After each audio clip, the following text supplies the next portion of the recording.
Welcome. Now I'm where I need to be. We're here. Strider, those cleats, man, those are so clean. Woo! My favorite thing about Spencer Strider is the fact that he's already gathered like several nicknames that I've seen on Twitter. My favorite is when you call anyone Quadzilla. That's also I just think really funny. My man's got quads for days. Dude, I mean, there's just something about great mustache, the peace sign chain, absolutely, the cleat game. He also he just painted 100 on Trey Hunter. Like, dude. Also, come on, guys. Is this amateur hour? Take it from the Cardinals, all right? You got to give him – give him the standing O every game. There you go. Every at-bat. You know what? This is actually genius. This is a genius play, all right? Let's say the Dodgers and Braves play each other in the playoffs. You can make Freddie Freeman cry every game. I'm just saying, you could impact, like, if it's a tie game in the 9th inning, he could have been like 4 for 4 for the day. Standing O for like 10 minutes. Like, make him win. I'm just saying, it's right a bit now? of a threat. Like he currently is. Yes, exactly. Almost dropped his helmet. Come on, Freddie, pull it together. Actually, don't. I'd rather you strike out. Yeah, I'd rather him strike out. Well, the thing is, I don't hate Freeman. That's the thing, man. Like, I mean, you're a Giants fan, so I don't hate Freeman, but I hate the Dodgers, so I have to pray. That's what I'm saying. Like, now I'm neutral on him, you know. I have to pray on his downfall. Because 5's my lucky number, you know. Like, I love his swing, you know. A lefty hitter is always really fun to watch. Period. I also didn't. I have Strider on my fantasy team. I didn't start him today because I didn't think I was going to need the strikeouts or anything, and I didn't want to risk my whip going up too high if he did get absolutely shelled. So, I do like Strider though a lot. There we go. Gotta get that clip out. I want that clip tweeted on my timeline. That's a good looking man. That's a good looking man. It's a good looking fellow. Did you get it out? Did you just tweet it? Oh yeah. Just went live there. I boiled down the clip, I think, pretty solidly. I was sitting there in iMovie.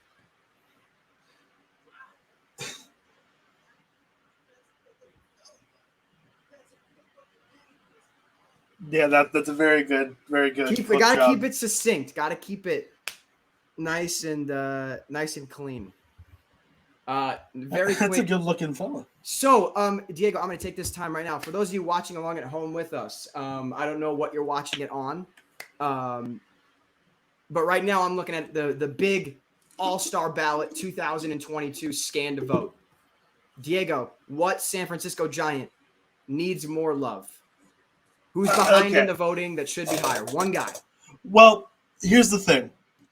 The Giants have gone all in on Jock Peterson. Okay. Which is fair. He's currently third amongst NL outfielders, so he's at a starting spot, but he's going to need to maintain it. And it's going to be tough. That's your soapbox for tonight? Yeah, I personally, if I'm voting for anyone, I'm voting for Mike Yastrzemski, but Jock Peterson's the one. If you're going to vote for any Giant, vote for Jock Peterson because he's the more likely to get out of that. All right. So my answer is going to be obvious, guys. You guys got to go vote for Tommy Edman. You have to go vote for Tommy Edman. He is fourth. They got a dead man in 5th place right now for shortstop voting. That is unacceptable.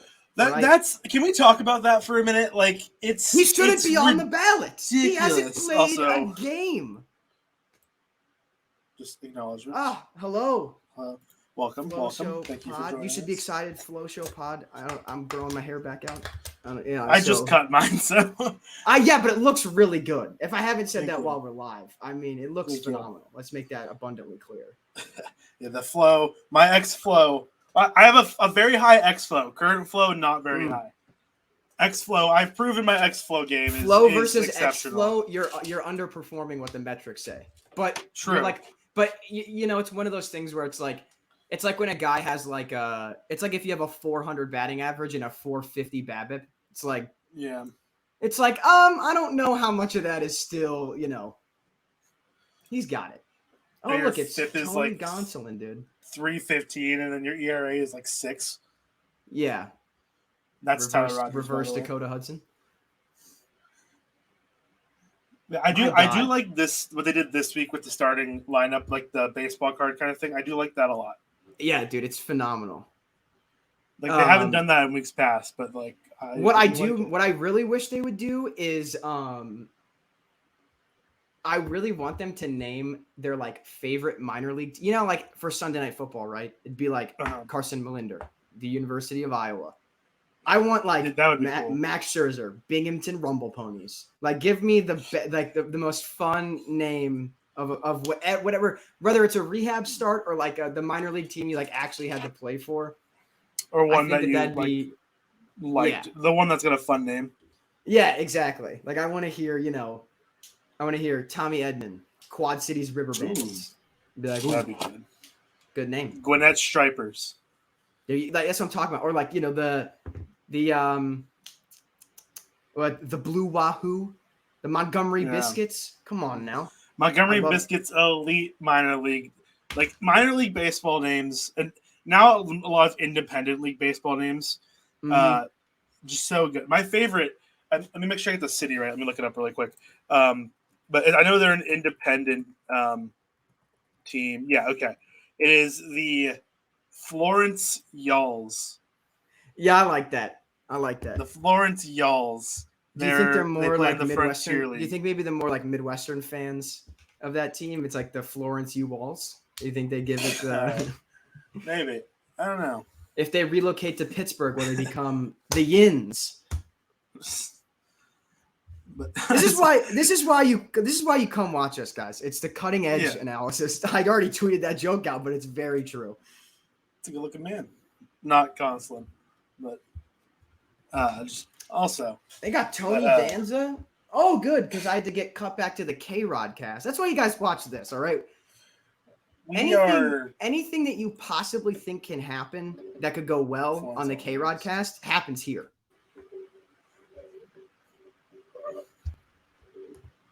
We're better. That's not even. I'll say it.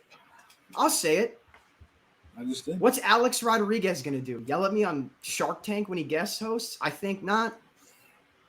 I don't know. What's the only thing Alex? He's going to get on CNBC for no reason. That should make a different joke. You made a different joke than I was about to make. Oh, okay. I was going to say like the only thing A-Rod was going to like actually invest in on Shark Tank is anything to do with steroids, but that's true. Yeah, he's any Shark Tank pitch that starts with "I'm a pharmaceutical company," A-Rod goes, "Yep, $300K, 15% of your company." Boom. That's all I want. Also, I'm gonna throw this out there before it gets kind of lost in the shuffle. This and the fact that just go Jays, like just first. I have like look at that. If you're a bird themed team, I got a lot of love in my heart for you. That's real. Go Blue Jays. But which AL East team that is over 500 will fall first? I don't know why I got rid of that. So this is a great question. This is a good question. I will say Mr. John Principe, big shout out to Chad before I say what I'm about to say. But I know that Boston is about to have a big series against Toronto. And knowing Boston's, they already got a little bit of roster limits, and I just like Toronto better in terms of quality of the players on the team. So I think that could eat into a little bit. So I definitely think Boston. Like the Blue Jays seem sturdy. I agree. Mostly because it's nothing really against Boston. I'm not necessarily anti-Boston. I'm anti-Yankees. This is very well known. Oh, that'd be so cool. If they fall below 500, I would love that. Oh God, I would weep tears of joy. Like it's just that's like birth of second child level of joy. Like not first, second. Not first. I'll be honest, not first. But like apologies to Peyton, our producer here, but I hate the Yankees with my entire heart. That's not true. I hate the Dodgers more. The Yankees are second. Not close second, but second. Anyway, but I do really like Toronto as well. I do very much believe in that team. I like the pitching a lot. They've got Gausman, Barrios, Yeah, Manoah. Barrios had a rough day at the yard today. Yes, but he's got the stuff. He does. His savant stuff is crazy there. though. Go look at his savant. He's got some stuff to figure out, and I don't know what it is because I watched him pitch. Like I watched him pitch a couple weeks ago. It was like 7 innings, 2 earned. I was like, "Yep." I'm like, "That's what I expect out of you." And then today, like I don't know what it is. Sometimes it just kind of happens. I feel like, but Barrios, I feel like can be really hot and cold. But he has the ability. The raw ability is 1,000% there for him. And Gausman's proven, at least I like to think he's proven it, that last year wasn't a fluke because he's been just as good this year. Yeah. He's been just as good this year. They also have Manoah. They've got... I love Alek Manoah, dude. He's built like a linebacker. Manoah's dope. Who else do they have? I mean, like they got Pearson, Kikuchi shuffling around. Yeah, Pearson's going to be up eventually for good sooner rather than later, I feel like. He got shut down with a lat strain a couple days ago. Did he? Yeah. I feel so bad for him, man. He just can't stay healthy. So I mean, I don't know how long he's out, but that's tough. Either way. I think end of season though. I think it's fair. Like he may be there. He may be the reason. Honestly, he may be the reason they don't go out and acquire a starting pitcher at the deadline.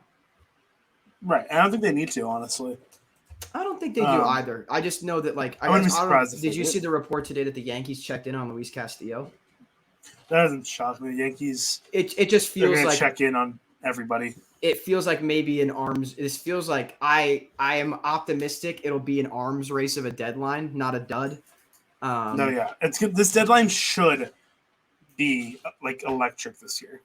I really do hope. We also in the chat here. I can build my ideal 3-man broadcast would be Buck Martinez, Sandy Koufax, and the Kid.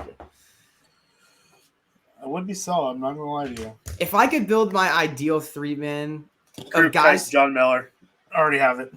It's just the Giants broadcast. I would pick John Miller, Bob Uecker, and do they have to be active or like? Well, considering that doing the thing, like how Sandy active, Koufax very much is not active. No, I know. I mean, like I would want Adam Wainwright on a broad, but he's not. Okay. Oh, that's what you mean. I mean, like it's like he's done it. He's made some guest appearances, and in 2020 he actually called a game with AJ Przinsky. But does that count yet? I don't know. I think you can pick. But if I could get Vin Scully off the bench, I'd go Vin, John Miller, and Bob Uecker would be. I would pay triple for an MLB TV subscription if you could guarantee that all 3 of them would call the game. No, yeah, I feel like I am very spoiled because I listen to Krut Kuip and John Miller just about every day. John Miller, man. And even when it's not those 3, you have Dave Fleming, who does a really good job. Javier Lopez has been calling some games here. He's also very good at it. He just has a very natural ability for it. Hunter Pence every now and then we get. Really? Yeah, that's Hunter Pence is also pretty solid. Giants have very good broadcasting crews. It's a real mixed bag. There's 2 former Cardinals that do a lot of the that do color commentary. I think Brad Thompson does a very underrated job. I really like him. I don't know what it is, but having a middle reliever is so interesting to me because anytime that Danny Mac or Dan McLaughlin, the Cardinals play-by-play guy, will kind of defer to Brad about stuff. What I really like is that his best insights come at the most crucial parts of the game because he's been a middle reliever, he's been a swingman, he's been a high leverage reliever. So he gives, I think, a really good perspective in those crucial moments of the game that I really, really like. Because I think a hitter can talk about any moment of the game and it's it has the potential to be good analysis. But I think it's fun to have. He's not a specialty guy, but almost having a bit of a specialty guy in there makes for an interesting time. No, yeah, I'd agree. I like because you bring the idea of middle reliever, Javier Lopez. That's exactly what he was. He was the loogie of the Giants for years until 3-batter rule kind of killed his career. Besides the fact that he got old, but he has a lot of insight to like smaller things that a lot of broadcasters just don't have, having played so recently in the game. Because I think he's only like 3 years removed from the game. That might not even be. I was trying to think. There's one other guy that I really like. Oh, I've talked about it on the broadcast before, but like Matt Holliday does a really good job. He does like he's in like the YouTube Game of the Week and stuff, and like he's like a very, I don't know, for a guy that like was like a great like power hitter. It's not like A-Rod is bad, where it's like, why are you always looking for the bunt? But what I do like about Matt Holliday is like he has a really good job of dissecting hitters' overall ability and just being like, he'll like Nolan Arenado could be at the plate and he could talk about like, and you know, Nolan's got a great pull rate, but a really underrated aspect of his game is his ability to shoot a ground ball in between first and second to get a single when he needs it. And it's just like that kind of stuff that I like. I'm always impressed when like a raw power hitter is able to have nuance with how much contact you should have in the game. No, yeah, that's fair. And I feel like I'm trying to think of any like big power guys. Oh, also, dude, while we're talking about announcers that currently are sitting on the bench, I'd love to get for a game. Oh, Gary Thorne, man. Orioles, figure it out. You guys are finally like cool to watch again. The Orioles. Can we talk about the fact that the Orioles are only 6 games under 500? That was at first when I read the question, I was like, in my mind, I was like, I want to talk about the Baltimore Orioles. No, so do I. They're a good. They're a good team. They're one good week away from being 500 at the 4th of July. That is crazy. The Baltimore Orioles are a decent baseball team. And like, first of all, we already talked about this last year because around this time, you know, it was All-Star Game voting, and I think I'm pretty sure Scott, Rudy, you and I all said that Cedric Mullins. It was Cedric Mullins and Brian Reynolds, I think, were the two guys that we like really went to bat for, to be like, if these guys don't make the All-Star Game, that is atrocious. Criminal. And thankfully, you know, we got our wish. But like Seti, I think Ryan Mountcastle was super underrated as a power hitter, just as a player, period. Like Santander, Austin Hayes has been going nuts. Hayes had a cycle this week. Yeah, and like, and then went 0 for 4 with 3 strikeouts the next day. But that's good. Baseball. That's baseball. Like that. You know, we all like to have those. You need guys like that in your lineup. I don't know, like and Adley's starting to see the ball really well. Like I watched his weekend series against the White Sox, and like he's not like Vlad Guerrero level of like exit velo, but it's starting to be that way. Where no one besides Vlad and Giancarlo Stanton are. I just mean though, like once Vlad started to heat up and figure it out the major league level, what you started to notice was the outs got louder. Like there was he was still walking, still striking out at a modest amount. Like you were still really impressed with the plate vision and the plate discipline. But what I've started to see is like Adley's rolling over a little bit less. Like he's starting to be a little more confident in because he's a doubles guy. Yeah, you know, like he's not. I think his peak is like 20-25 bombs. And that's like a bit of, I think he'll be a high teens, low 20s, but he's going to be a double. He's an extra base hit double machine. Yeah. I mean, I remember, dude, the scouting reports, I also have in my dynasty fantasy league, so I've been like super gassed, but like just reading scouting reports about Adley Rutschman, like I think it was like Keith Law said, like if Adley Rutschman was like a left fielder that played league average, had like an average glove, I would probably still have him as a top 25 prospect, which is just crazy. Yeah, that's insane, dude. But there's showing the little baby photos of Spencer Strider's 22. Yeah, dude, he's young. Okay, hold on, God, I thought he was like 28. Oh, you thought he was like one of those KBO stories? If this man is, I am. Okay, no, he's 23 actually. Oh, is it his birthday today? Are we bugging? No, he's born in October of 98. Unless, or he will be 23. No, he'd be 23, he's 23 right now. Yeah, he's 23. Wow. So ESPN just got that wrong. Not shocking. Shameful. Oh, Cody Bellinger, even ML, surely they won't give him a high fastball. Why are you throwing that? You throw 100. Throw a fastball high and tight. It's 0-2. He's gonna K. He's gonna K or pop out. Come on. Probably. But yeah, Strider. I was gonna if this man's younger than me, I was gonna be upset. Dude, about that ship sailed with me when Vlad's only 5 weeks older than me. That's where I was like, it's no, time. But there's a couple of guys, the guys that I don't know they're younger. They're the crop of guys that I know are younger than me. But random guys that just kind of start popping up that. Okay, they're just gonna routinely be younger than me now. I'm that's. It's the discovering it is unpleasant. Yeah. But even the fact that he's 23, that's. I thought this man was 27. See, I told you, man, it's the facial hair. Everyone. No, it is. 100%. Everyone thinks you're wise beyond you. It's like you, dude. I didn't know you and I were the same age because all I heard was Diego's a math teacher and you have a full beard. So I was like, oh, this guy's probably this guy's probably a couple years older than me. I remember the day I and sure enough, they left it low, and Bellinger is able to get a base hit. Come on, man. So actually, I'll give you a fun fact. In my fantasy league, a trade was made involving Cody Bellinger with a specific caveat that if he's hitting below 210 at the All-Star break, the trade will get reversed.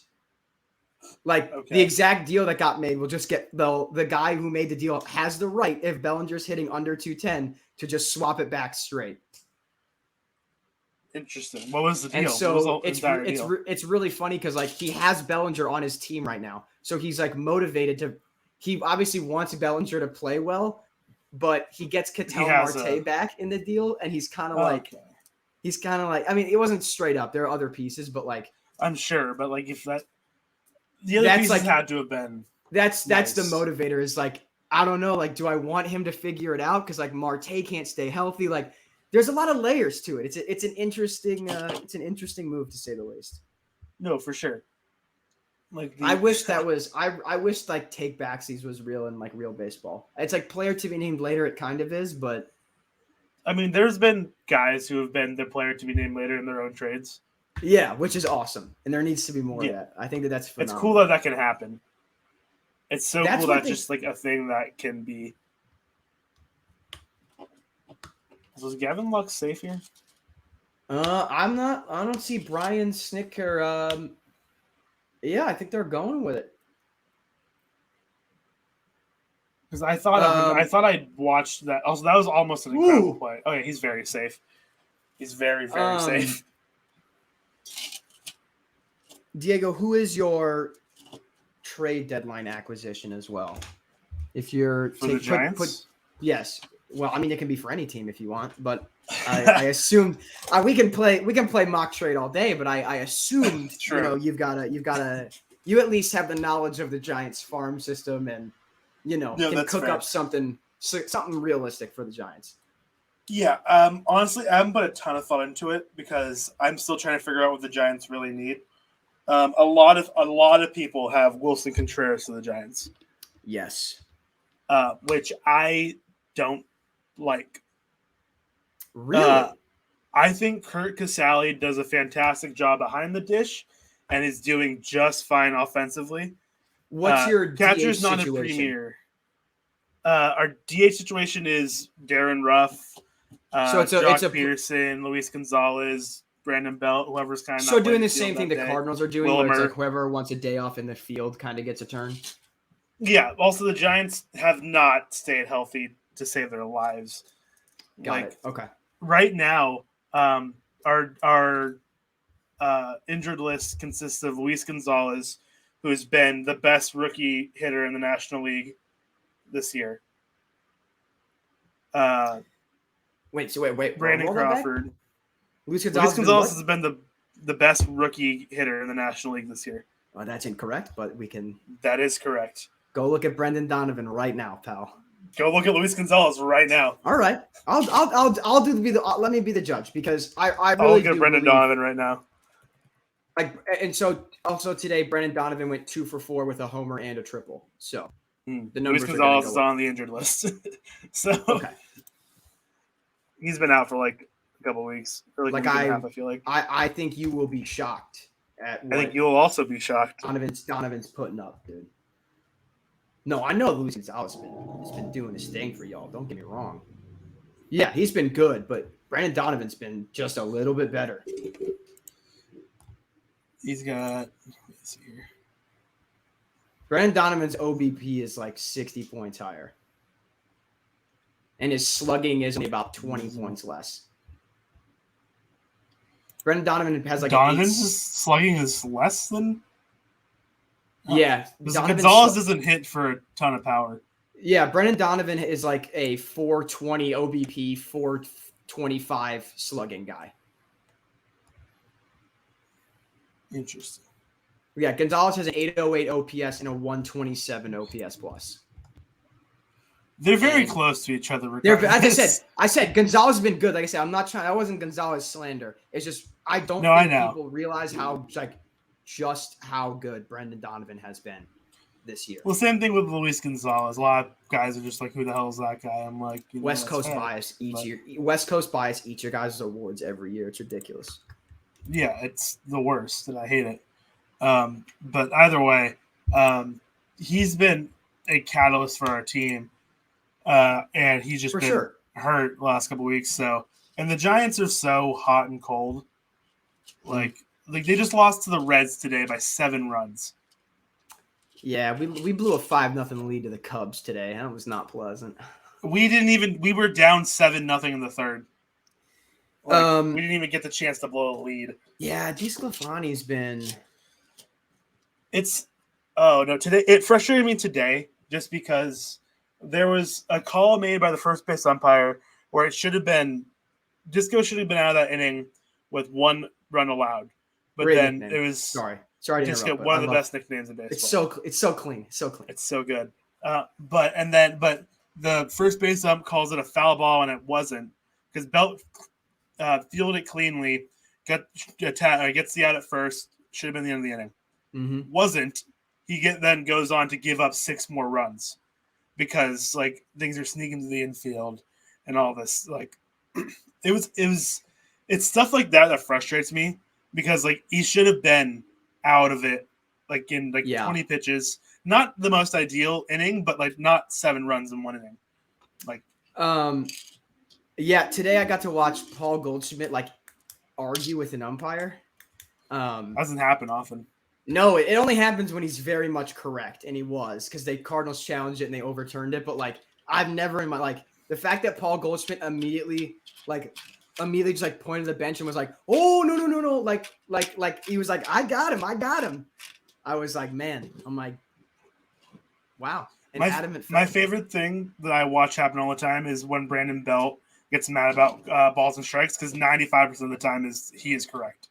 Brandon Belt has one of the best eyes in the game. It's Belt. I know the list in the last 5-6 years. The list is Goldschmidt, Chris Bryant, Brandon Belt, and Judge are I think the top 4 guys in expanded. The strike zone gets expanded for them super unfairly. Yeah, it's ridiculous. And Belt knows the zone so well. Mm-hmm. He's very good. Every now and then he'll take a ball that's he knows catches the corner, but he knows he messed up. But more often than not, it's him. He gets just a ridiculous call and he's upset about it. Well, because the other thing too, though, is his eye is also so good that it's I know that's going to get called a strike, but I also know that I'm probably rolling that over if I make contact. So that's a good pitch, and I got to let that go. I definitely see that with I see that with Goldschmidt and Arenado a lot, where they'll take a pitch and they just hit one of these of that Winston head turn of that's a good pitch. I was not yeah, it's all right. Yeah, MLB's best pitches by StatCast run value. Respect. Shout out Avery. Respect Nick Pivetta, dude. That 4-seamer is ridiculous this year. Shout out Avery. Disgusting. It's a disgusting pitch. Speaking of disgusting, Marcell Ozuna's at the dish. Good. Excellent. For so many reasons. That dude cost us Sandy, and he's a scumbag. So big 0 for 2 in my book. Also, Dylan Tate, just the Orioles. I'm pretty sure he's a reliever, right? Being on that list of the Orioles are a good baseball team. I'm going to stand by that, dude. If I wasn't a Cardinals fan, I like the Orioles. I'm a fan. If I wasn't a Cardinals fan, I think that I would probably, as opposed to arguing that they deserve to be a 1B to the Cardinals 1A for best unis in the game, I'd maybe be arguing that they're tied for the best. Straight up. They have 4 uniforms, and they're all dope. The white, the gray, the black, and the orange. They're all sick. The logo's great. Yeah. Like, they just – I mean, their left field is like – okay, that gets a little, like, slack. And, like, don't I'll tell be me honest, you like though, the left field and Opaki. So, Diego, your ballpark has a very fun – has Triples Alley. Yes. You know, it's got a very cool quirk, you would say. Yeah. Does it not enhance it for you because you're like, that's my home ballpark. It's quirky, but it's got its thing. Yes, but also it doesn't look horrific. That's the part that Baltimore. That's the only reason I don't like because it looks horrible. That's the part they need to figure out, and I'm sure if they could have done it a little bit better, I would like. It was a bit of a rush job because absolutely. They were like, wait a minute, all of our best prospects, our best prospect is a doubles hitting catcher and a pitcher. So why don't we lower the I'm pretty sure like their other top 3 prospects are also pitchers. Yeah, it's like, our top 2 are like, I do not want to hear this from you of all people, Carson. About what? About quirks in ballparks? What am I getting slandered for here, Peyton? What could I because you guys play. No. Just because you have a Happy Meal fence in right field. Yeah. No. I'm sorry. The remix that Peyton is joking for is They can't see that, by the way. Yeah, sorry. A little peek behind the curtain here. I made a joke where I did a little remix of the infamous New York song, in which I said I want to be a part of it. Short porch, which bars.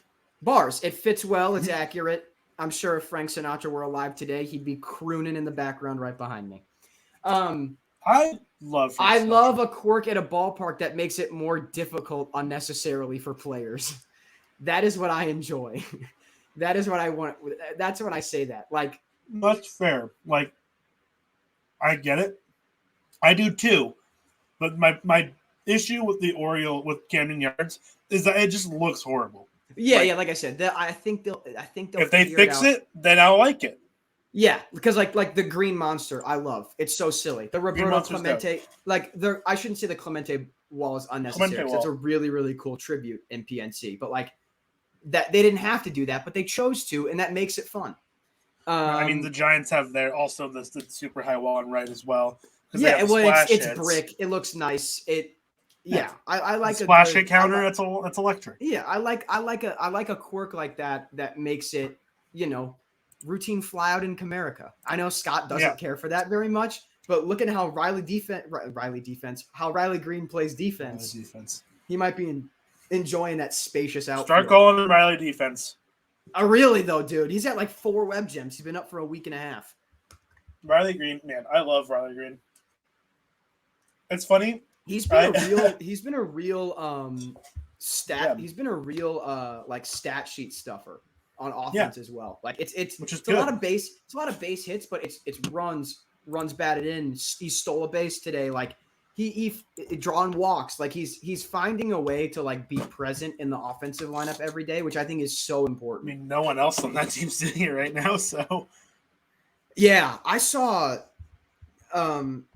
I feel bad. Scott's not here. These aren't strays at our good friend Scott. I hope he feels a little better as well. But I read the Ken Rosenthal piece about the Tigers and stuff, and Rosenthal like alluded to like, is Torque a call down candidate? Which no, I think and I was like, not even a little bit. What? That's dumb. Well, I mean, you look at the numbers; they're not great, but if their team's not winning anyway, what's the point of sending him down? And I was also the second you made the conscientious decision to call him up, to have him on the opening day roster, that eliminated the send down. I think this year. Much. There's no point. Let him learn at the major league level. There's nothing wrong with that, especially if your team isn't contending for a playoff spot. If they were contending for a playoff spot right now, it's a different story. but they're not. So take that, Ken Rosenthal. From my pad thai to your dumb articles. Hey! I like Kenny. All right, the bow ties are nice. So do I. It was a very well written piece, and like I said, it was. It was alluded to in passing of like, is this how dire it's going to get? Like, is that something that could creep up? And I was like, I don't think that's going to happen. Here's the thing. You can think about it like what the Giants did with Joey Bart. The Giants are actively contending for a playoff spot. They're trying to anyway. Right. At least we think they're trying to. Well, and what's Casale's? Joey Bart, how good is he a plus defender in any capacity? He's a good defender, yes, but Joey Bart, when he was up, was the best defensive catcher. Right. That's my point, though. Like that's what I said. Like, with Casale, you said like if the offense is fine enough and he's still a above average defensive catcher, he is. You can afford to send him down. Like if Casale was a great hitter and a terrible defender, then it's more of a different story. Oh, Jesus Christ. Hold on. Sorry. This is directly baseball news. What? Jack Flaherty felt a dead arm sensation that was not related to the injury he was working back from. That's not good. Oh, that's Jack Flaherty done? Sick. No, it just means that I don't know. What if it's like what if he needs Tommy John? Get it now. Get it like right now. You're going to be done for this year and all. I'm not wishing it on him. I'm just saying like sometimes that's fine. It's kind of what happens. If that's what it is, if that's on the table, then you need to get that right now. So that way you are ready opening day 2024. If that is even remotely possible, that needs to happen now. There is no. We can go trade for Frankie Montas. We can go trade for Martin Perez. We can go trade for, cool. Yeah, like there are options available that we can address with that. Who's behind the dish today? Because they haven't been fantastic thus far. Darno. I meant like the umpire. Oh, sorry. I don't know. Angel Hernandez? No, I don't know. No, it hasn't been that bad. We would know if it was Angel. It's been not great, but it hasn't been Angel Hernandez bad. Who's like who's like slightly below average? I don't know. I think it's DeJesus, but I could be wrong. Ramon DeJesus, I think, but I'm checking right now. That's my guess, though. Nope. Malachi Moore. Also, I do want to mention this today because I laughed out loud when I saw this happen. So, here you go, Peyton. Here's your little Yankees carrot for you. They walked off today. But I need to address that Matt Carpenter was intentionally walked, and then Aaron Judge was 2 batters later. They chose to intentionally. When you're thinking about who the dominant hitter in the Yankees lineup is, I want you to think about who got who got pitched to and who didn't. It's just Carson saying Matt Carpenter is better than Aaron Judge. No, that's not what I'm saying. Dusty Baker might be implying that with his decision making, but that's not a sentence that will ever come out of my mouth under any circumstances. You can clip this right now. Carson is going on the record saying I'm not letting Matt Carpenter is better than Aaron Judge. No. I'm not letting that one. I'm not letting that accusation slide. I'll push a narrative. I'll push a lot of narratives. That's not one I'm willing to push. No, that's reasonable. I get it. For future Cleveland Guardian Aaron Judge, I'm starting it now. All right, I'm not even the one starting it. I've seen that joke Photoshop on Twitter before, but I love it so much. Like, actually, this is semi-relevant because did you know that I had no clue that Cleveland was like they didn't make just like a how you doing check-in offer on Matt Olson. They made like a pretty substantial offer to him. Did they really? Yes. I did not know that. They were like pretty involved in it. And I'm willing to believe the way that I read about it and stuff was like, if Matt Olson was not like a Braves fan growing up as a kid, like, if the concept of homecoming was not a part of it, like Cleveland may have had Matt Olson taking reps at first base. Which would have been. Correct me if I'm wrong, but like Oakland like let him like kind of pick where he wanted to go, right? Yeah, kind of. I mean, like they kind of put out feelers of like if you were and like there. I think it was like here's who we have interest from, and then they kind of like talked it out, and then it happened.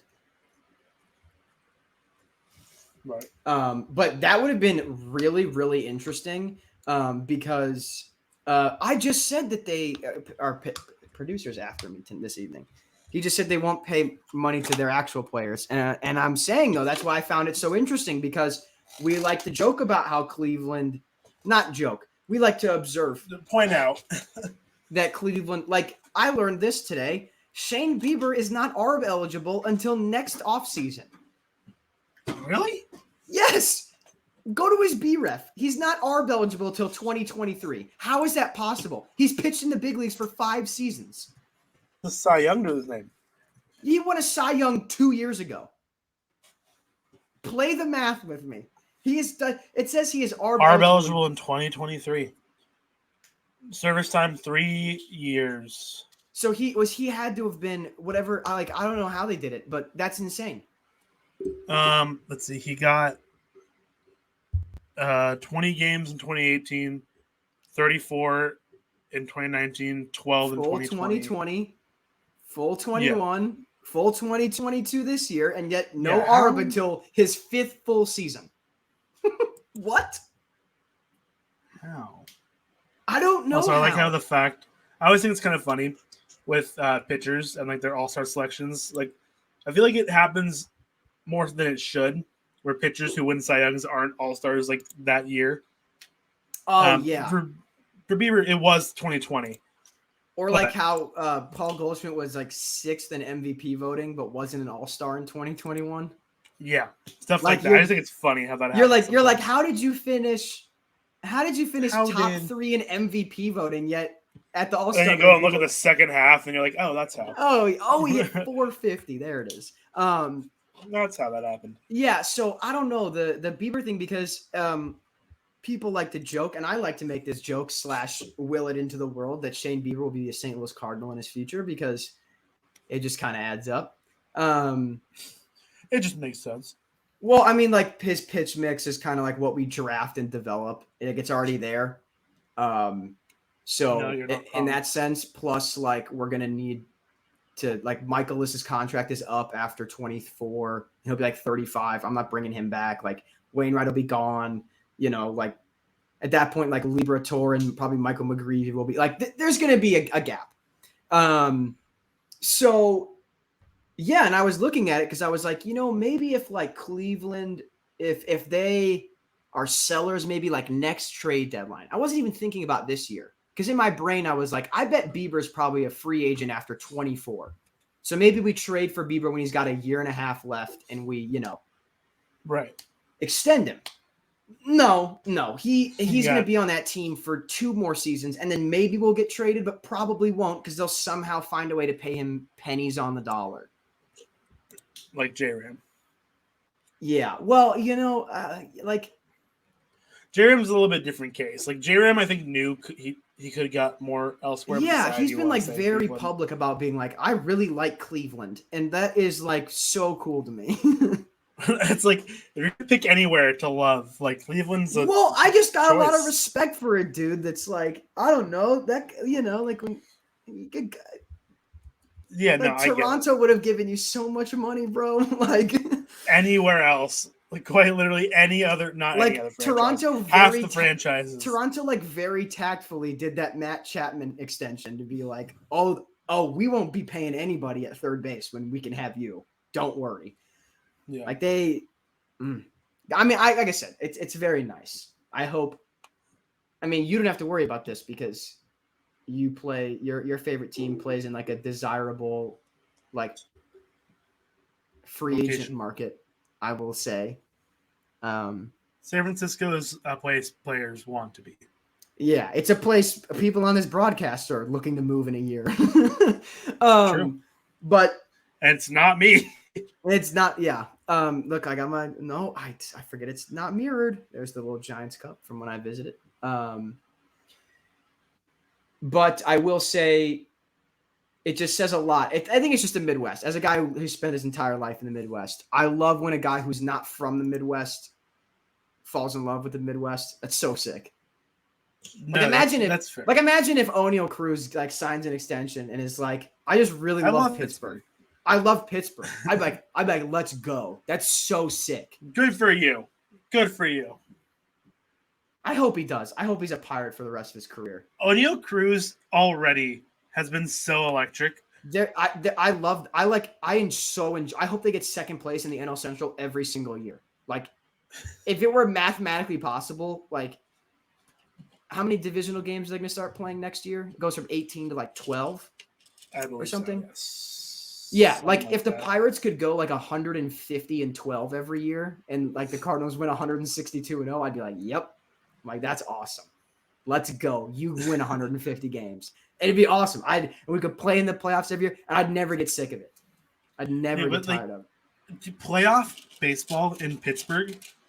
My gosh, it's hard to find a more electric. That Cueto clip is like one of the 5 best moments I've ever seen. And I think all baseball fans will agree with that too. Like the Cueto game is one of and it's the fact he goes the coolest Yabo things. On him a pitch later. It's just like, oh.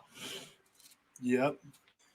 And people have a little bit of a mixed opinion on this, and I like Toronto is electric. The horn is dope. It's awesome.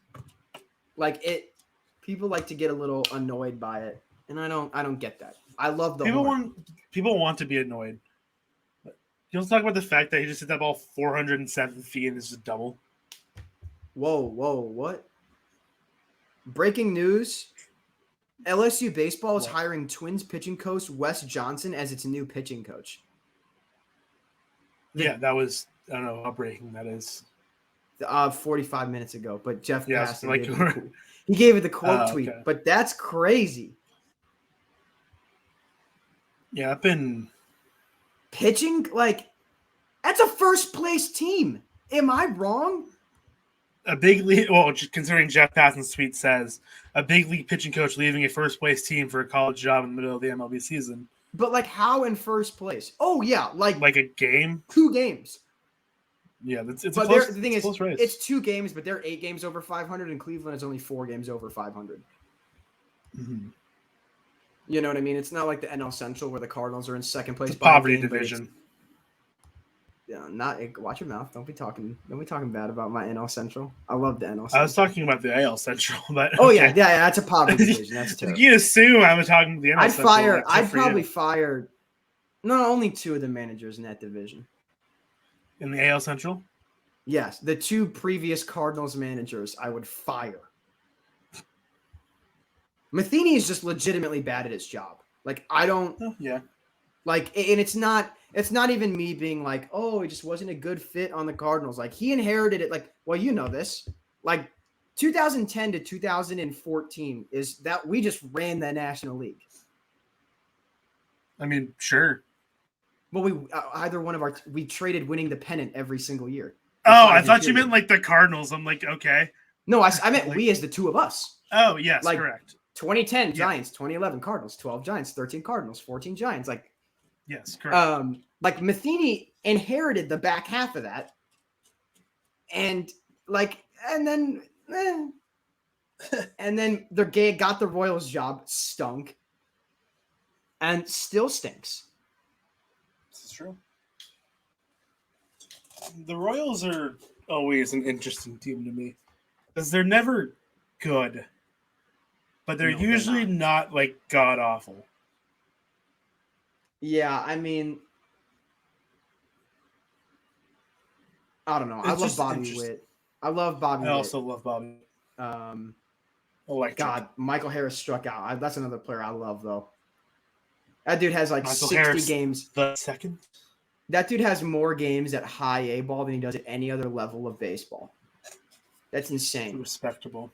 That's crazy. They just were like, you don't need AAA. You can go for it. My favorite thing is like when you have the guys who like end up skipping AAA and then they like make the big leagues and they're like established in the big leagues and they go on like the IL, go on a rehab assignment and it's like now appearing in AAA for the first time I was Triple A thinking like that's debuts are just always so good. funny. Yeah. You want to know random guy who skipped AAA and first appearance was on a rehab assignment? Who? Mr. Matthew Duffy. Really? Matt Duffy skipped AAA initially. Wow. That's interesting. Speaking of good-looking men, by the way, Mr. Dansby Swanson, he's having a heck of a June. He's having a very good month. 1,100 OPS. Hey, this is a potential. This could be a potential San Francisco Giant next year. No, I don't want. You don't think? I mean, yeah, I wouldn't want him either if I were you, because he feels like a mirage to me a little bit, but could be. No, same. He could be. I don't. He's not a Farhan guy. Like, okay. I don't. Plus, we have Crawford, then we have his face is too recognizable. He can't be a Farhan guy. Is that what you're trying to say? Yeah, too many people know him. He's too not many people washed are like, up veteran. Yeah, okay. Yet. Okay, got it. So like Dansby in like 2032, you're saying he's on exactly. San Fran watch. Okay. Yes. Counting down the days until Dansby inevitably has an 850 OPS for the Giants at age 36. No, correct. Yeah. Like, but the Giants, we have Luciano. Oh, true. He's been scuffling a bit though in the minors. Yeah, he has, but he's 20 still. Like, I'm not worried about it. What level is it at? High A? He's at? I believe he made his way to Double A. Maybe no, he's at High A. Okay, yeah, you can scuffle it. You can scuffle if it's pre-promotion. Yeah, he's at High A, and even then, like, he's not like scuffling that hard. He did for a little bit there. Here, let me pull up his minor league stats in the year so far. I know he was struggling for a little bit. Okay, he's hitting 288. Yeah, okay. With a 507 slugging, 867 OPS. Oh yeah, 360 OBP. No, he's fine. He's figuring it out. He was scuffling for a bit. I'd leave him at High A for the rest of the year. Let him start next year at Double A, and if he takes it like a duck to the water, give him a midseason call to Triple A, then maybe opening day 24. I think like opening day 24, if not like mid 23, I think is what we'll see him. He's going to be like a 21-year-old. Like, you guys just aren't. You guys are just really smart about not rushing guys. Yeah, that's the thing that the Giants have always been really good about. It's like letting guys actually develop, like, and and it's worked out. A lot of the homegrown guys for the Giants work out. Some of them don't, and that's fine. But more in the last 15 years, more often than not, the homegrown guy works out well. It's all okay. What do you define as? Because this is an interesting question, right? Because like, do I think I would consider Tyler O'Neill a homegrown player from the Cardinals, despite the fact that he was not drafted by us? When I think homegrown, I think you drafted him or you signed him as like an international free agent kind of guy. That's what in my head. That's what homegrown means. Okay. And I think that's just because that's what the Giants have done for years. Because like for me, I saw an interesting tweet, kind of made the rounds on baseball Twitter, talking about who is your favorite, was either drafted or signed by your team and spent his entire career with. Like, who is that for you, like all time? Drafted by the Giants, spent the entire career with the Giants. Yeah, or like international. I mean, that's an easy agent. answer. That's an easy answer for I feel like Giants fans. Like it's Posey, it's Buster. Right? Yeah, it's Buster. Yeah. Like 1,000%. Cardinals, it's Yachty. There's no other real like. Yeah, but a lot of franchises, it's lest we forget, Mr. Adam Wainwright was a trade acquisition. I did not know that, nor do I care. But like, he was the JD Drew trade to the Braves. Oh, okay. But he had spent like less than a year in the minors. Like he was a quick turnaround guy. Yeah, like surprisingly. Yeah, that's fair. So I'm trying to think other guys other Cardinals all-time favorite guys like Chris Carpenter. We signed him or traded with the Blue Jays, I think. Giants. Pretty sure the Cardinals. I think like Chris Carpenter like advocated that the Cardinals also signed Roy Halladay. because they were out there teammates together, and I'm pretty sure the Cardinals signed like Mark Mulder instead, which like, we did win a World Series, and Mark Mulder was like pretty important, like, but it's also not Roy Halladay, like, correct. Roy Halladay was like Mark Mulder was good. It's not Roy Halladay. We had a $40 steak instead of the $100 steak. It's like I still had a nice meal, but I can't help but think about what that $100 steak might have tasted like. No, yeah. So also I'm gonna bank on my sister and most of my family not watching this episode. But so my sister's getting married next month. I feel like I've talked about this a lot. My sister and her fiance. Obviously. Yeah. I'm very happy for them. Very excited to welcome Anthony to our family, like officially and all that. Anyway, but their honeymoon's going to be to Japan when they are, it's safe and all that. So it's going to be a little bit. But my wedding gift to my sister and Anthony is going to be. I'm like, here is like, I'm going to figure it out like close to when they go. I'm like, this is going to be. I want you to spend this money. I'm going to give them like money. I'm like, get yourself a Japanese Wagyu steak. Like, oh yeah, that's going to be the best meat you're ever going to have in your life. And like, this is my gift to you, like for your wedding. I thought you were gonna say get him some NPB tickets, dude. That would also be electric. Dude, my friend got to go. She went like 3-4 years ago. I want to go so bad, dude. She was like, it's one of the greatest like live sporting events I've ever experienced. That's what I've heard. I've heard the atmosphere is quite literally unmatched across any sport, across any country. And man, shout out the Hanshin Tigers, man. Curse of the Colonel. That's my team. That's just great also, lore. If you don't know the Curse of the Colonel, like it's one of the best. You go. Bless us with the Curse of the Colonel. So in 1985, the Hanshin Tigers, they win. I believe it's called at this time, it might still be called just the Japan Series, is their version of the World Series. I believe that's the name of their championship. I'm pretty sure. Series. I will look it up while you're talking. I'm pretty sure. I don't know if they've maybe changed it since then or something, but I believe I'll look it up real quick. But keep going. They win. Town goes nuts. As you should. You guys won championship. The local KFC has I believe, life-size 1-to-1 accurate ratio of Colonel Sanders outside the restaurant in the full suit, have the glasses on, you know how it is. And they threw it in the river in celebration and all the pandemonium. They have not won since. In fact, it's still called the Japan Series. Thank you. The fans believe that until the entirety of the statue is recovered, that they'll never win again.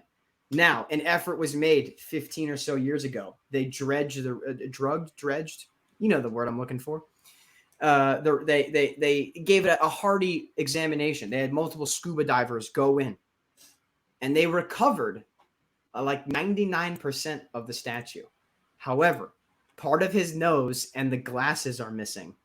And fans believe that until the final piece, think of it like Indiana Jones when he's got the bag of sand and the idol. Like it's got to be perfect. And unless the transition isn't perfect, unless it's got to be 100%, never again. And that's sick. It's often like compared to the Red Sox Curse of the Bambino. Which is hilarious. They're equating Babe Ruth to a statue of Colonel Sanders from Kentucky Fried Chicken. Probably looked about the same. Well, Colonel Sanders was a slimmer looking fella, in my opinion. Colonel Sanders is a good looking fella, you know? It's a good looking man. They've ran some commercials where they really want you to think he was a good looking fella. Holy That's crap. True. It's one of the coolest, like, just anything in sports, I feel like. Yeah. That doesn't actually matter, but during COVID lockdown, I did the KBO also was like the only professional sports on at the time. I don't know if you chose a team or not during the KBO. During that period of time. Or should we say it on 3? What our teams were? Yeah, I mean, yeah, okay, sure. All right. 1, 2, 3. NC Dinos. Giants. Oh, okay. Giants. I picked the Lot Giants because, of course, I did. Yeah, I picked the NC Dinos because their mascot's name is Swole Daddy. So that's a good reason. Yeah, and then they won the championship in 2020. That was Giants. really cool. Yeah, I just chose that because they had a really cool mascot and they had like a third baseman that was really good. I don't know. It was just like good. My cool mascot. I'm like, I want to root for a team that has like a moderate amount of success. So you know what's funny now? Like, so Giants Twitter, is still fairly invested in the KBO, because of one product. Man. Ryan Vogelsong. No, that's a good pull though. I was just trying to. Ryan Vogelsong's just vibing right now. I mean, if you told me he was vibing in the KBO, I'd be like, yeah, I can see it. I know he's just vibing in life. He's just being a dad. Like he lives in Atlanta. The Giants were in Atlanta earlier this week, and then he was at like I think all of the games. Just him and his son just hanging out watching baseball. I'm like, that's just sick. I love that. But Mike Tauchman is all right. There you go. Yeah, for the Hanwha Eagles, and Giants Twitter latched onto Tauchman last year or whenever, a couple years ago, whenever. Last year, yeah. Doesn't Yankees Twitter really like? Oh, our producer just validated that. Yankees Twitter also is a big fan of Mike Tauchman, I believe, as well. Yeah, but there's one Twitter user in particular. Her name's Kate. If you're not a Giants, just a baseball fan in general, fantastic follow, Kate. I believe her @'s SF Giants Kate. I can figure that out real quick, but like. Oh, I think I've seen her pop up on the timeline before. You probably have. She seems to have a lot of positive things to say. Oh yeah, she's one of the most wholesome like Twitter accounts. Isn't that nice? Twitter. Like when I don't know when you made the conscientious choice to like pivot your like personal Twitter account to be like a lot more geared towards sports, but like finding like the reason. But like finding those fans within the fan base, it's not like doom and gloom 24/7, and you're just like right. Like I had a conversation with a friend from Cardinals Twitter where we were just like, I mean, like Nolan Arenado is hitting a lot. He's hitting like almost at Rocky's career levels. That's really cool. We were like, but also he cut his flow off. So like, how do we feel about this? I'm like, that was like a lengthy conversation we had. No, I get that. At the cost of looking sexy. Like, was that worth it? I don't know. I don't know if that was worth it. I'm still trying to work my way into Giants Twitter. Like there's a very like established like kind of like central group. I feel like that's if any like group of like fans, and I'm like kind of starting to like work my way in there. I feel like Strider just put that ball into Gwinnett County. That ball was not close. Sorry. No, I haven't seen it yet. Or either that or I didn't pay attention. It's on 2-2. Yeah, to Bellinger. Woo! On this 2-2 pitch. So I think I'm behind you now. He's launched it. Oh, yep, not close. That was a changeup, too. That wasn't even a fastball. That must have just slipped. Anyway, as you're 91 mile per hour changeup. That's insane. I thought that was like a fastball that he just like, tried to throw 105 instead of 100. Ben Joyce. The piece on the glove is so nice, dude. No, absolutely. No, but yeah, anyway, I'm still trying to work my way into Giants Twitter. Like a lot of these like main like accounts I am mutuals with now, but I'm like I'll tweet about because if you do happen to follow me on Twitter, I do whenever I watch. You can tell I'm watching. You should, by the way. Our ats are in the parentheses here. Yeah, I do often tweet about just Giants baseball, and like, but the thing is, like, I am older than a lot of that main group of Giants Twitter. Yeah, a lot of them are like 18. Yeah, it's a lot of like freshmen and sophomores in college, it feels like. Yeah, and I'm like, okay, that's fine. I've also noticed that they're a lot more knee-jerk about games. Like, I'm in a couple Cardinals group chats, and I feel like a lot of time I'm like the voice of reason of like, yo, it's like 1-0 in the fourth. Like, let's relax, dude. Like, like I said, this team's not making the playoffs, and I'm like, guys, like let me see just Giants Twitter's reaction to today's game. We've gone through the order one time. Like, let's. The other thing, though, I have those like a lot of the main sect of Cardinals Twitter is like connected with the main sect of Brewers Twitter, and I hate that fan base and I hate that team and I want nothing to do with it. And it does I think hamper my interactions with a lot of Cardinals /Brewers Twitter just because like Well, I'm not trying to dog somebody out. There's a guy on Brewers Twitter with the same first name as me that is so infamous on baseball Twitter that I will see takes of like, can you believe what Carson tweeted today? And I have to go and look on my own timeline to be like, did I say some shit? Like, did I say something stupid? Yeah, like I'm pretty sure all I tweeted out was like, "Go vote for Tommy Edman," and then I go to that guy's Twitter account and he's tweeting out just the most insane things of like trade Corbin Burns, and I'm like, "You're a moron." No, yeah, I know, I've seen him, but like he's giving my name a bad rep, dude. He is giving my name. He is the most popular Carson amongst NL Central Twitter, and like, I am PSAing you all to help make that not the case anymore because I can't keep seeing my name slewed out of context. I know it's not about me, but I can't help but take it personally a little bit. It happens every time. No, like I was going through my timeline until I found anything about the Giants game. And also, fantastic handle here at Brandon Belts. That's so good. Right, like her name's Lily. She's great. Just starting the day off early. Hope everyone has a lovely 48 hours without being tormented by Giants baseball. You guys don't play again until Wednesday? Well, I mean, I think this was tweeted during the game. Because we have a day off tomorrow. Yeah. Okay, makes sense. She was like, "Yeah, I'm not watching the rest of this game," and I get that. In the middle of the game, I decided to go order food and pick up Thai food instead of watch the rest of the game. Yeah, good decision on my part. I feel like I did watch the entire Cardinals game today. I was going to, and then I didn't. Ivan Herrera got his first couple knocks of his career. Good for him. Hasn't he been up for a minute? Or has he been going up and down? He's been up for a week. Oh. Like a full week. And he's only gotten 2 starts. And he's he's like 2 for 7 for his career. That's pretty good. Yeah. Yeah. I mean, he won the game for us yesterday. It was a tie game in the bottom of the 8th, and he about had his first career hit be a 3-run homer. But instead it was a caught at the wall sack fly. It was a sack fly. But it was very deep. I was happy. Yeah, I mean, like, Andrew Kisner is just, I don't know how I'm not blocked on Twitter by him. He blocks everyone that's a Cardinals fan. Reasonable. It's true. No, it's like, you know how like the joke about like Marcus Stroman is quick with the block? Yeah. Kisner's just as bad.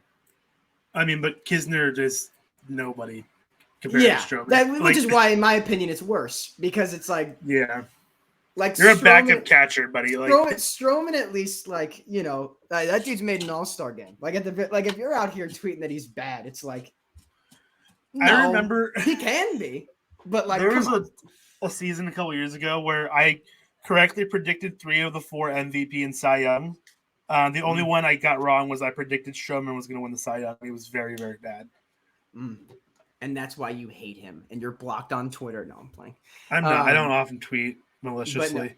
No, I don't tweet. I don't ever tweet like at players or anything. But like straight up, I've had a couple friends that have like just tweeted his name and being like, "Man, I really don't think that Kisner is like the catcher of the future. Like I'm really excited for Ivan Herrera. Like it'll be something like that."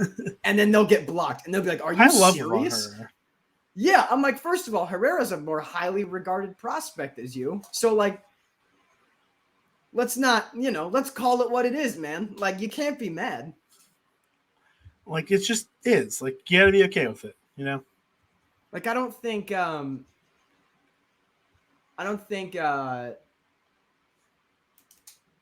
like, I don't even know what like a good example of this would be. I don't think that like I'm trying to think, not like a Wally Pipp, but like whoever the shortstop was before Tatis. I don't think he was like, wow, I can't believe you would say that about me. Like, oh god, who was the? I couldn't even tell you. Such a forgettable team. Such a forgettable. I was gonna get. What's his name? Chase Headley, or was he third? He was a third baseman. Yeah. He actually had a couple crazy years. We talked about that Yeah, we talked about that recently. I feel like he had like an 8-WAR season one year. He had like 15 WAR for his career, and like half of it is in like 1 year. Oh yeah. I'm gonna look up opening day starting shortstops for the. It's a nice little slow mo replay. The umpire getting to do a little opa there. No, but the year I predicted because I predicted Trout, Yelich, and DeGrom that year. This is 2018. I'm sick that you gave I was Yelich right. any sort of platform. I don't care that I was right. And then I predicted you, Stroman in that as well, which was not correct. Yeah, let's see. When did Tatis come up? 2019. So the 2019 opening day shortstop would have been not Tatis, right? I believe. Nope, so. It was Tatis. Well, so who's the 2018? Yeah, I gotta look that up real quick. 2018. Did Alexi Ramirez stick around long enough? Is there that might be the name? Was it Freddie Galvis? Yeah, there's. I forgot it was Freddie Galvis for a couple years. What's Freddie Galvis gonna do if someone was like, man, Freddie Galvis, good defender, but I'm really excited for Tatis because of his bat. Imagine if Freddie Galvis blocked somebody. Carson, with me at Diamond Digest in 2018 to 2019, not really. Me working back in the day here. Back in the day, 3 years ago. That feels. I mean, that's pre-COVID feels like a lifetime ago, man. No, that's reasonable, dude. 2018 Cardinals. I mean, that was like bench mafia year. That was like a fun year to be a fan. We went 88 and 74. We didn't make the playoffs though. That kind of stunk. Yeah. 2019, I would have been a menace to Cubs fans because that was the greatest Cubs Cardinals game I've ever seen was when Kimbrel came in top of the ninth, first pitch, Molina bomb, then Paul DeJong next pitch bomb. That was electric. Actually, yeah, 2019, I salute the Braves. I salute them beyond belief. Dude, that game 5 is the most peak. I understood why people hated the Cardinals that day because I was like, this is so. It was base hits down the line, like a one hopper that goes off a glove. It was just brutal. That was a brutal outing. Yeah. I mean, that was it fucking kicked ass, and we get one, and I'm using it for that. I was cackling like a Bond villain. Like a Bond villain. No, seriously, I was standing up and walking around just laughing at the TV. I'm just another one. It was just to this day, man. It's the most villain I've ever felt as a Cardinals fan, for sure. I think that's reasonable. Because, I don't know. It was just... I think we were... I'm going to walk that one back. Trying to figure out that line. Yeah, did we have more talent than that Braves team? I don't know if that's true. I was about to make that claim. I think it was about even, is what I would say to that. Because they did not have phenomenal pitching, and that was the year Jack Flaherty was a Cy Young. That was the year he had that second half where he had a 1 flat ERA. Yeah, I remember that year. We had we had Goldschmidt, Wong, Ozu, we had some guys. Had some dudes. That was also Tommy Edmonds' rookie year. We had 3.5 B WAR in 90 games. It was ridiculous. It's pretty solid. Not gonna lie. That's pretty good. Yeah, ridiculous, man. And it was so funny. The Ringer wrote an article about him. I mentioned this before. I'll interview my cousin at some point when he gets the at call one up. point. Well, I just don't want to. Yeah, I don't want to do it now. He's rehabbing Tommy John. No, that's fair. Not really that exciting to be how's it feel? You're really excited for your first professional season, and then you elected to get a surgery that takes forever to heal. How's that? How you feeling about that? How's that going? Yeah, I'm sure he'd be fine. There's a guy that I'm going to reach out to here pretty soon. He plays for the Ogden Raptors, but he also, which is a Pioneer League team, which is the league that's up here in the Pacific Northwest. Yeah, for those Ogden's who don't in know, Utah. Officially affiliated with Major League Baseball, so it's not part of the minor leagues, but it's a partner league. Right. Yes, correct. They test out. We were the league they tested out extra inning home runs in. All the right. home run derby for extras. They tested that out in the Pioneer League I don't last year. I think it's a fun idea, but can I be honest? So, It'd be a really good college idea. Here's my thing. So being someone who, because I worked for the team out here last year, the Boise Hawks, and I got to witness it a few times, like 3 or 4 times. Yeah. And I'll say this, for what we're doing out here, I think it works great. Yes. It would be awful at, I think, just about any level higher than what we're at right now. I think D1 college, it would be electric. I think it would be too. People would be upset, and I get that, but like, yeah, I think that's you cannot have that in the majors. You need to do it at a level in which you can you have guys that everyone wants to talk an outrageous amount of shit.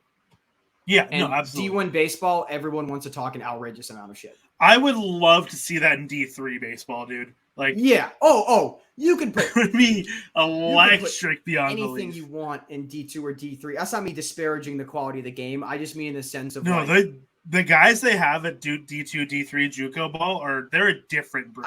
I say that as someone that went. I got to go see because the D3 College World Series was in Cedar Rapids. It has been the last couple years. Like I've gotten to go watch and stuff. Phenomenal. Yeah, it's great product. Shout out Jake Mintz from Cespedes Family Barbecue. Got to meet him. Coolest DM of my life, by the way, was getting a DM from Cespedes Family Barbecue that said, "Hey, great meeting you today." About shit myself when I read that. I was like, "Oh my god, he remembered me." Yeah, Carson went. I think still to this day the only official media reporter thing that Diamond Dogs has ever had. I think Carson's the only one. I got reached out to again this year. I couldn't go because I was visiting home, but I got reached out to again to be like, hey, like when you had a thing or like you had press, are you going to need that again? And I was like, maybe. Damn. I was like, I'm not going to say no. I don't know if I'll be back in time, but. That's cool. The fact that they're like, hey, we know you were here for like press last year. Are you going to be back? For Diamond it's how you guys know that I handled myself with enough professionalism where they wanted me back. Yeah, that's fair. No, but I think it's also probably I didn't request to do any I didn't bother guys for interviews or anything. That's probably they're like, yeah, he's probably here just hang out, vibe a little bit. Yeah, just get the overall vibe and the overall atmosphere. I mean right. Very on the whim. I mean, I had my roommate be our photographer, and I made him bring a disposable. So I actually haven't had that film developed yet. I've been saving it on purpose. Oh. It's right here. This camera right here. Holding it. It's right here. Nice. And so I had him try to get some action shots on a disposable. It's I don't know how it's gonna look, but I don't know. I think the shots will end up looking kind of cool because I got shots of each other, of the fans. I tried to have it be sort of a capturing a moment in time. You see a great look at my elbow there. My apologies. Got a little. Oh, we might not be doing a broadcast for next Sunday night baseball, which is tough. Where it may be for our loyal viewers. We have to figure it out. But it is Cardinals Phillies. Yeah. I'm smart that they had the Phillies for the July 4th weekend game. That's the only time I've been pro. I'm the only time I've ever been pro. It should be the NL East team because that's a great use of the schedule. Yeah, that's fair. But the guy I was going to mention before we kind of got sidetracked there for a minute, he's actually no longer a Ogden Raptor. He's now a NOCO Owl, same Pioneer League still. All right. Where are they out of? He also Colorado, I believe. Northern Colorado Owls. Duh. That's what NOCO stands for. I'm pretty sure. Okay. I assumed, but I didn't, Yeah, I had to think about it for a second for some reason. But I didn't know if he also plays. Sorry, go ahead. He also plays for the Savannah Bananas. So I think that's a DM you gotta send. Yeah, it's a level where I think I can get away with it. I'm like, hey, I know you play out. I've seen you play in Boise because I was. You can always say you're a fan. There's nothing wrong with saying that too. Yeah, but it's saying I'm like, yeah, I've seen you play, and I've seen you because he's also very active on social media, TikTok especially. And so I'm like, I know you play with his Fan Bananas. Like, would you be willing to do like an interview with us or something like that? For sure, dude. And so I think that's the DM I want to send. Hey, it's all about networking, dude. All right, like True. For example, my man, Emmanuel Rosario. There you go. It's a great name. That's it. Emmanuel's a powerful name. Yeah. Emmanuel Clase, by Emmanuel. Great player. I'm not sure. True. It's all about networking, dude. Like Adam Wainwright, right? It's like my dream interview, right? 3 weeks ago, got him to acknowledge that I exist. That's step one. He knows I am a person. He knows I'm polite enough to not ask for a ball after a bullpen session over. No, that's right. Yeah, we did talk about that. Yeah. This guy, be like that guy. Yeah, that's what I'm saying. You're the guy in question. Excuse me, Mr. Wainwright. Adam, if we want to be best friends, we should be. We could be. You want to be best friends? You see this? What? I don't know. You guys see? I know you got a dog Wainwright. recently. I'll dog sit for you. We could have a little jam session. We go to a Blues game together with your good friend Yachty. I've heard he's a nice time to hang out with. I don't know, just like whatever you want to do is fine. Reach out to us. Unironically. I mean, Yachty, I know. Well, he's currently. We'll tweet this at the Cardinals and see what happens. He's currently rehabbing it back in the PR. Carson. Oh, 20 seconds. We'll clip this in like 20 seconds. St. Louis Cardinals. Hi. You can see I've got some fan art in the background behind me. I have been a diehard. My family has been a diehard Cardinals fan for generations. Adam Wainwright and Yachty have meant the world to me for almost my entire life. And if I had a chance to sit down and just chat with them, spend a day, it'd mean the world. Thoughts? There you go. There you go. I'll keep it nice and succinct. Nice and simple. So Cardinals, if you end up seeing that. We'll if they tweet at you. Yeah, sure. We'll see how exec. That'll be a bit of a negotiation. We employ the same guy that sent you flowers. Like, you know. That is true. About. That is true. We do. John, I'll become a bow tie guy if you can make this happen. Like bow ties are electric, dude. Oh, we were talking about Kenny Rosenthal earlier. I don't have any beef with bow ties. I just don't. I just have never owned. They're hard to tie. They are. I do have beef with bow ties. They're hard to tie. I don't. I don't. Cardinals. There's no. Well, that's my beef with bow ties is the fact if you don't. I don't know if Farhan is known for. You don't wear them regularly. They're so hard to tie. Really? Okay. Is it just like the lack of material? So like getting it to like line up right is just a little finicky. Yeah. Plus, like, okay. So I don't know if you've ever seen an untied bow tie. I have. I wore a tux for like senior prom. I just with a non-clip-on bow tie. Yeah. Okay. Yeah. So like, I just don't remember. Difficult. I just don't remember it. Like, yeah, other things were going on that day. I don't remember how difficult the I think I was just really excited because, a tux rental, it's like lined up perfectly for you. So it was like I think I was. My line of patience was a lot longer because I was like, man, I'm like, I could be upset right now, but this is fitting like a glove. But also, but you didn't tie it yourself, I'm assuming from that. No, I did. Oh, did you? Yeah. I did speech team in high school, so like every Saturday mornings, man, I was getting up at 6 a.m. and putting on a full suit to go be persuasive. So I was pretty good with pretty good with a tie. So then you know what? Actually, I'm gonna give a shout out my dad once again. Shocker, I know. Shout out Carson's dad's printer. What's really cool is my dad ties left-handed, like backwards. Like he ties them backwards. Oh. So if you go on YouTube and look at how to tie them, like in a tutorial, I tie it the opposite way. Did your dad taught you a tie? Correct. And because my dad's left-handed, so for him, that was like the dominant way to do it. And for me, because I was like 14 when I learned, or 13 or 14, like that's just how I did it. So our producer's asking what a speech team is. Technically, I'll shut up. Forensics is the actual name. So shout out Glenbard West Forensics. if your high school has a speech or debate team, I highly recommend it. It's a great confidence builder. If you're like me and you never shut up, it's a great outlet. It's full of people that are, I think, have a lot of passion for, and there's a lot of different events. So the events that I did were original oratory, which is 8-minute speech about a topic you're passionate about. It's typically like cause, effect, solution. It's usually like giving a presentation on a paper, but you have it memorized. You have blocking. If you guys notice when I talk, a lot of the time you'll see me. It's called the bread box.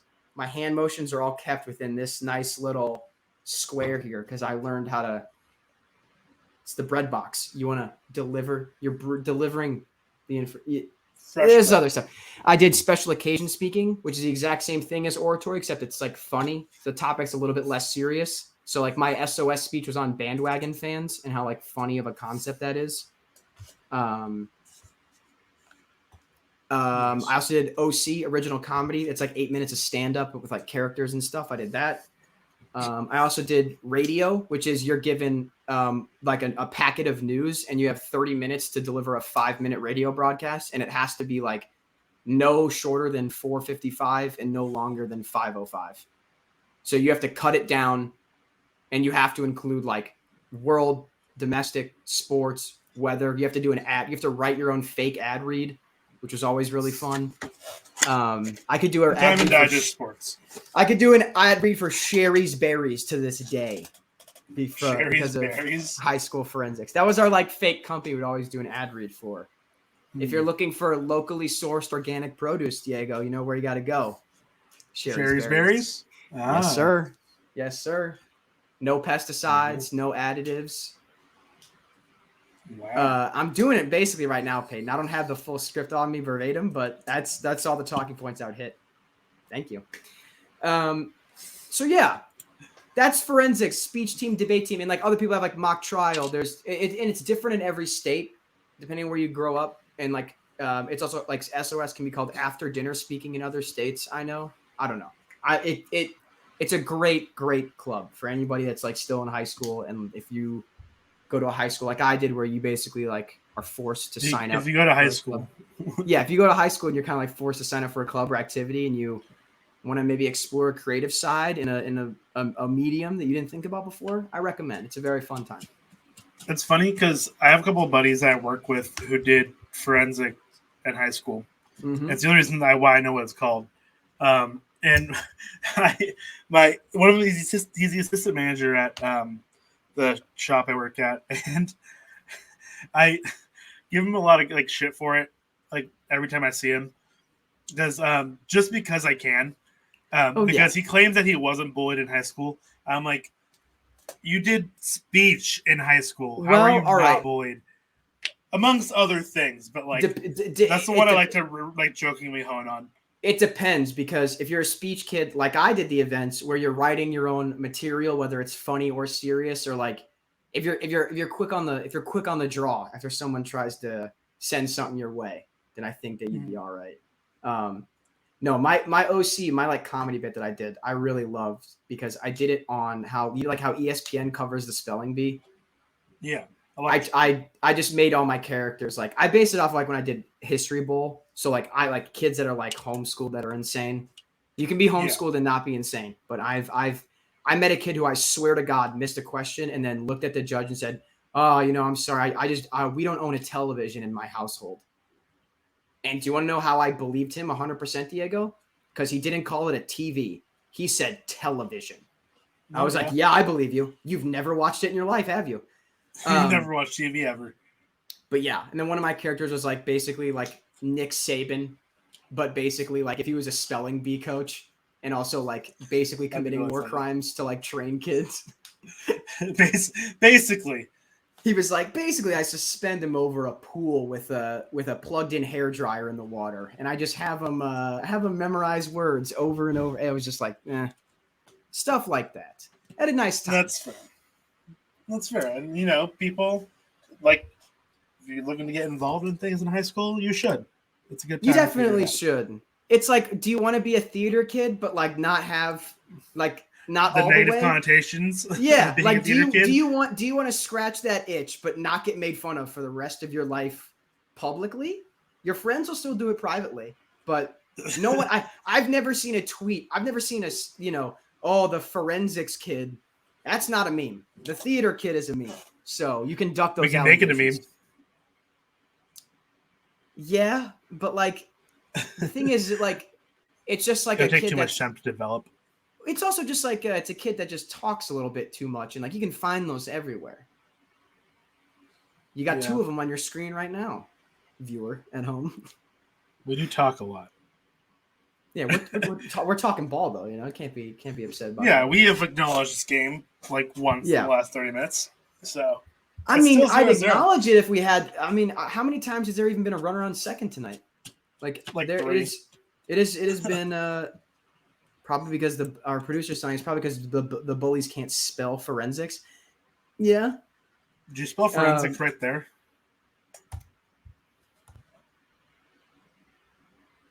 He spelled, yeah, he did. Isn't it forensics? I thought it was plural. Well, yes, but like forensic is still a word. Yeah, okay. Yeah, it's true. It's like, oh, it's like, oh, did he spell bridge right? But yeah, Spudgood's bridges, but he's good. Either way. What am I talking about? I don't spell. I do numbers for a reason. I'm a fairly decent speller. I'm an horrific speller. I'm so bad. I'm pretty good I can get people's names down pretty easily. I take a lot of pride in. As a white guy, I take a lot of pride in. No, as a white guy, pronouncing and getting spelling pretty close for people's names. Okay, that's fair. as a white guy. But, I mean, dude, you've heard it. I'm sure. Yeah. I mean, how many different ways has just your last name? Like, how many different ways have you heard that pronounced? I'm sure it's a baker's dozen. And it's like, how do you? My first name gets misspelled. I don't know how you get that one messed up. Like I could DEI. No, it's not right. That's Dago. Yeah, no, it happens. It happens. That's Dago. Like that's correct. Like after today, we're gonna go like. Yeah, I couldn't tell you. It happens though. My name is often mispronounced, misspelled, miss everything. But there's nothing worse than I talk to this with some of my buddies every now and then. EIGH in names. Yeah, that's not real. That doesn't belong in. Look, I'm going to give a brief PSA, right? Because my name is starting to become popular, which... I feel like Carson's a fairly popular name. Well, back in the day, when I was born, it was not in the top 100. Now it's creeping up there. Number like 7. I don't know if that's true. I just put a number. I was gonna. I'm like, I mean, like, I know I'm. I know I'm cool, but like, it's not. Don't name your kid after me. Carson has 7,000 kids in the world named after him specifically. John has 7,000 kids. Yeah, they're all named Carson. I knocked on wood, John. I knocked on wood. The only child John has in his life is Chad, and we love Chad. Chad the cat. One of our writers has been taking care of a cat that meandered into his garage about a week and a half ago. So he's been feeding him, giving him some TLC and making him feel loved like you should with any animal. So that's a very, very nice thing that he's been doing. But no, yeah, my name's been getting a lot more popular. And the reason I say this, no spelling my name with a K, no spelling my name with a YN. My name is a phenomenal gender neutral name. Don't butcher it with your nonsense. The only other, I think, acceptable way to spell your name is maybe SEN at the end. I mean, I personally, it's like, why are you changing it? It's fine.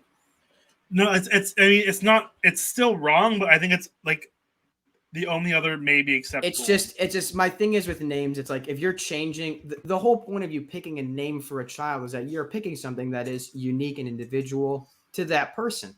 You do not need to take the extra we spelled it uniquely. So here's what you're going to do. Here's what that kid's going to end up having to deal with. Every single person on planet Earth is going to spell that kid's name wrong or pronounce it wrong because you wanted to act a little bit different. Like, you're just making that kid's life more difficult for no reason. Yeah. They get made fun of for it too. That's the other thing. Like, yeah, exactly. And I'm from the Midwest. The amount of just like, I mean, like, I don't know. I don't know any people with these names, so I don't feel bad. When it's like Right. McKayleigh and it's like MAKAYLEIGH, and it's like, stop it. Like, yeah, that's not good. It's pretty rough, if I do say so myself. Like, it's not like at that point, just name your kid like Apple or something like that. I judge less. Yeah, at least you're owning the fact that you're not that creative, but you wanted to be different. Yeah. I've always been of the belief if you're gonna name a child, you want a name that catches eyes but doesn't turn heads. Catches eyes but doesn't. Yeah, no. Like a name that if a name that if you were to hear something like, oh, like that's a nice name, that's a really cool name, but not a name with That's what you want to avoid. Yeah. Like, I think just, in this game in particular, I feel like Dansby is not a name I hear a lot. And I just said Yes. Swanson. Yeah, but that's a normal, that's a good name. Exactly. Like, or that's honestly, a fun name. Spencer Strider, that's a sick name. I don't know a ton of Spencers. Like Spencer's not it's a common enough name. It's a heck of a name when you say it in full. Spencer, what's his middle name? Let's find out. I really hope it's like or like a snake. So just is his initials. If it starts with an I, it'd be Sis, which would be cool. That's true. It does not start with an I. Does it start with a vowel? No. It starts with an R. Sirs. Yes, Sirs. Ryan? No. Roland? No. It's not a creative name. Okay. Richard? No. That'd be funny though. Hey, let's not judge people whose middle name is Richard. Shout out Mike Melinder. Shout out Mike Richard Melinder and his printer. Correct. And his printer, yes. I feel like I'm out of the common R names. Is there like a layup I'm missing? I feel like it kind of is. Ryan, Richard. Those are like the two big R names I know, right? I feel like there's one you're missing. Reeve? No. I feel like that's even more. Do you just want it? Yeah. It's Robert. Oh, yeah, there was. I was missing a layup. Yeah, I feel like I'm not crazy thinking this is a layup. No, you're not. That was just me. Spencer Robert Strider. Honestly, not that bad. It's a good name. That's solid. I think Strider's just a really good last name. Technically, so because it's SR, you get like Senior Strider, Sir Strider. Sir Strider. The Quad Father. Such a good nickname. It's so good. Also, for a sec, I forgot it's Fago, not Dago, as the drink. So when I was like, LMAO, they just misspelled your name. I was like, oh, like the drink. And then I had to Google it because I'm like, no, that's Fago, right? Jesus. It's like, yeah. I'm like, you're on the right track there. Apparently, Dago is a nickname for San Diego. I did not know that, though. I'll be honest. There's a lot of nicknames for like places that like I feel like most people have never heard of, but I just feel like unique to the place. Sometimes though, a city just like some cities just don't need nicknames. Yeah, San Diego just is a cool it's a good name. Like San Francisco, it's a shortening. St. Louis, San Fran, the Lou, like I've never heard anyone called St. Louis anything that's not St. Louis. Oh, the Lou is the nickname for what? The Nelly song? I'm from the Lou and I'm proud. Come on now. Oh, that's right. Yeah, that's fair. It's also called It's also called the Gateway to the West. Is the I've heard that one. Here we go. When you said cities that don't need nicknames, I don't know why. My immediate first thought was Knoxville, Tennessee, and I don't know why. Yeah, I think that counts. I don't know why. Big Knoxville guy? Apparently. But I hate how good Will Smith is. It infuriates me, dude. Hate Will Smith. All of them. Just now. That's not true. Now, I was just saying, I rock with the Fresh Prince, dude. So do I. I also rock with the Braves reliever. Just not this one. Yes, part of the night shift from last year. Former Giant Will Smith. Frederick could have maybe scored on that. Maybe, but I feel like they're not gonna. One out with. Oh, I mean, Muncy's been kind of garbo this year, though. Muncy is garbo. Roberts refusing to take him out of the cleanup spot is certainly a choice. He's been pretty adamant, being like, nah, he's my cleanup hitter. He's my cleanup hitter, and I'm like, all right, but like, move him down to like 7. Like he's a 7-hole hitter right now in this lineup. Like it just in this lineup, honestly, he's probably like 8 or 9 when they're fully healthy. Yeah. It just depends on how you want to do lineup construction. Of like, I'm a big fan of with universal DH. I'm a big fan of how the Cardinals do it. Where like, is Harrison Bader objectively the 9th worst hitter on the Cardinals? No, but he's basically like He's like second leadoff. Second leadoff. I like having that because if he gets on when the top of the lineup rolls over, that speed on the base path because I like having that. So I like having Tommy lead off, man. Got to get the guys with wheels on there. I agree. And whenever I like play like OOTP or something, I'll put a guy with speed at 9, even if he's not like a terrible hitter or something. But also like who's warming up? No hat, sir. Dylan Lee. Never heard of you. There you go. Now he gave him a hat. Like, hey, put this on before you get judged. Well, I mean, like, surely you would think that, like, you'd need to. I'm a proponent of. That's why they always tell you, like, even if you're playing catch, you should always wear a hat. Practice as like you'll play. God, that's a great slider, dude. My goodness. Practice like you play. I was always a big believer in that growing up, playing sports. Like, I know, like, because I went soccer. A lot of the time, like a lot of my teammates, like wouldn't wear like shin guards and stuff to practice. I'm like, no, I'm putting my shin guards on. Like, oh yeah, of course, dude. If anything to get that, if anything to get that feeling after soccer practice, man, taking those shin guards off, so good, dude. It's funny because like, at least recently, because I play soccer twice a week here at an indoor facility, but I wear tights because I'm a goalie and I don't want to get my knees get all scraped up on the turf. Yeah. So like it's a little like diminished because like you don't have that it's same not the feeling same. of it. Like it's not the same because you have the tights on.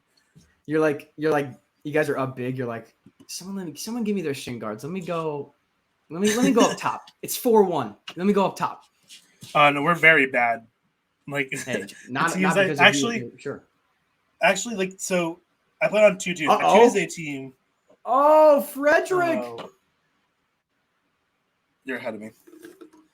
I know what's about to happen. That is some great heads up baseball by the Atlanta Braves. Keep this game scoreless. And honestly, though, when you watch this, Freddie pointing to Muncy to take second at the very least, that's smart as well.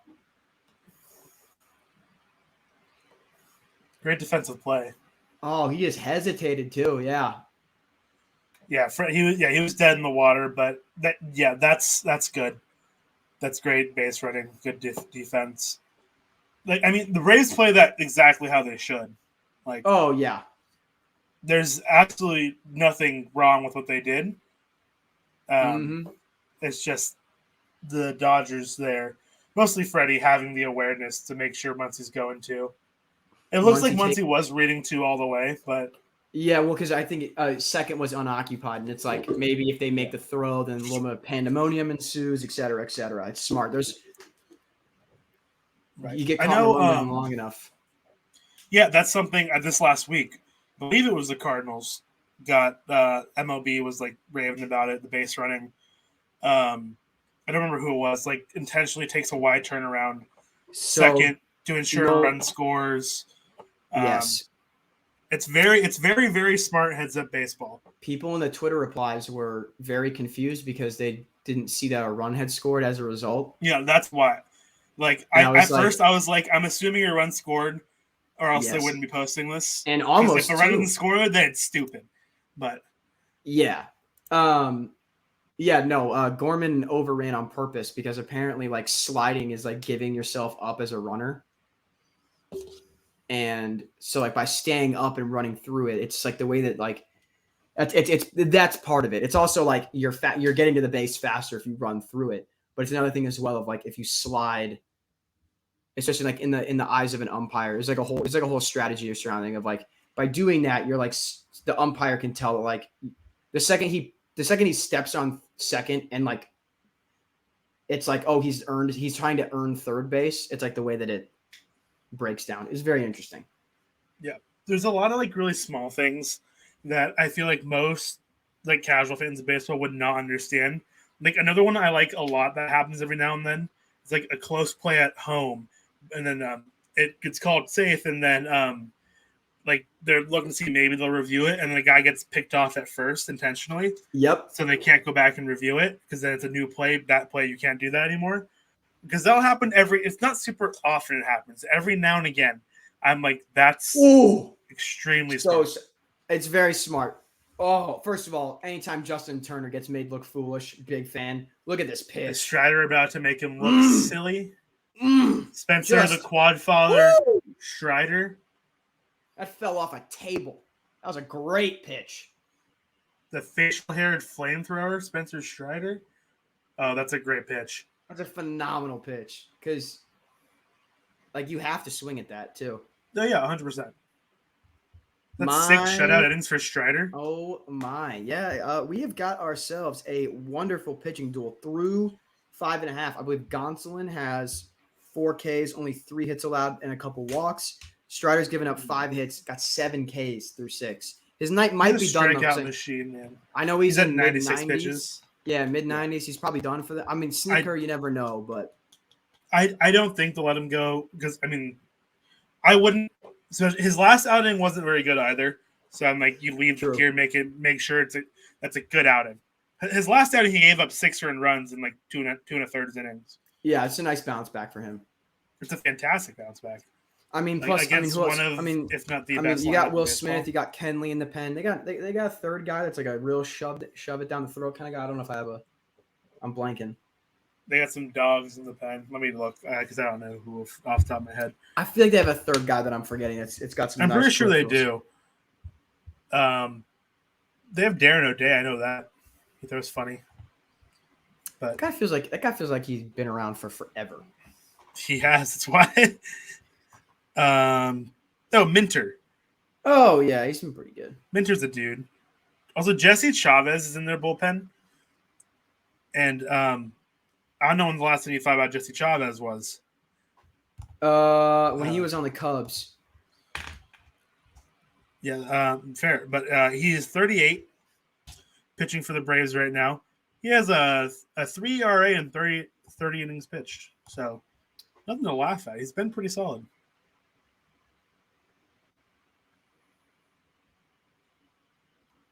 So.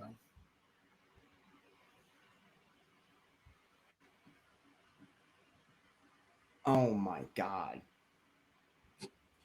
Are you sure if you're frozen or just stopped talking? No, I'm reading through what was sent to us by our producer. I thought I'm you sorry, guys. I thought you froze. for those of you that did not pay attention to any baseball today, there was a bit of a kerfuffle, a little bit of that's a spelling bee word right there. That is a bit of there was some rough housing, some rigmarole that happened in Anaheim today. 8 players were ejected. There was an 18-minute pause. Rafael Iglesias absolutely heaved a display. Donnybrook, thank you. That's another great one, producer Payton. A brouhaha, if you will. There's an 18-minute delay. That's a leadoff double for Mr. Darno. He's 2 for 3. Like I said, Rafael Iglesias absolutely rocket launched a container of sunflower seeds. I go watch the clip if you haven't seen it. It's literally very impressed. I was legitimately impressed because those it's like a whole tray. Velocity. Yes, and the distance. It was like an Olympic shot put. It was crazy.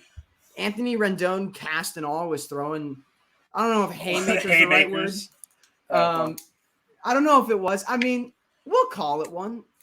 Considering it was with his offhand, like that's what I'm saying. The other one. Rendon in that kind of move with the right hand, maybe it would have.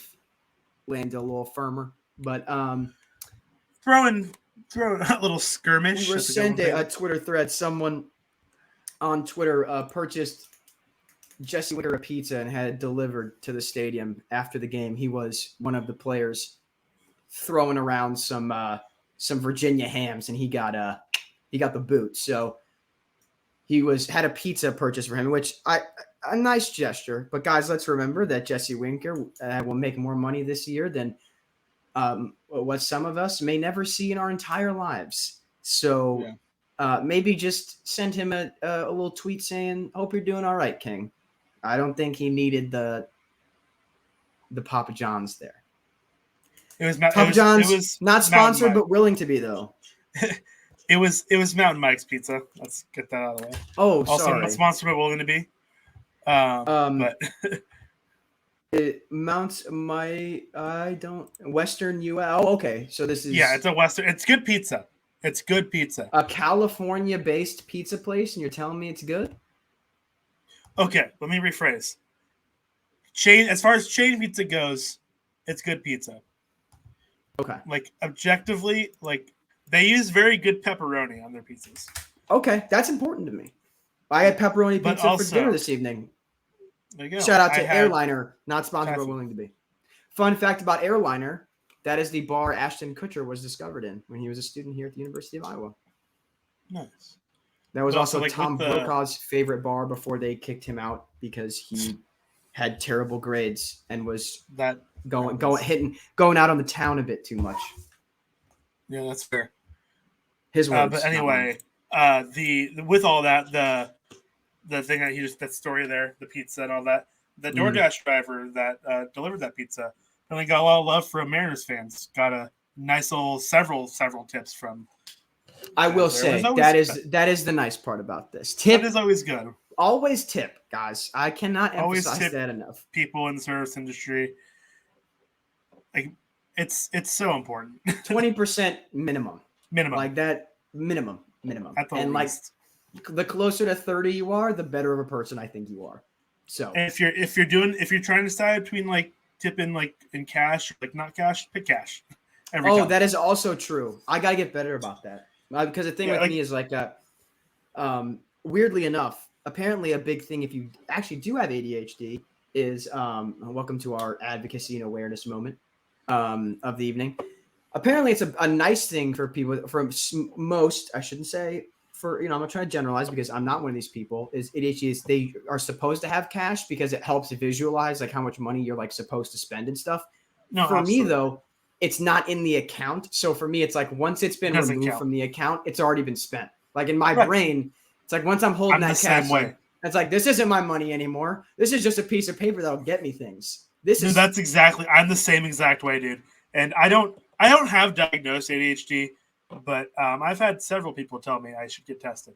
If you think that it is never too late to get a diagnosis. I had what's the name of the profession that actually like can diagnose you with ADHD? Being a doctor? Psychiatrist? A doctor can as well. Well, yeah, doctor. There's someone at work. I work at a coffee shop. Nothing's well known. Came through my line. I was talking to him for like 5 minutes. Mentioned this, and she looked at me. Is like, "You probably have ADHD." And this woman was a doctor. And I'm like, she saw your hair. No, I'm just playing. She just stereotyped you.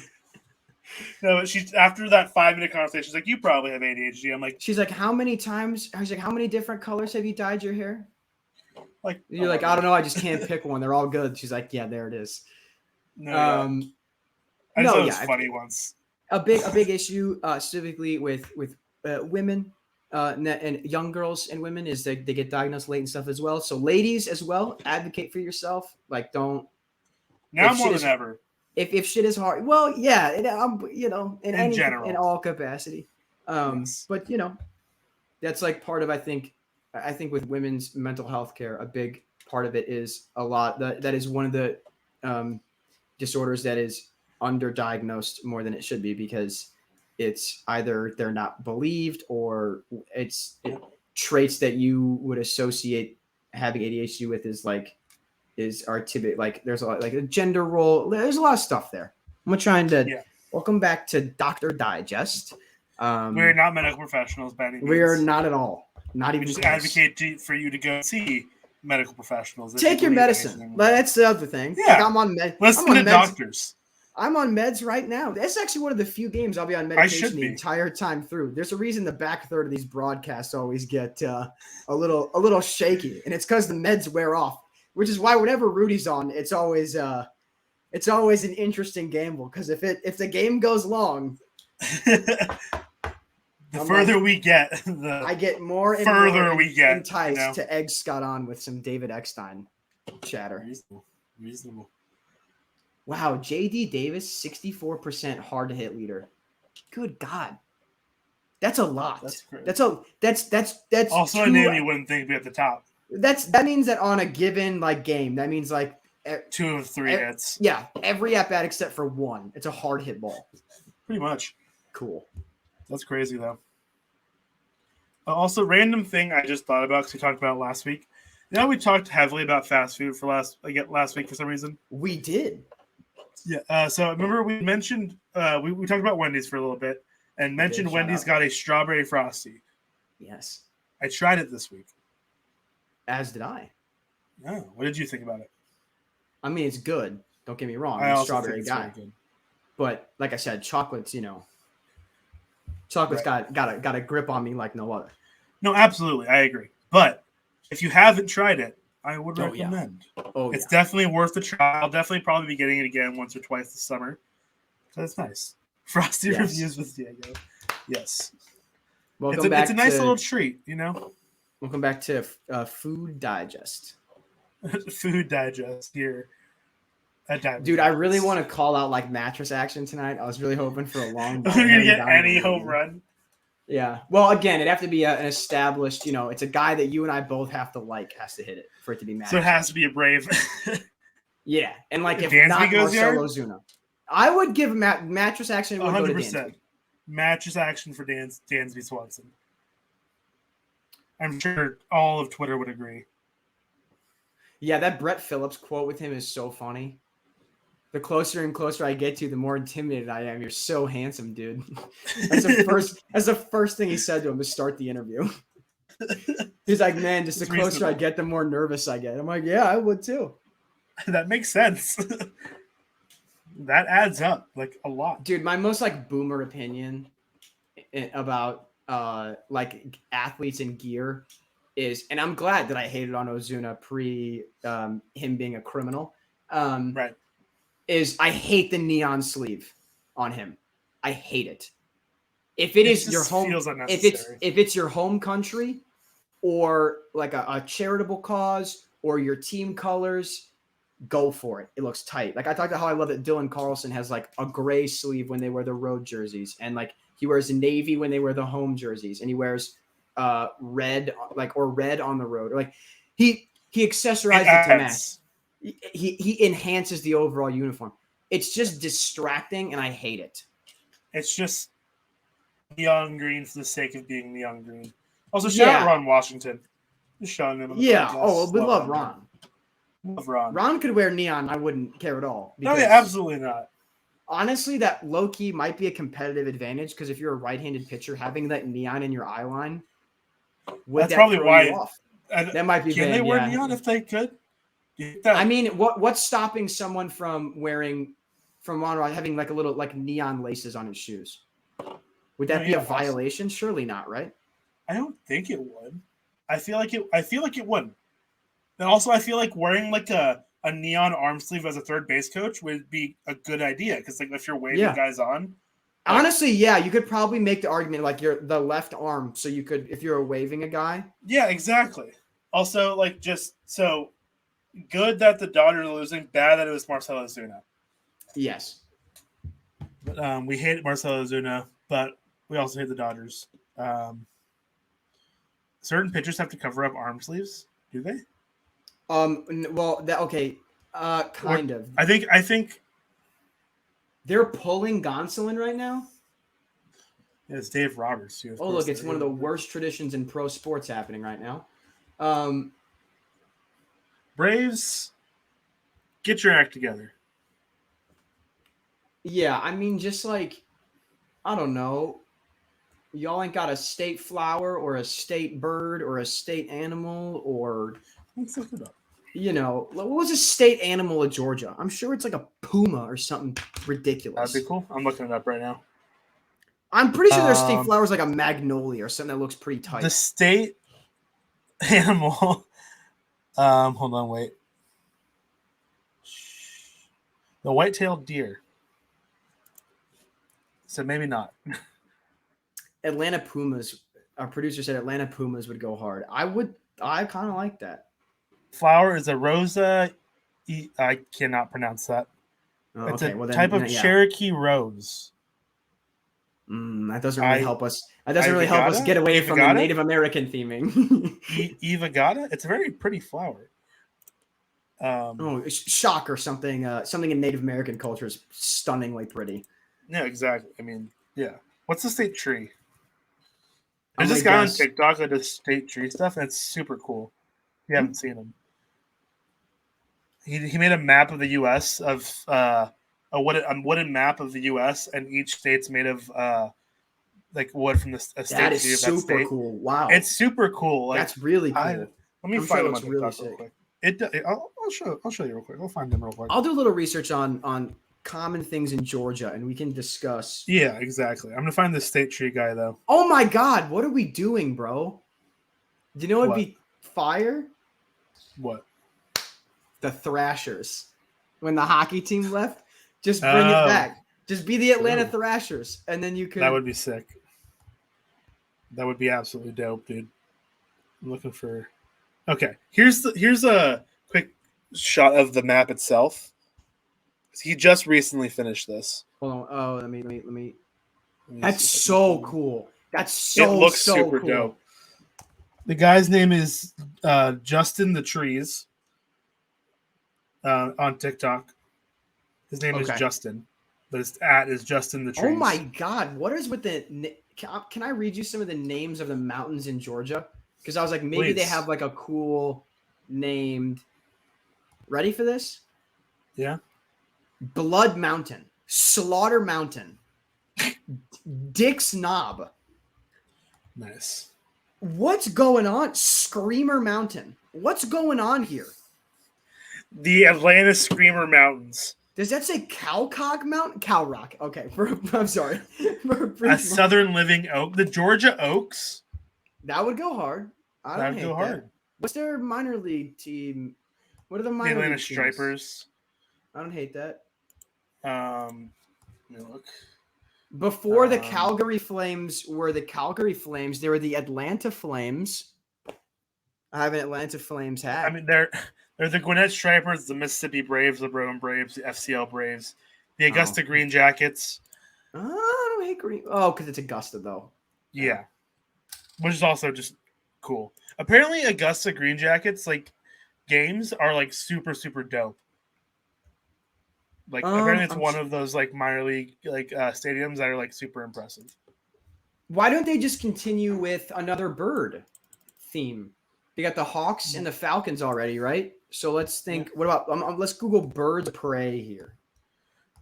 I was gonna say, why didn't they just not become the Bananas? Because they'd probably the Atlanta Bananas, probably. The Vultures. Birds of prey. Atlanta Vultures. That kind of goes hard. I'm not gonna lie. Atlanta Vultures. That's kind of. I'm on the University of Minnesota's College of Veterinary Medicine. They have an entire list called the Raptor Center. Hey, fun fact. You want to know something really cool? That relates exactly to what you just said. Yes. I think there's maybe two. I know it might just be one, but you can get a degree in raptor biology from Boise State University. Nice, dude. That's sick. And it is birds. It's birds of prey. That's what it is, because they're generally known as raptors because that's what they classify as. What is a merlin? There's a bird of prey called the merlin. Oh yeah, they're cool, dude. Fun fact: birds of prey also super big. The Atlanta merlin. The merlin is kind of tough because then they could have their logo be like they could have like a bird, but like they could do a little like purple in the uni, get it a little like mad.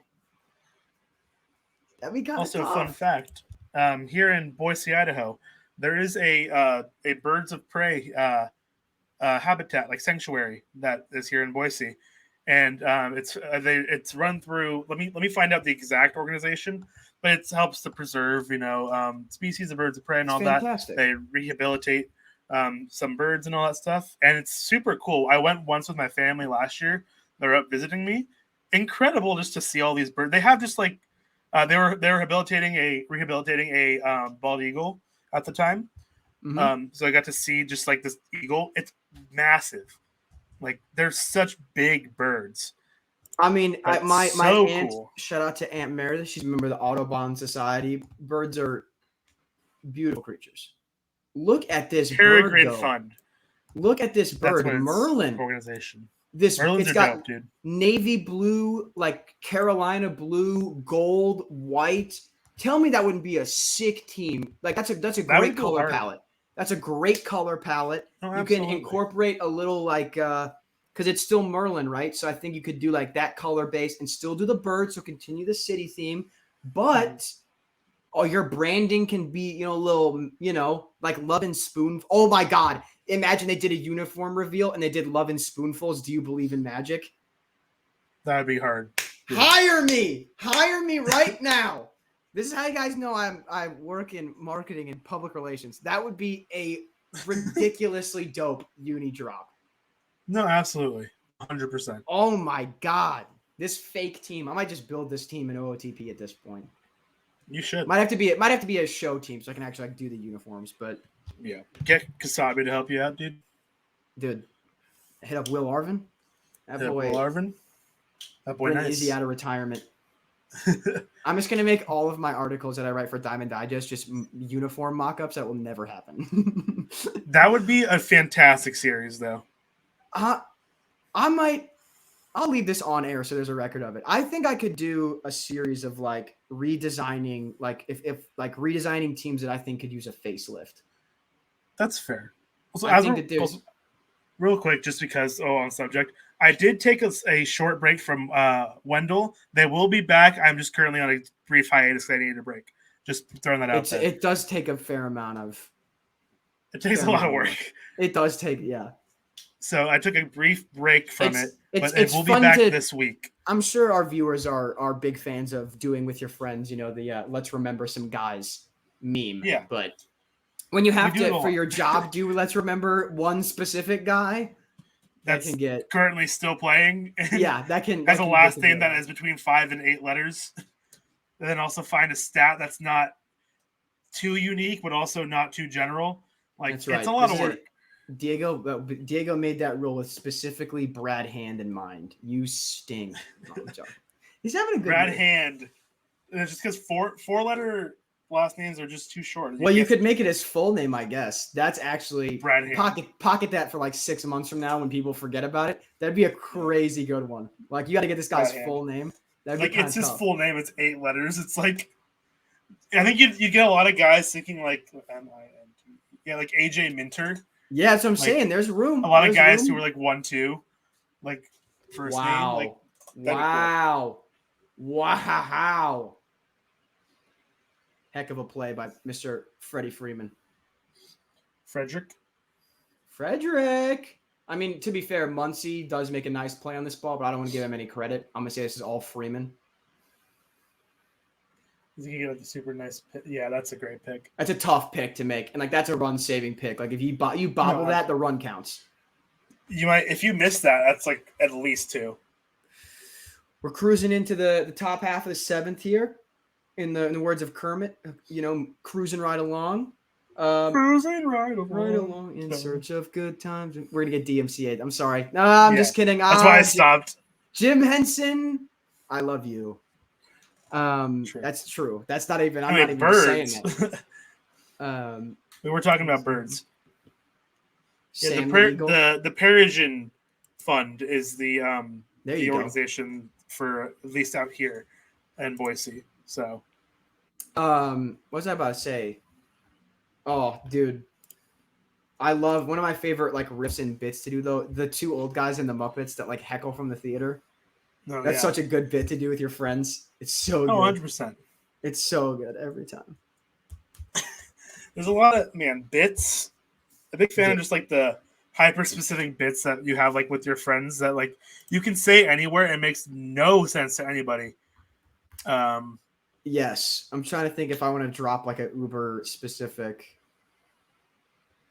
Michael Burns, shout out Natalie Portman. There you go. There's a long standing inside joke that I just dropped on air. There you go. Yeah, that's a decent one. That's topical. The new Thor movie comes out in a couple weeks. I'm excited for that. Doesn't that come out in 2 weeks, right? Yeah, a couple weeks. Yeah, I was trying to think. I'm like, that's also technically an inside joke that I just said. There has been years of ferocious debates on some of my friends are a couple means two purists. Some also say you can loosely describe it of like what I just did. Like, oh, it comes out in a couple weeks. That means it's coming out like soon. Yeah, exactly. So you're not a couple purist, is what I'm hearing. No. There's leeway. Yeah, you are the math guy, so I should have deferred to you on this earlier. You know what's funny? At least I don't know if this is like an everywhere thing, but at least people here in I've experienced a lot of people in Boise, especially, like a few days ago or like a couple weeks ago can mean anywhere from literally a few days ago to several years back. That's not. That might be just like a Boise thing. The Midwest meme is to say, wasn't that like last year? And it could have been like 4 years ago. Last year can mean when I was 13 years old. But they wouldn't say days. Everyone just assumes everything just happened recently. Yeah, like a few days ago. There were a couple weeks ago, something like that. Yeah, for whatever reason, it's like can mean any period of time previously. Who's gonna sign Bellinger? We definitely got to talk about this every time it ends up getting brought up. Like, who's paying him once he hits free agency? Like, I don't know. Cincinnati Reds. When I say pay him, I don't mean like big old Brinks truck. Who's going to have Cody Bellinger on their team? Who's committing to him? Like, who's going to give him more than a 2-year deal? The Cincinnati Reds. Like, I think he's no. You know who I think could maybe actually legitimately? The Baltimore Orioles. I don't know. I feel like that makes some sense. Not a ton. They're probably taking Drew Jones 1-1, dude. True. You signed Bellinger for like 2 years, maybe. They got Seti Mount. Like they got Crowd. They got Heston Kjerstad if he ever gets healthy. Like they have a lot of out. They do have a lot. He can also play first. Bellinger also plays first. I'm still convinced. I've made this take for 4 years. If you put him at first base, he'll hit again. Maybe he's a great center fielder, but he can't stay healthy. Yeah. So put him at first base and preserve his health, but that's not going to happen anymore. Yeah. After that play last year, which I talk about it so often. That's definitely what I was referencing, not Freddie Freeman. Yeah. Well, we know Freddie Freeman can play third. We know Freeman can play third at the major league level. True. Oh God! Did the Braves really have a home of the 2021 World Champions on like above the Truist Park? That better be gone next year. It probably will be. Don't milk it. You get a year. Like, I mean, they're in their year. This is their year. Yeah. I feel like most teams do it. They like the year they do it. Like they do the thing. There's a certain NL East team that sure as shit likes to milk it. Yeah. Despite having less than everybody else in their own division, which is insane considering the fact the Marlins are 23 years old. Marlins, I love the Marlins. Actually, I take that back. I'm sorry. The Marlins are 29 years old, right? 93? Yes. Yeah. So 29. Also, I don't know why I didn't bring this up until right now because I didn't think about it. Do the Braves have any sort of like patch or anything on their unis that say 2021 World Series champions? I don't think they do. I don't believe so. No. Because I feel like a lot of teams do that, right? Or is that just a thing the Giants did 3 times? No.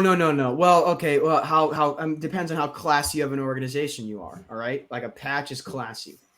Turning your Giants numbers. Did a little patch on the. That's what I'm saying. That's a classy thing to do. If you change your numbers to gold, I think that's tacky. The Giants did it for opening day. when they had it. It was like opening day and then it was gone. That's what I mean. And it was trim. Pretty sure the Cubs and the Royals did it for the whole year, and it was like, all right, guys. Okay. To be fair, the Royals ones like made sense, like with the uniform. But that's what I say. But then why didn't they incorporate more gold in the whole uni? That was my thing. Make it, put a little bit more gold in all of it, and then I'm fine with it. Yeah. Yeah, I don't know what I would do for. I don't know. It's just like, I don't know. Our organizations have both won enough World Series where we get to be in the ivory tower of like, well, like no need to make a big deal of it. It's just a World Series. It's only a World Series. Yeah, that's what I mean. Like, we both have multiple in our lifetime. Like we just like. Yeah, I've said this before, and like part of me does truly believe it. Like, if I can't complain if the Giants never win another World Series in my lifetime. No, you because I got to see 3. But also life? I feel like, that's why I say I'm like, I feel like some people like you got to witness 3. I would give you. I'll say this. Them and know. After 10, 15 years, I can start complaining again. You don't get to complain for like this generation, the StatCast era of baseball, which is going to be like 2015 to 2030 is what I think is going to get this like defined. Yeah, I think after that I can start complaining. After that, you can start to expect another World Series. Like I feel the same way about the Cardinals. If we don't win a World Series next 8, I'm not going to be upset until it's 2030. Yeah, like we have been to 4 and won 2 in my lifetime. So far that's okay. But like they're bringing in Chavez. Jesse Chavez. He's got some previously mentioned. Some great ink. Jesse Chavez? Yeah, he does on the sleeves, on the arms. But yeah, like your whole life is unrealistic. That's not fair. Right. Yeah. Because here's the thing, right? It depends on what pro sports team we're talking about. Like the Blues hadn't been to a cup in 50 years, and then they won one 3 years ago. I don't need another one. Like that was a crazy cool thing that happened. Like, but our baseball teams have won enough World Series where there's an expectation. Right. We're 2 of the 6 most valuable teams in professional baseball. Like that's us going 70 years without winning a title. It would be shambolic. Brutal, to say the least. I mean, the longest Cardinals drought is 25 years. That's the longest drought ever. If it once you start like modern World Series. Yeah. No, Giants will get one in the next 10 years. I think both of our teams are going to. I think so in the next 10 years. And the Giants aren't going to get one until Kapler's gone. This is what I think. I think we're going to get one in the Nolan Arenado era, which ends in I have 2023, 24, 25, 26, and 27. And this year. Next 5 years. I think next 5-6 years, like the way Goldschmidt's hitting right now, like Gorman called up and he's doing great. Tommy Edman's in his prime. There's just a lot. It's just go get the starting pitching, and this team is, if that team's a World Series heavyweight.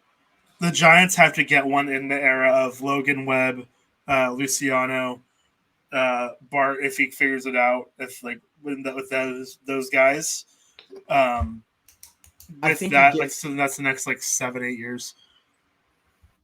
I think you guys are just going to sign a free agent. I really do. I think you guys are going to make a splash. They're going to sign guys too. I don't know who it is, and I don't know. Neither do I. I low-key hope it's Aaron Judge, man. Like, that'd be so cool for you, and sorry, Peyton, and he's not on the Yankees. That'd be tight. It makes sense, and, like, I honestly don't know how I'd feel about it. Because, like, Aaron Judge very good at baseball. Yeah. But, like, he's going to demand mad money. And Peyton, you shouldn't be threatening to turn the stream off, because do you know the horrific realization that many fans would have if Judge walks? Juan Soto's a New York Yankee, so think about that. Because if Judge walks, watch what Brian Cashman will do. Cry. But yes, he will. And then he'll wipe his tears with they will trade Peraza and Volpe and anyone else worth a lick in that farm system. And probably like Gleyber Torres. And Clinton Frazier. Don't forget about Clinton Frazier. And Miguel Andujar. Yes. And I don't know, Matt Carpenter, because clearly he's the most feared hitter in the Yankees lineup. According to Dusty Baker. According to Dusty Baker, of course. I'm not arguing with a man that knows how to wield a toothpick. That's all I got to say. True. But also, so just real quick, because also with the guys I just mentioned, I was going to mention, I couldn't remember his name for half a second. Kyle Harrison, also Giants pitching prospect that's made waves recently because so far this year he has thrown 60 1/3 innings. He's ranked 41st prospect at MLB. Guess how many strikeouts he has in 60 1/3 innings? Starting pitcher. It is higher. Is it triple digits? It is triple digits. This is where I reveal to you that I acquired Garrett Cole in my Dynasty Fantasy League, and Kyle Harrison was one of the prospects I traded to get Garrett Cole. I traded. It's 109, by the way. That's disgusting. And 60 1/3. Yeah, I traded Robert Hassell, Miguel Vargas, and Kyle Harrison for Garrett Cole. That's a haul, dude. Well, I mean, it's what I think. I think that's market value. I think that's fair. I also think that's probably fair. But Kyle Harrison... I think, is legit. He's going to be a dog, dude. I think he's going to be up by the end of next year. I just didn't have time to wait for him to develop because, like, if he does get called this year, dope. But, like... He's not going to call it this year. But, like, yeah, like, that'd be a really aggressive push, and, like, it would just be, And Robert Hassell is 2 years away. Vargas could get called up this year, but... No, that's fair. I get it. Sometimes you got to swing for the fences, man. You got to make a big move. No, I get it. But Kyle Harrison... This was such a great acquisition by the Dodgers, by the way, and the Mookie Betts thing. Like, Trace Thompson is just such a, like, good enough. Like, they get, like... You know what I mean? Like, such a good, like, you will give up nothing, and he'll get, like, look at this. What is a 2-4, what, pitch 8 of the at-bat? Like... Yep. My favorite thing on Twitter I saw when they made this acquisition, when they reacquired Trace Thompson, was Trace Thompson's the perfect guy because he'll carry the Dodgers lineup for 2 weeks and then fall off the face of the earth when Mookie Betts comes back. And I'm like, yep, that sounds about right. And just like you said, he's putting up this 9-pitch at bat. Yeah. Take your walk, bro. Like, get it done. Yeah. Trace Thompson, he's just a guy, That's what I'm saying. That's like just a guy. I know, like, professional hitter, like professional ball players is an overdone moniker, but here's what we're looking at. This guy plays baseball for sure. Like, undoubtedly, this guy is a baseball player. Many are saying. Big if true. Surely he's the most accomplished athlete in his family. Yeah, absolutely. No, undoubtedly. Definitely. And no, I can't think of anyone. Else. I didn't realize how many tattoos Jesse Chavez did have. I watched him pitch earlier this week. Like, maybe did he have fully long? Did he have the full? Maybe he had full long sleeves on. He might have. But I know some pitchers are. I think. I know some pitchers are, like, really particular about it. Yeah, I know Logan Webb is. He likes the long sleeves he pitches. Trey Turner has recorded a hit in 107 of the 122 games he has as a Dodger in the regular season. Well, that is disgusting. He should do that less. Our Dodgers writers don't think that they're going to keep him. Which I find I would love if they didn't. I find very shocking to think that that's. I don't buy that at all. I think that he's going to be a Dodger. I think so too. I hope he is. If he was a season and a half rental, they wouldn't have let Seager walk. Right. Because I don't think they have anyone in the minor, unless they plan on putting Lux at short. I mean, they could because they got Michael Busch, they got Andy Page's an outfielder. Like they got guys that can play pretty much anywhere. Right. So. Plus, Correa can opt out, and Xander can also opt out / Will, I think. Right. I think he stays. I really do. I do too. Because it's way easier to negotiate with a guy that's he's bought a house and he's been here for, a year and a half. Years. Like you make that pitch to Correa. Correa's got to uproot a family again, like. And the second time in 2 years, like. Yeah. I don't know. I would love if he doesn't stay in LA. He's a giant. No, I don't know. It's just fun. Your team just has money. It's just fun to do that. My team has money, but we don't spend it, so I don't get to do that joke. Yeah, like the Giants. It's funny because the Giants very much will spend, but they try not to. Woo! It's kind of weird. It's a weird dynamic. It's like they have the money and they're willing to spend, but they would also rather not. It's just like making a pitch to a free agent shortstop is like he's just it's the easiest pitch to make. And like I mean, is How about Correa stay in LA for another 6 years? Is Correa objectively the best player of the three? Yes, but how negligible is the WAR difference going to be versus the total cost? Right. Because Correa gets to choose between, I can make 35 mil this year again? Yeah, I think 36. Yeah, like that's his price point now. Like the Twins are low-key smart for that. No, absolutely. And with Xander, it's like, I mean, the defense has been like the best of his career this year, and it's like not negative. Like, yeah.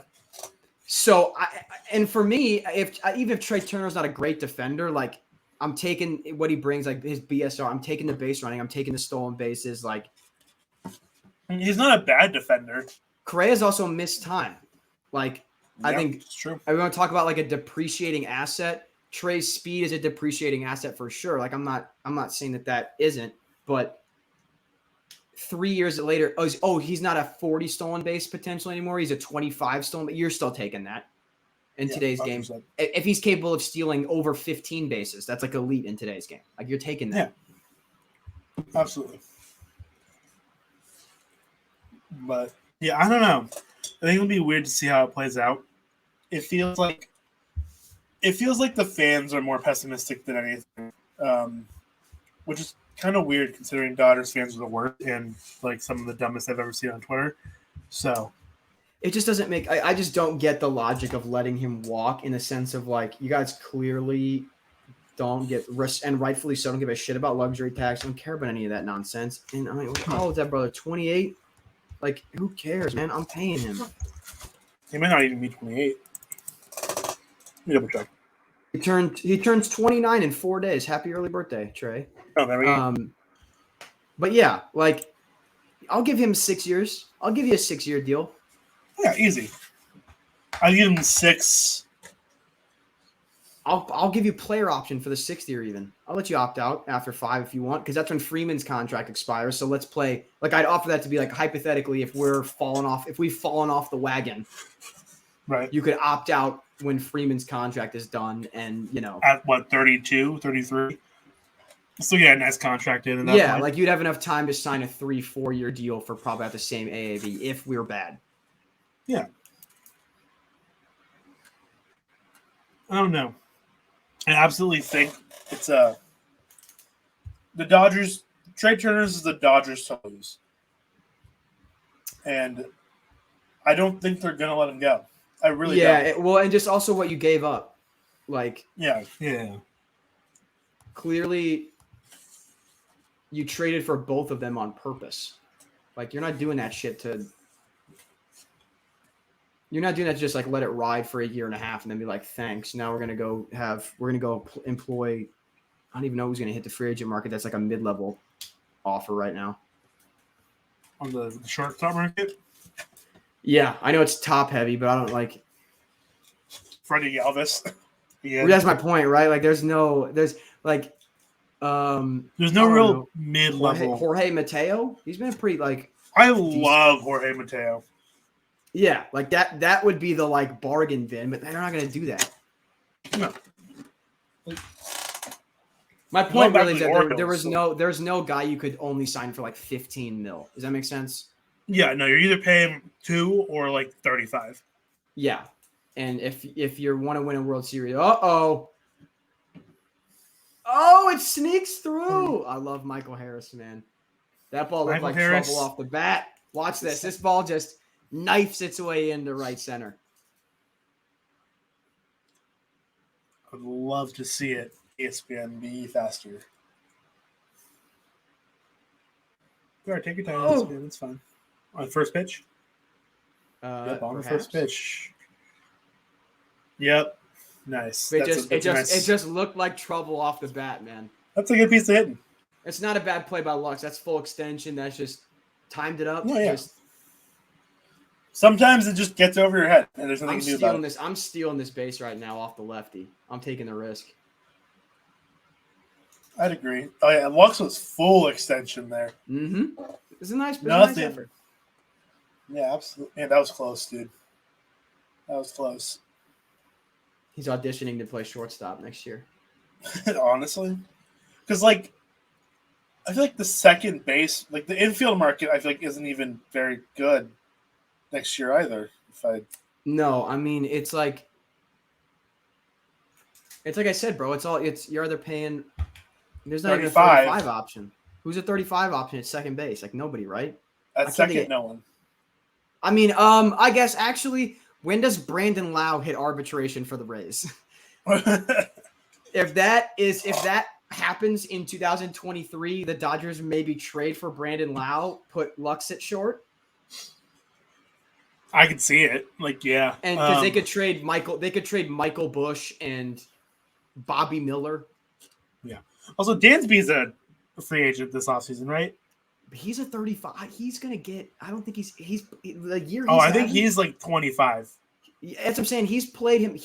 Before this year, if he had a 105 WRC plus, he was the $15 million option. Yeah, he was the bargain. He's your mid-level, but he's still upper echelon of mid-level. I don't even know if I want to call 25 mid-level. That's like the start of. No, I mean like skill-wise. Like, yeah. Okay. He's like that mid-level that we were talking about, but price-wise, that mid-level is still 25-30. And honestly, the other thing that like will hurt other teams vying for his services is that Acuna and Albies deal are so team-friendly for the Braves that they have the ability. That's how they were able to get Olsen. I think they're going to be able to extend Dansby. Like their pitching, it's a nice piece of hitting. It's a good-looking man. Truly, though, that's a gorgeous fella.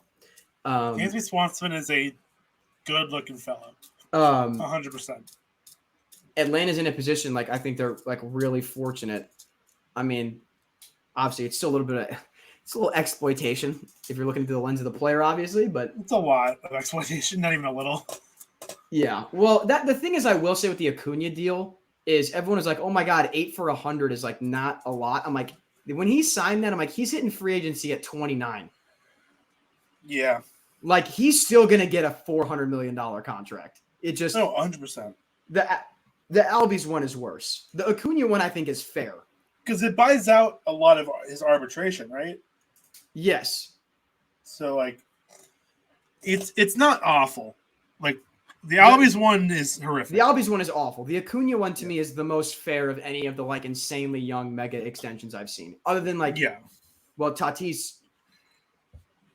Let me ask you this. If Tatis plays less than 100 games next year, because he's already playing less than 100 this year. If he plays less than 100 games next year, does the narrative become he's overpaid? Or we're stealing I'm about to see something wacky. Yes, you are. Michael Harris straight steal of third, and Will Smith just popped d'Arnaud in the head with the throw. Or was it the bat? I'll find out. I'm about to see it. So, but the bat hits him in the head.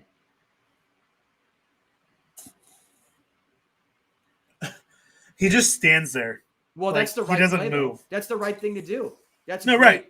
No, that's even much way after the fact, he just does not move. That's a veteran. That's a veteran piece of baseball, though, because if you move, that's where you can get called for interference. So just don't move, and sometimes you may take may take a little bit of extracurricular damage, but now they got second and third with nobody out. Right. No, yeah, absolutely. Like, that's the right move. It hits the bat, and he doesn't move it at all. You can't even begin to, like, say, hey, he did not. No, he just stopped movement altogether. He did not move a muscle.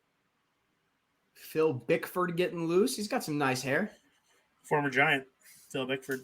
Did he have nice hair as a Gigante as well? I mean, he was only in our minor league system, but he did always have some nice hair. We drafted him. But yeah, the Acuna deal, I don't really bat that much of an eye at because, like I said, it's if he was hitting he'll free be agency, okay. If he was hitting free agency at 33, I think it'd be a lot worse. But like, is what it is. You still have time for an 8 to 10 year mega deal. Right, exactly. Or also though, like, yeah, he'll just get a really front loaded deal, like probably a pretty front loaded like 8-year deal, which good. Right. Yeah. As one would, like, for sure. But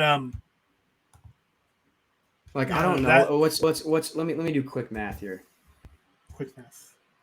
Yeah, bro, give him 8 for 275 at 29. Yeah, I think that's more than fair.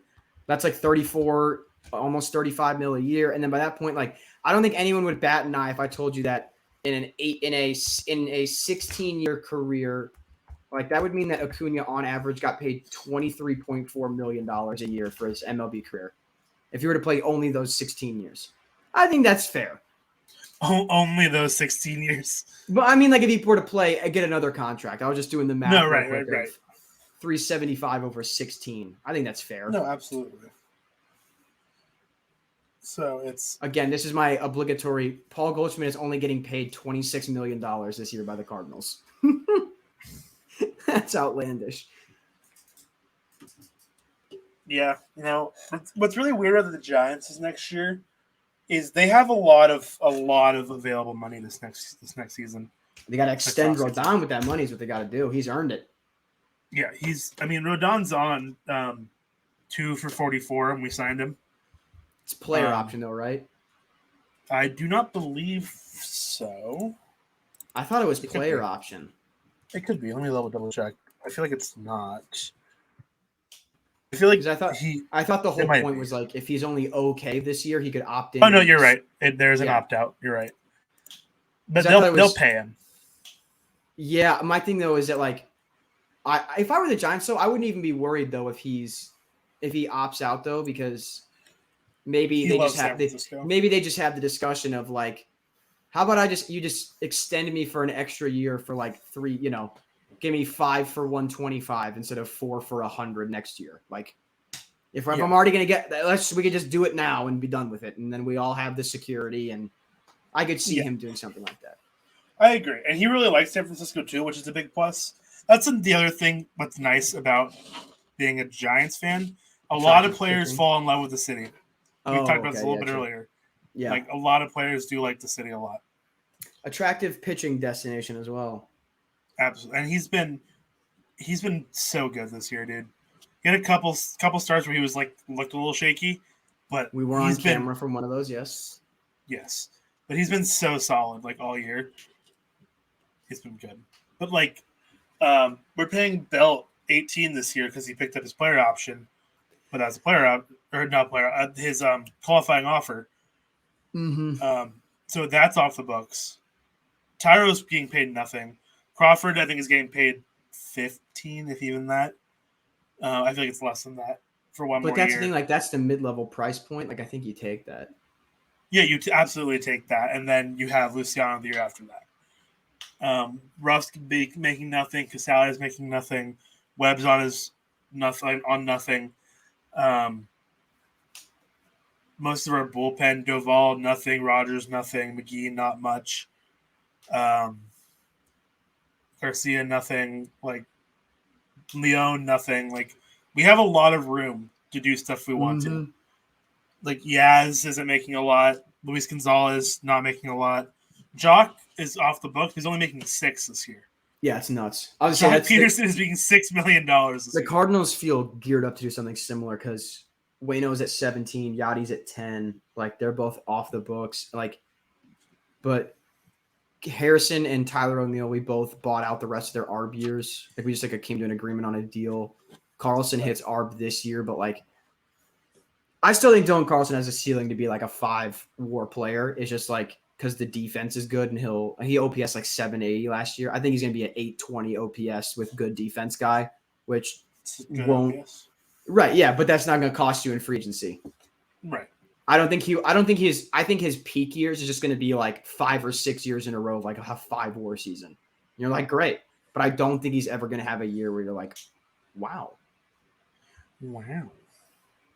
No, right. That's fair. Let's go. Sorry, Iowa just got another football recruit, 4-star O lineman. Let's go eat, big fella.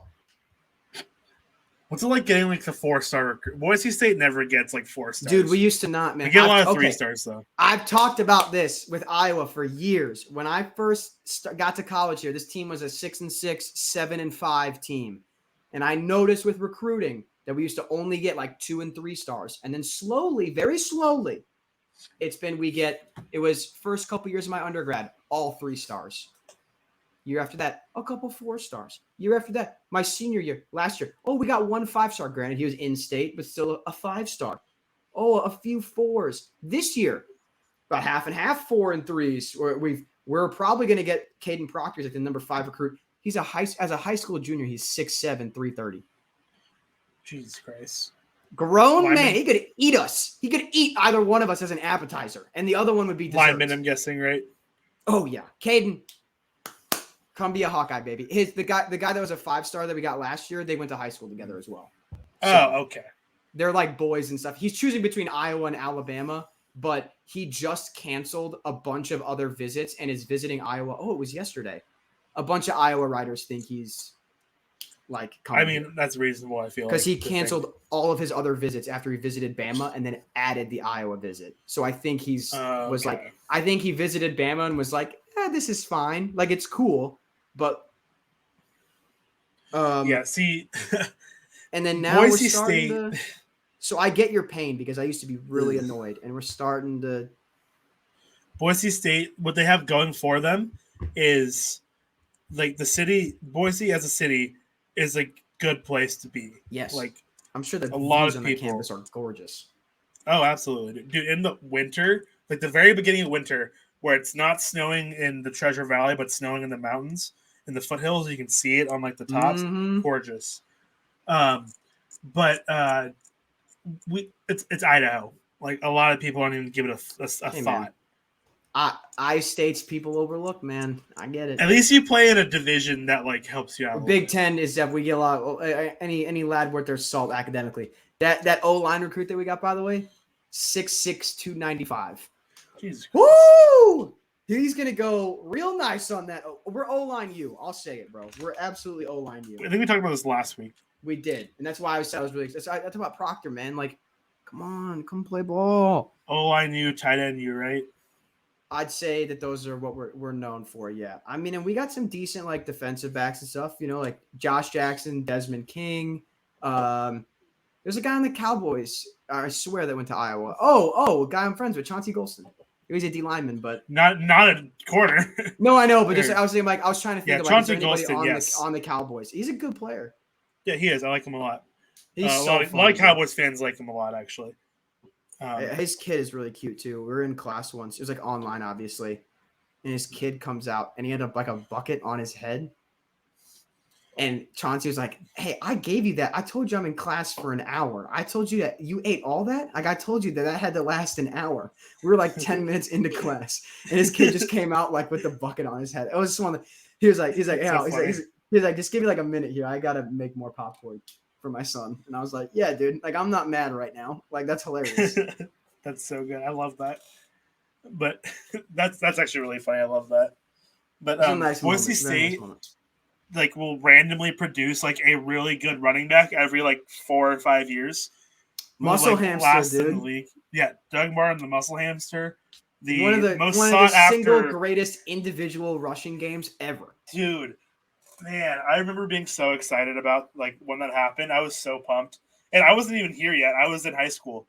Don't y'all have that white boy with the neck roll on the Cowboys too? What's his name? Do. It sounds like a Superman villain. Yeah, there it is. Superman villain. He's from Idaho. He played 8-man football in high school.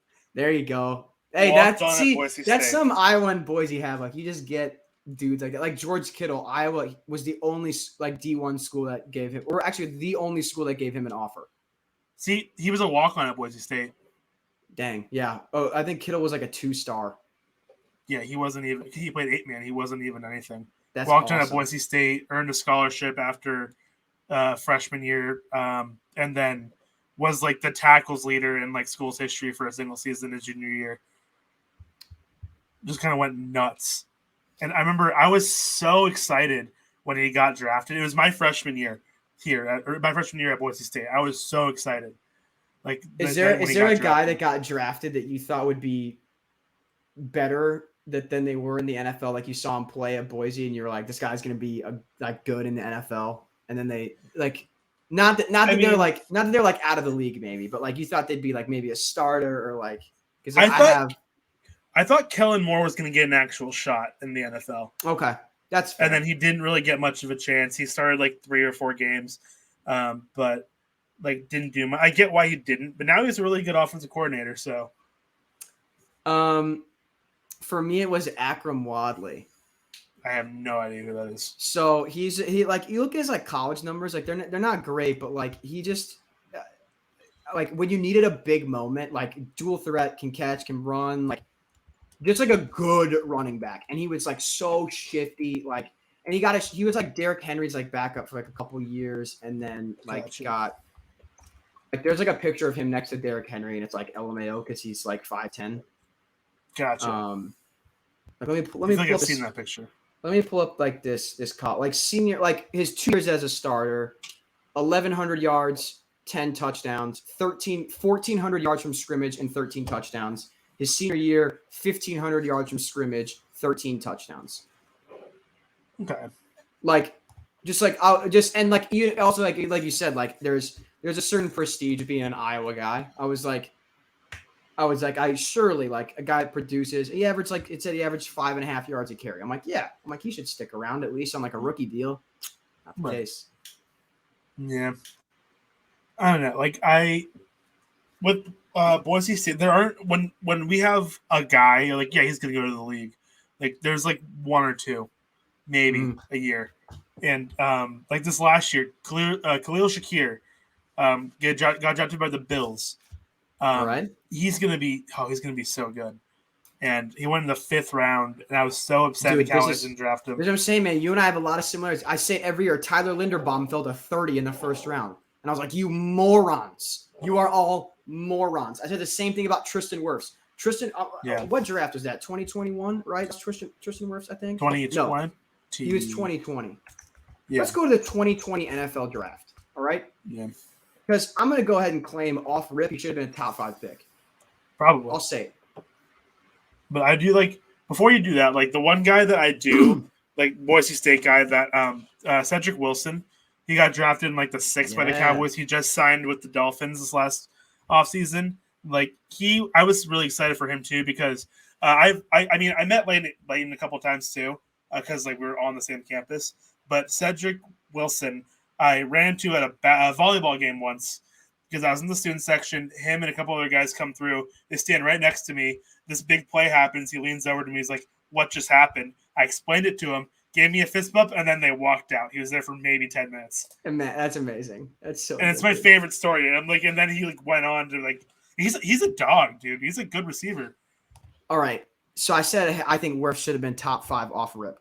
I'm going to name the guys that have been named to a Pro Bowl from this draft already. Okay, and one guy that hasn't, because Joe Burrow went 1-1, and I think that's acceptable over Wirfs. Yeah. Like you need a QB.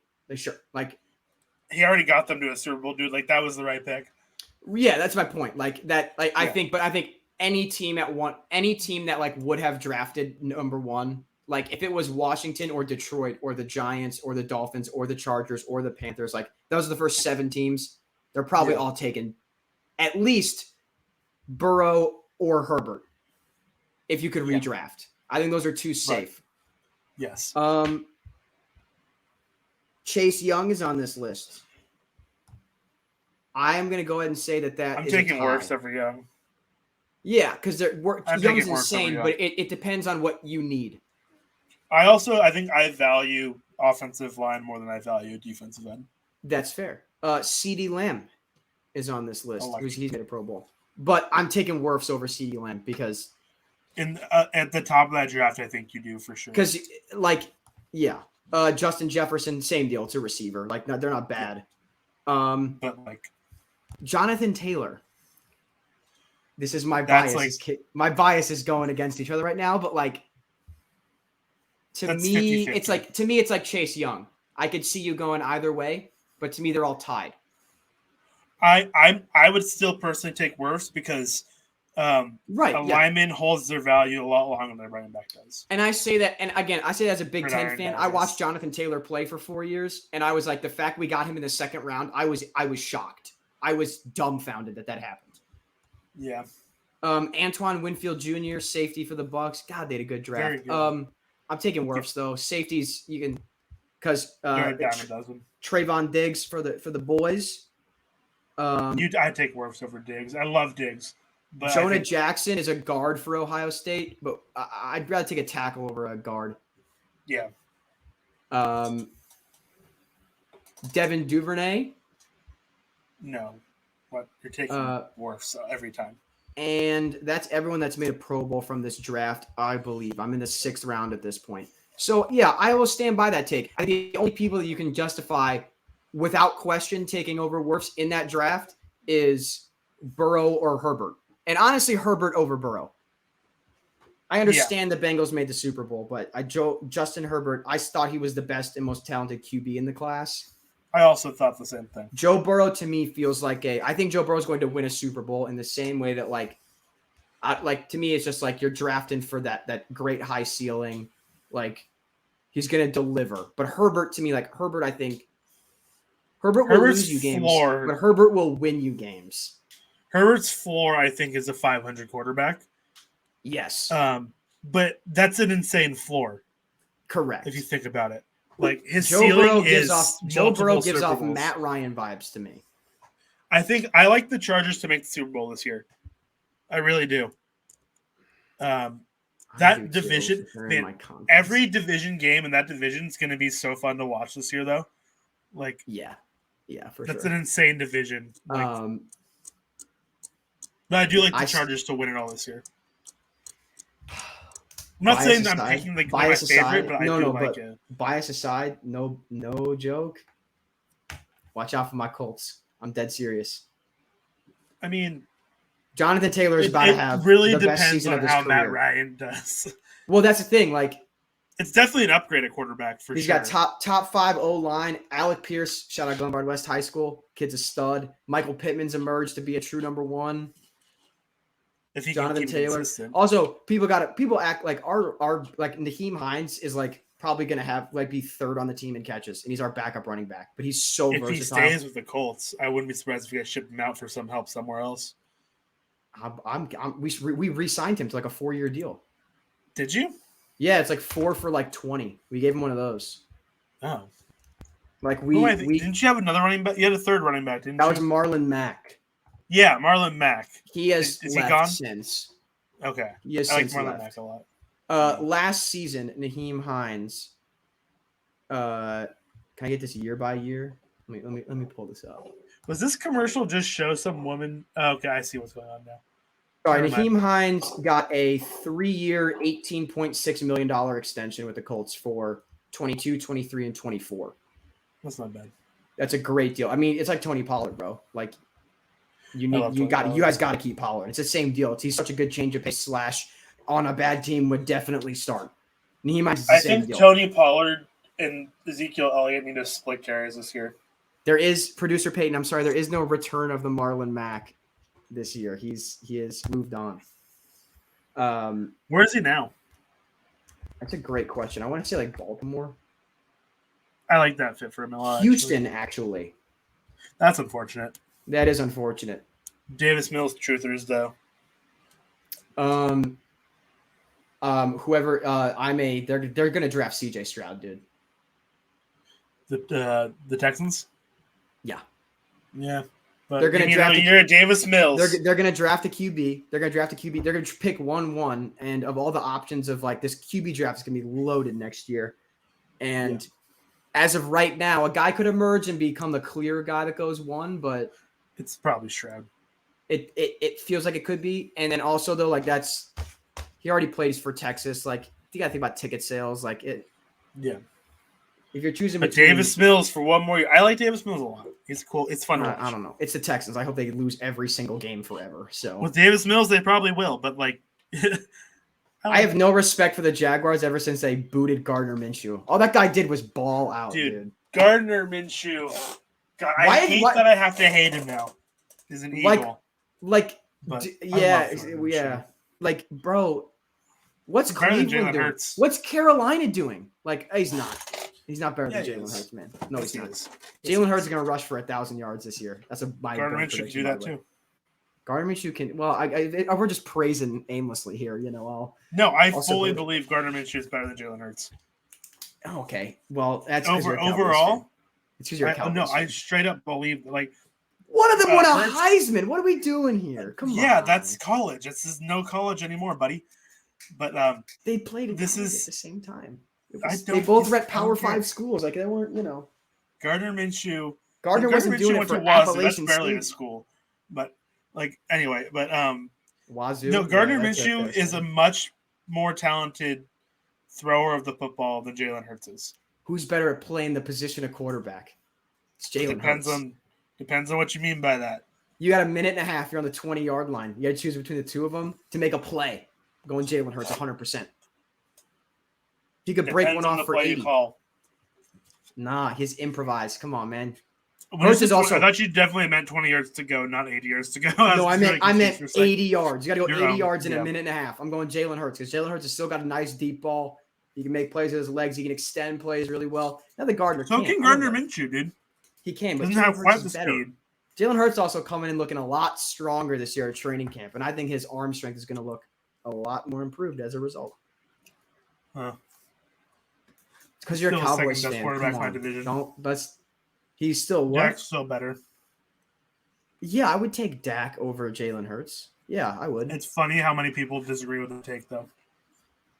I mean, okay. If Dak is objectively the best quarterback. Is the debate? I'm the 33rd NFL franchise and I'm starting from scratch because Jalen Hurts is on a rookie contract. And no, the debate is people think Jalen Hurts is better than Dak Prescott. Got it. Which is false. I think I don't know. I just want Jalen Hurts to succeed, bro. If he goes somewhere else, I could love for him to succeed. He just I'm a Jalen Hurts guy. I'm a Tua guy. I love. You're an Alabama cornerback guy. I love Lamar. Like that's why I love Herbert, man. Like, you love Lamar. I do love Lamar. I love Lamar so much. Reyes Morantes in the big leagues? Yeah, I don't know about this.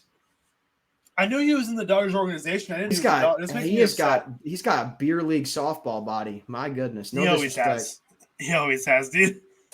Well, that's good. Then I'm not good. I'm not slandering a recent development, I guess. No, he's former Giant. He's really good for the Giants. Justin Herbert makes me salivate though as a player. Good God, I want him on my team so bad. Have you seen any of the Chargers social media stuff with Herbert? Yeah, where they it's all so funny because Herbert does not want to be in the spotlight at all. Is Freeman crying again? What's going on? He's a baby. It looks like he's crying. I mean, I know you're losing. Like that, dude. But this might be his face. It might be. My God, he's got resting crying face. No, I'm pretty hard pressed to find a QB that I don't like that I think is a fraud, except for Ryan Tannehill because he sucks ass. Actually, he's not good. I think Ryan Tannehill is very good at what he does as strictly as a game manager. Yeah, dude, he's just shittier Alex Smith. That's fair. I loved Alex Smith, dude. I loved Alex Smith too because at the very least, Alex Smith was a game manager, but he went 12-4. I'm like, I'll take that as a game manager. He was a game manager who actually had a lot of talent. I just want the Colts to draft Arch Manning in like 4 years so bad, dude.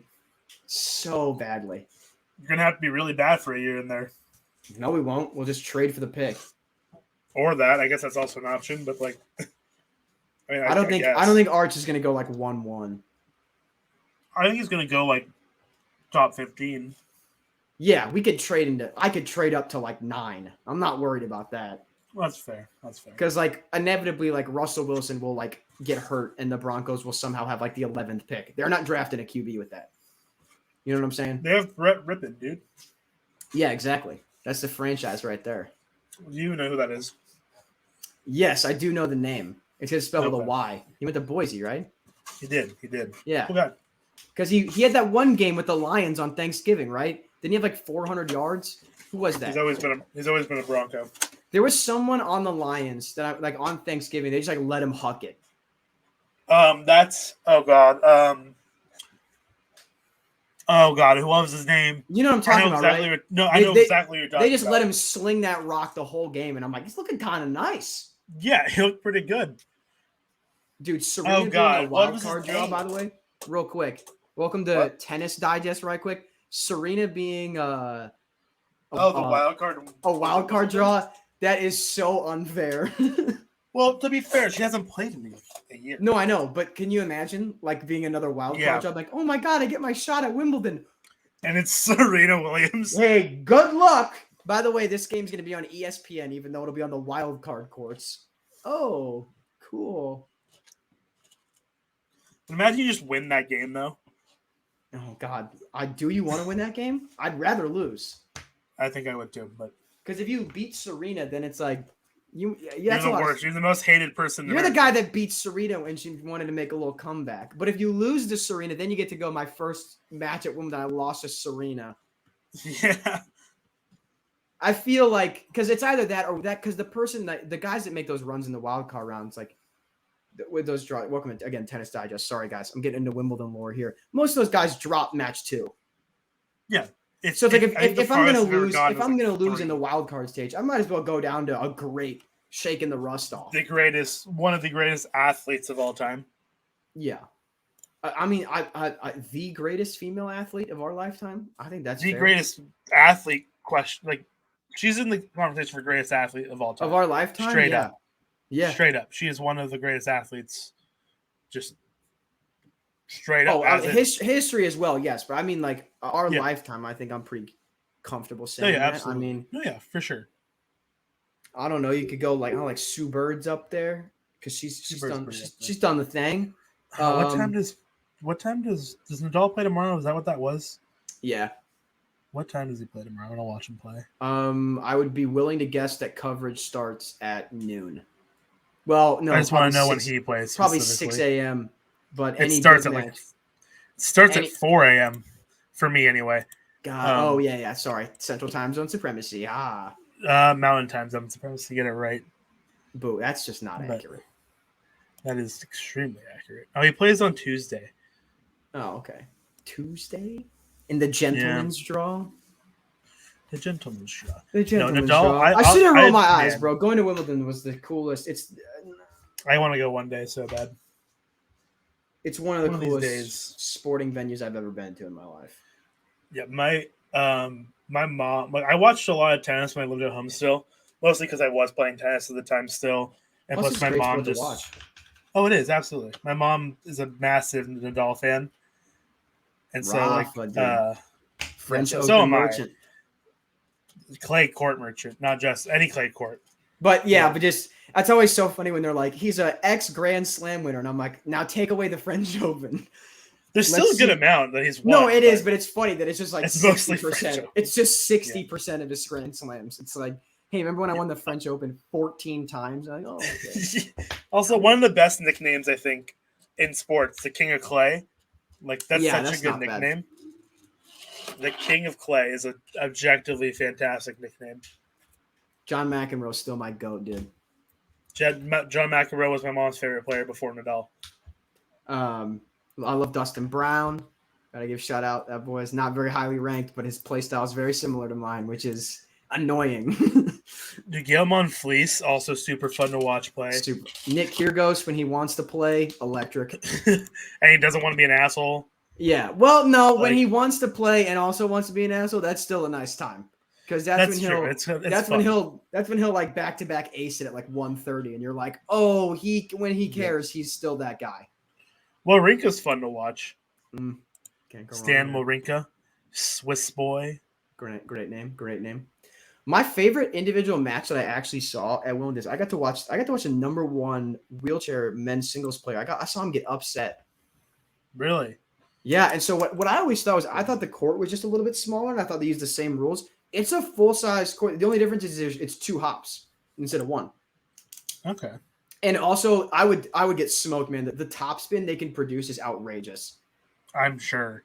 Because the advantage for them is all about angles, so they produce some nuts highlights. Like I was at a loss for words. Some of the clips that I saw was mind-blowing. I'm sure, dude. My style of play, my tennis style was I played junk ball, which people hated. Yeah, me too. Yeah. Oh yeah. People hate you for it. The Rich Hill of tennis. Just yeah. Whatever you got, or like for our baseball fans, the scene in Major League. What's that shit on your chest? Crisco, Bardol, Vagisil. Of course, if the ump's watching me too closely, I just put a little jalapeno up my nose and wipe the ball. That's me playing tennis. I don't put substances on the ball, but that's what it feels like. Yeah, no. Yeah, it's the amount of spin I put on just about every single hit. Oh, mine was crazy. Because I also had a nasty forehand.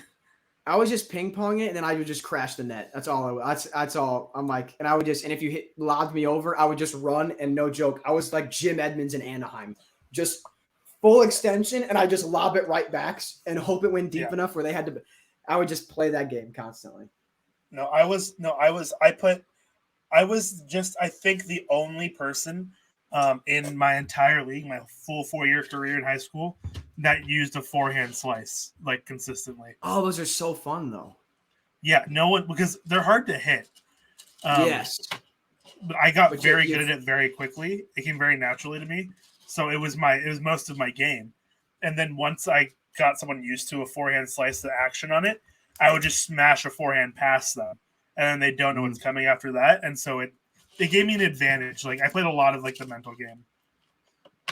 The go-to move, man, is you're playing doubles. I'm receiving the serve. If it's coming this way, I would intentionally try to put it down the alley. Insanely low percentage return, but when it hit, you felt so sick. I remember, dude. I was a doubles merchant in high school. I love doubles is so much more fun than singles because I agree. I was really predicated on that like professionalism and like being able to celebrate with someone so it's not disrespectful. Right. Should be giving me a quick, hey, let's go. Yeah, it's funny. My sophomore year, I played mixed doubles. Oh wow, we didn't have that. I wish. Are you serious? That's so we had mixed doubles. It was a lot of fun. It was really cool. And my partner, she was a freshman. I was a sophomore, and we were the youngest doubles team in the league because sophomore freshman, and we went undefeated. There you go. Mostly because I played a killer net. And she was like a very good, like get the ball back kind of player. So what we would do is basically I would immediately crash the net, and she was very good at getting the ball over the net, and then I would just kill everything at the net. The guy played those on very good combo. He was a lefty and I was a righty, so it made. She was also a lefty. Yeah, that helps a lot. Yeah. Real quick, Kenley Jansen's like definitely a Hall of Famer, right? Yeah. Like I don't think it's particularly close, in my opinion. I don't think so. I feel like some people want to argue 370 career saves, 2.4 career ERA, 0.93 WHIP, 19.5 reference WAR as a reliever. It's a lot of WAR. Like that feels. He is one of. I think started his career as a catcher. I think he's one of 3 closers of our like generation that's making the Hall of Fame.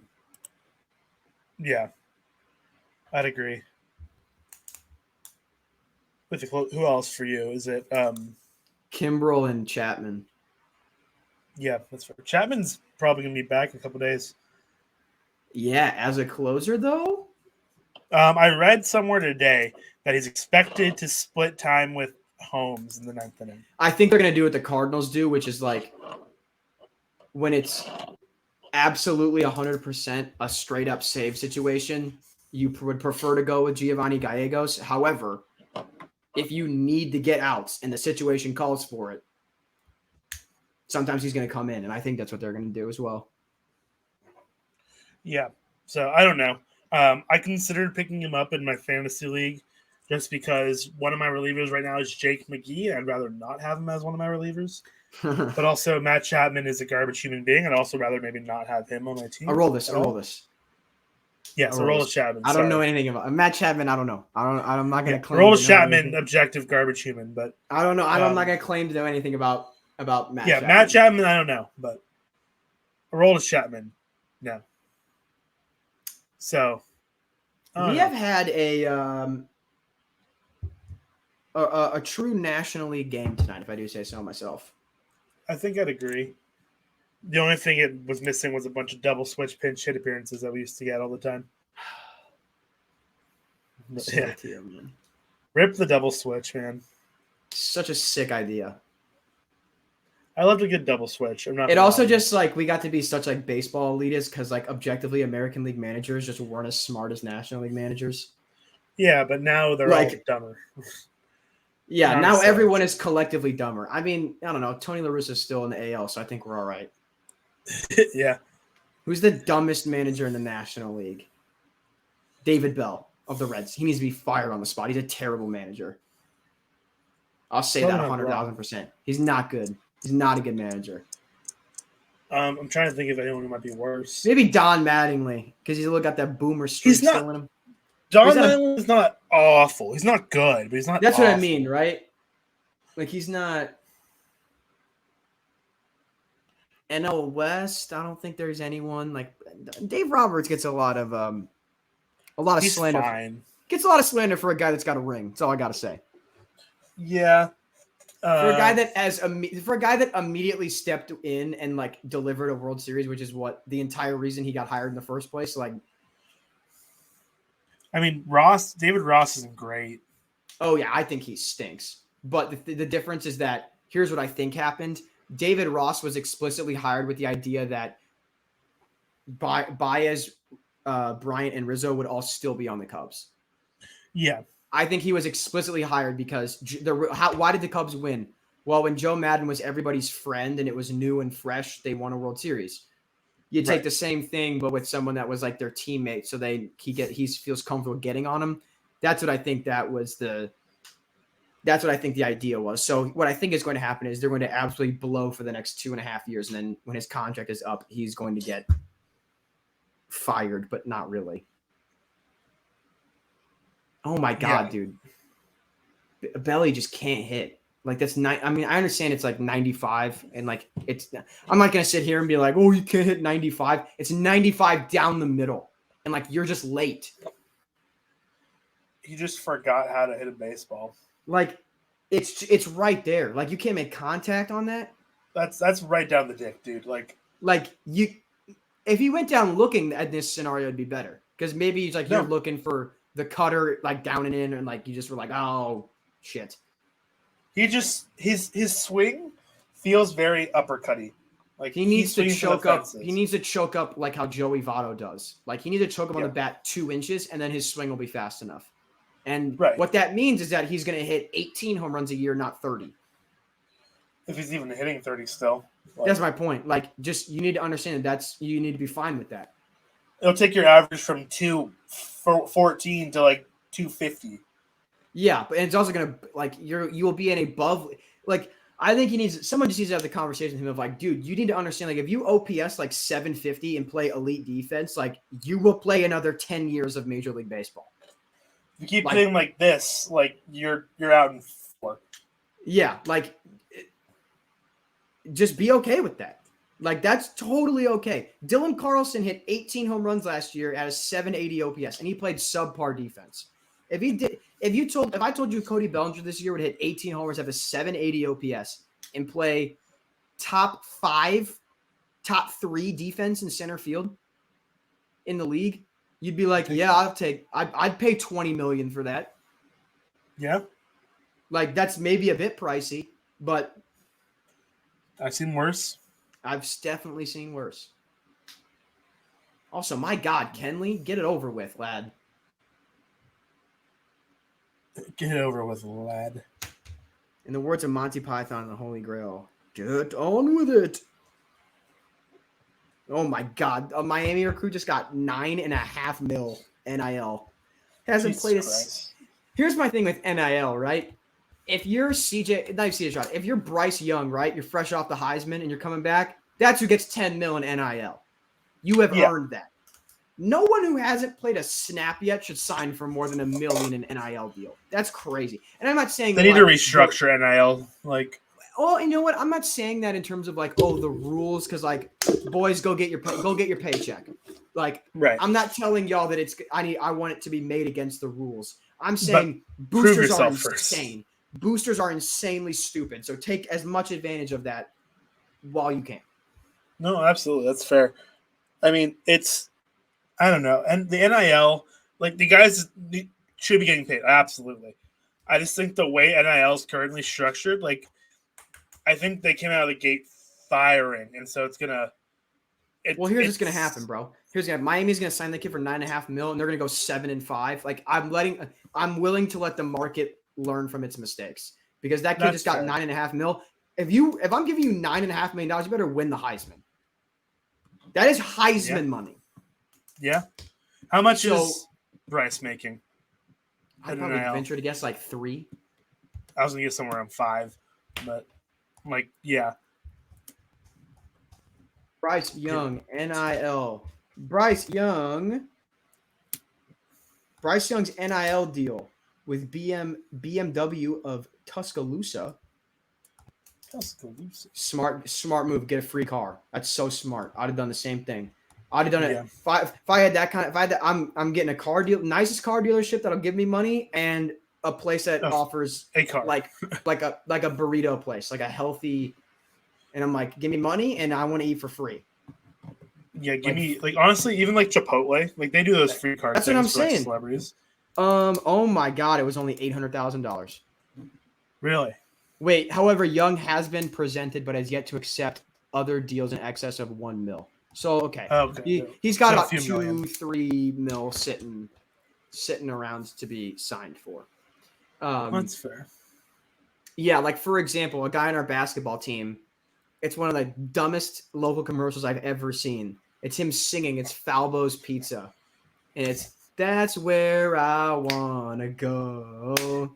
Let me go to Falbo's, and it's so bad he can't sing. It's so good. It's funny. And I'm like, you know what? That dude probably made like $30,000, and he got free pizza, and that's what NIL money is for.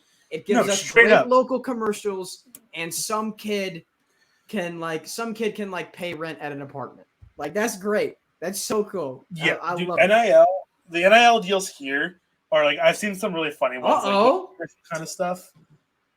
Are we about things are getting a little spicy. We got runners on the corners here for I don't know who the 9-hitter is. Probably a Dodger. But that's a safe bet. Is it maybe Trace? Is this Trace? I think it's Trace. Trace Thompson. Does Thompson know deep threes? He just left that right down the middle. Take notes, Cody Bellinger. That's what you're supposed to do when you got those a fastball right down the middle. It's Trace Thompson, right? It has to be, unless they're hitting him leadoff for no reason. There's no way they're hitting him leadoff. No, Trey's leadoff, isn't he? Would be a bit of a meme. Yeah, it's Trace Thompson. Okay. Is Trey? Trey's got like a lot of ribbies this year for a leadoff guy. No, I don't know. I could be wrong. But I feel like Trey's the leadoff guy there because he's not exactly a home run hitter. When fully healthy, I bet it's Trey 1, Mookie 2, right? Yeah.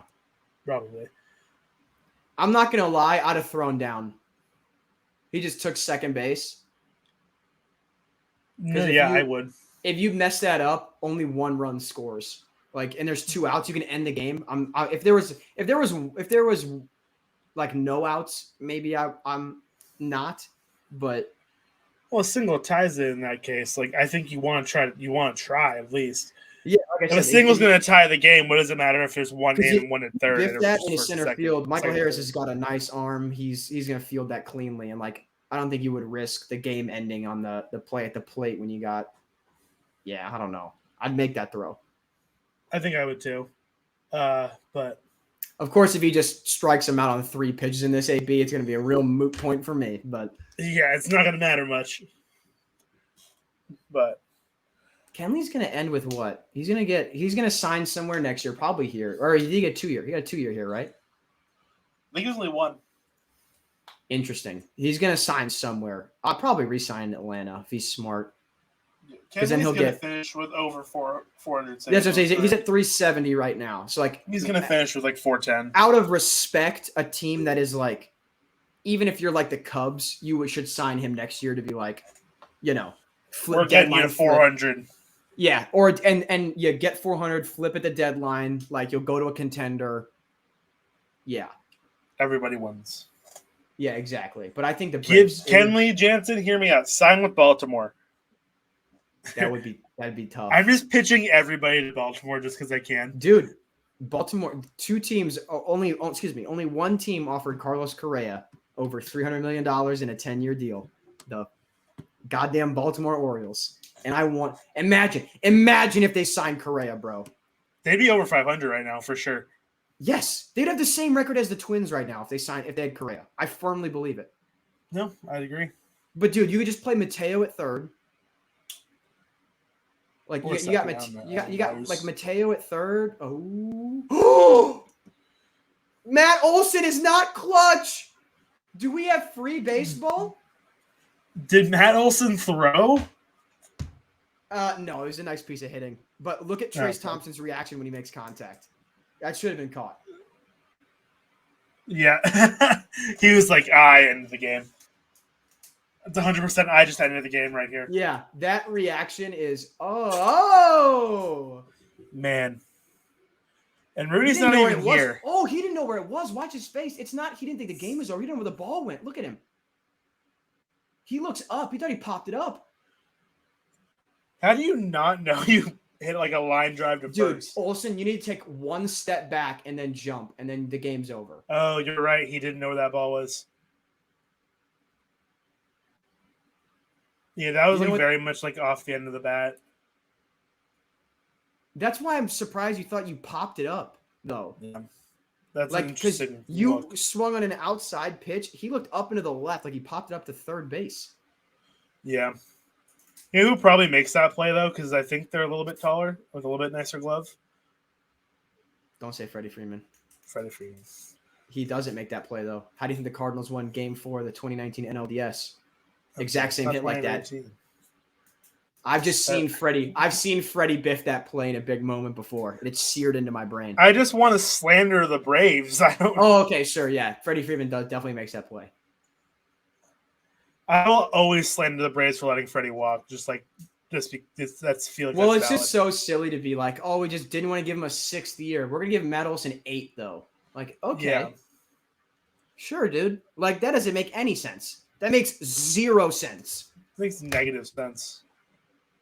Because correct me if I'm wrong, right? Frederick will be 37 when his deal is done. I believe so. Matt Olson will be 36. You 36. You 36. Like, how in the world does that make any semblance of sense? Like, do you really think that Matt Olson's like? I think that in the first 3 years of both of their deals are going to be the same player. And then I think it would be negligible. I'm willing to make that bet, actually. But I don't think you're not taking that action from me. But right. I'm willing to bet in the next 6 seasons, including this year, that Freddie Freeman has a negligible amount of WAR compared to Matt Olson. Oh, and also money-wise, he will have made less money. So. Yeah. No, you're not wrong.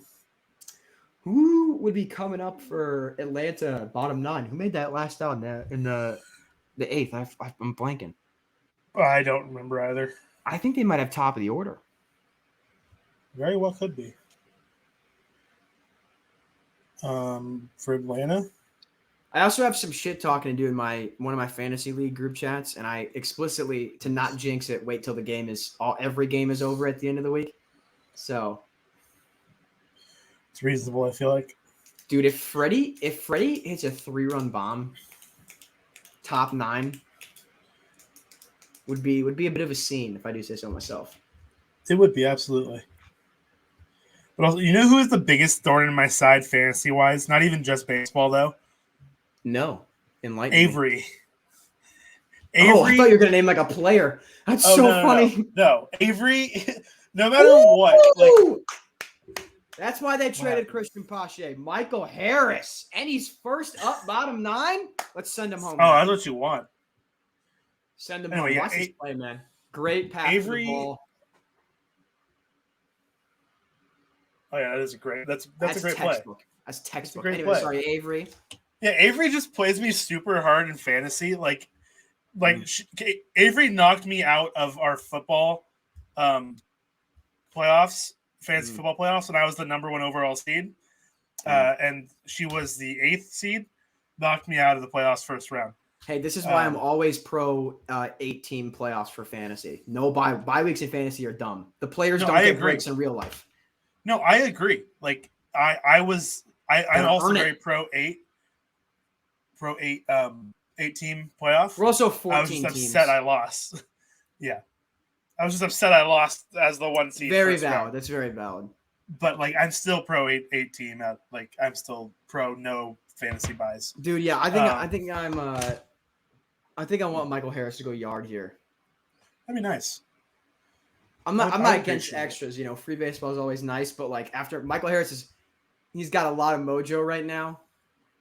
I say first pitch, you give him the green light. You let him try to hit one to Pluto. To Jupiter. It's where the boys go to get more stupider. It's true. Not that they need it, but that's so. I'm sorry. I'm still just so funny that I was like, oh, I'm sure. Surely he'll name a player. Like, no, no, it's Avery. Avery. I was gonna say her last name, but I'm not sure if that's public information. I don't want to just dox her on it. I think isn't that her Twitter handle? Isn't her full name? I was gonna say. I'm pretty sure it is. Give her dog's name if you're looking to just drop. If you just want to say another name right now, shout out Benaldo for real, dude. Benaldo. We're adding to the family. Oh, yeah, Avery Hamill. It's just straight up her name on Twitter. Yeah, okay. I was gonna say I wanted to make sure. I thought it was, but I was like, the thorn in my side of fantasy sports. Great podcast. Love Avery, but always playing me so hard in fantasy. Dude, Michael Harris, just straight on, and you know what, win the game. Given this situation too, games on the line, no hesitation. Because honestly, another guy might have taken that on the hop to try to get him on the throw. Nope. Mm-hmm. Go for the game winner. Well, it's not the game winner yet, but you play to win the game. Yeah. Okay, he definitely just popped up first pitch, but yeah, I respect it. Well, okay, it's out of play. Okay, yeah. So I knew he was swinging all the way. First of all, he's a rookie. Second, after a play like that. No, but if that ball gets down, the Dodgers are up 3-2 here. That's what I'm saying. If it bounced, he doesn't have it's not right field. He doesn't have a hose for that, but no. Look at that, dude. As a rook. Earlier, I was like, "Oh, Brendan Donovan, Rookie of the Year." Michael Harris seems to play more at this level, and he will be a Rookie of the Year contender. The NL Rookie of the Year this year is a loaded race. I will say that. You know what makes it a loaded race? What makes it a loaded race as well is also because of the fact that it's not guys that it's not the AL Rookie of the Year, right? Bobby Witt. It's not Julio. Yeah. It's just guys. It's these insanely heralded guys that are starting to really put together some nice ass years. The NL, it's this 25-year-old German dude that didn't make the Cardinals roster. Juan Yepez, because the Cardinals had to call up because Corey Dickerson got hurt. Luis Gonzalez, we got to call him up because of injury. Michael Harris, you know what? He's just hitting really well at Double-A. Oh, Eddie Rosario's out for a long time, so we're gonna let him go. Yeah, the thing it's just all these NL, dudes and Mackenzie Gore. It was supposed to be Mackenzie Gore also electric.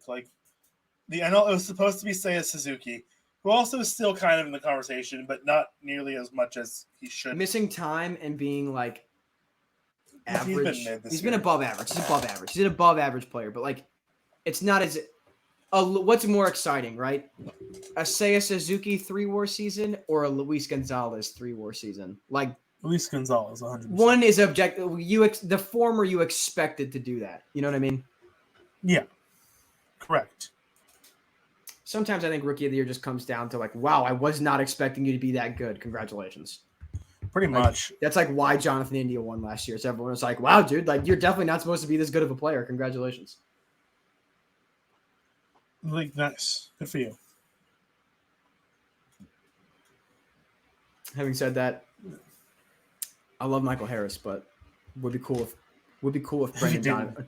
We haven't even mentioned Nolan Gorman. Like that was a name people mentioned of like, oh, he could maybe be a Rookie of the Year. He's got like an 800 OPS. He's starting to hit some tanks. Starting to do a thing. Yeah, what's been really encouraging with him is it's been above league average defense at second base. Yeah, that's reasonable. I do feel bad as well, though. Our GM, well, he's not our GM technically. John Mozeliak literally was like, yeah, Paul DeYoung kind of got Wally pipped because we can't take Gorman or Edman out of the lineup. And I'm like, sounds like you should trade him. Sounds like you should just go somewhere else for pitching. Well, it's no disrespect to the brother, but the brother can't play. He can't play in St. Louis. I don't want to watch him take another start for this team. Yeah, no, that's reasonable. I feel like I'm just waiting for the Giants to call Jelly full time. Call up who? Sorry, Sean Jelly. I'm not familiar. Tall man. Okay, all right. 6'11" pitcher, left-handed. Oh yeah, that guy. Sean Jelly. All right. HJELLE. Yeah, that's a great name too. God, he's Northern European, isn't he? Yeah. Yeah, a big Frosty the Snowman Nordic looking ass. He has to duck in the dugout. I think it's really funny because he's 6'11". Bro, just wait till he gets to like Fenway when those dugouts were designed for people that are like our size. Yeah. Oh yeah. His knees are going to be his chest. No, my favorite thing about it is like, so the Giants admin on Twitter this year has been a lot more fun than in recent years. Oh God, I'm praying for the day my franchise does that. Go on. Yeah, it's like he finally like interacts with fans a lot more. Like he he sees what the fans are tweeting, like, and will use it sometime. Like when Jelly made his debut, it was peanut butter jelly time. Like because that's funny. That's a joke that Giants Twitter's made. Like there was one night the Giants were getting blown out, and the Twitter admin was just like tweeting at people who were tweeting at whoever at them, and I tweeted at them like, "Can we be friends?" And the response was, I saw that. Yeah, I saw that. I was like, "Hell yeah!" Well, the thing is, like the Cardinals one is just so like very corporate, and I'm just like, because I'll be honest, Giants were used to be like that. You don't want to be the Cubs social media guy who's talks a lot of shit for a team that's in last place in their division.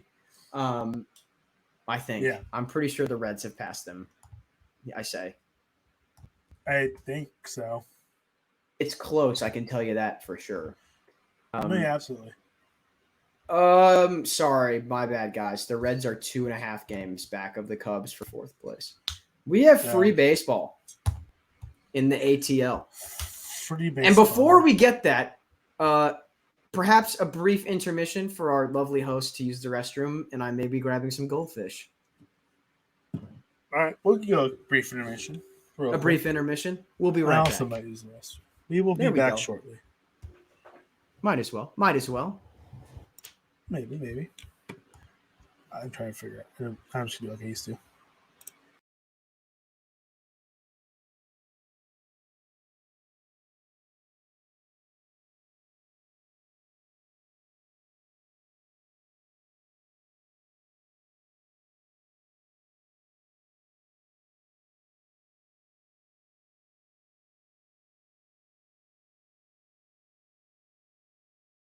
So that's a double and not a home run. That is a terrible call. Rhys Hoskins is pissed. I can't circle. I don't have my telestrator today, but here comes a pizza. There's the pizza. Let's go. The pizza is here. Pizza has made it. Look who's on my TV. Boo! Boo! Boo! Boo!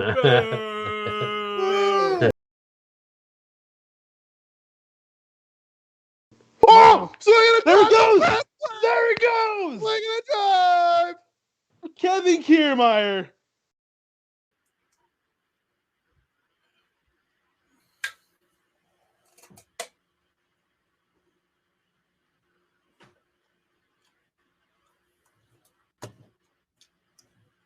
That's the ball There it game. is. What a shot. That's tough. That's Yeah. tough, man. Final. That's tough.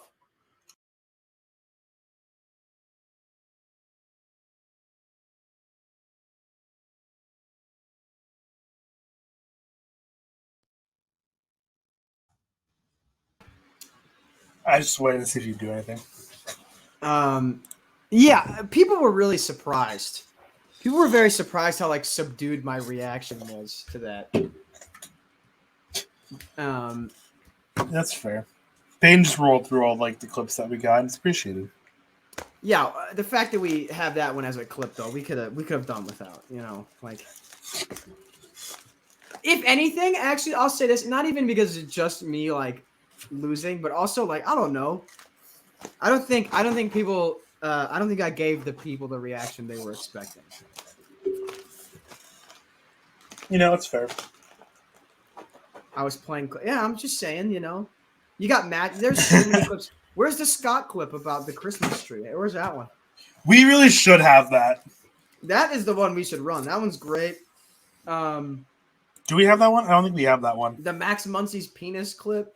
That one kills me every time. I love It's a that good one. clip.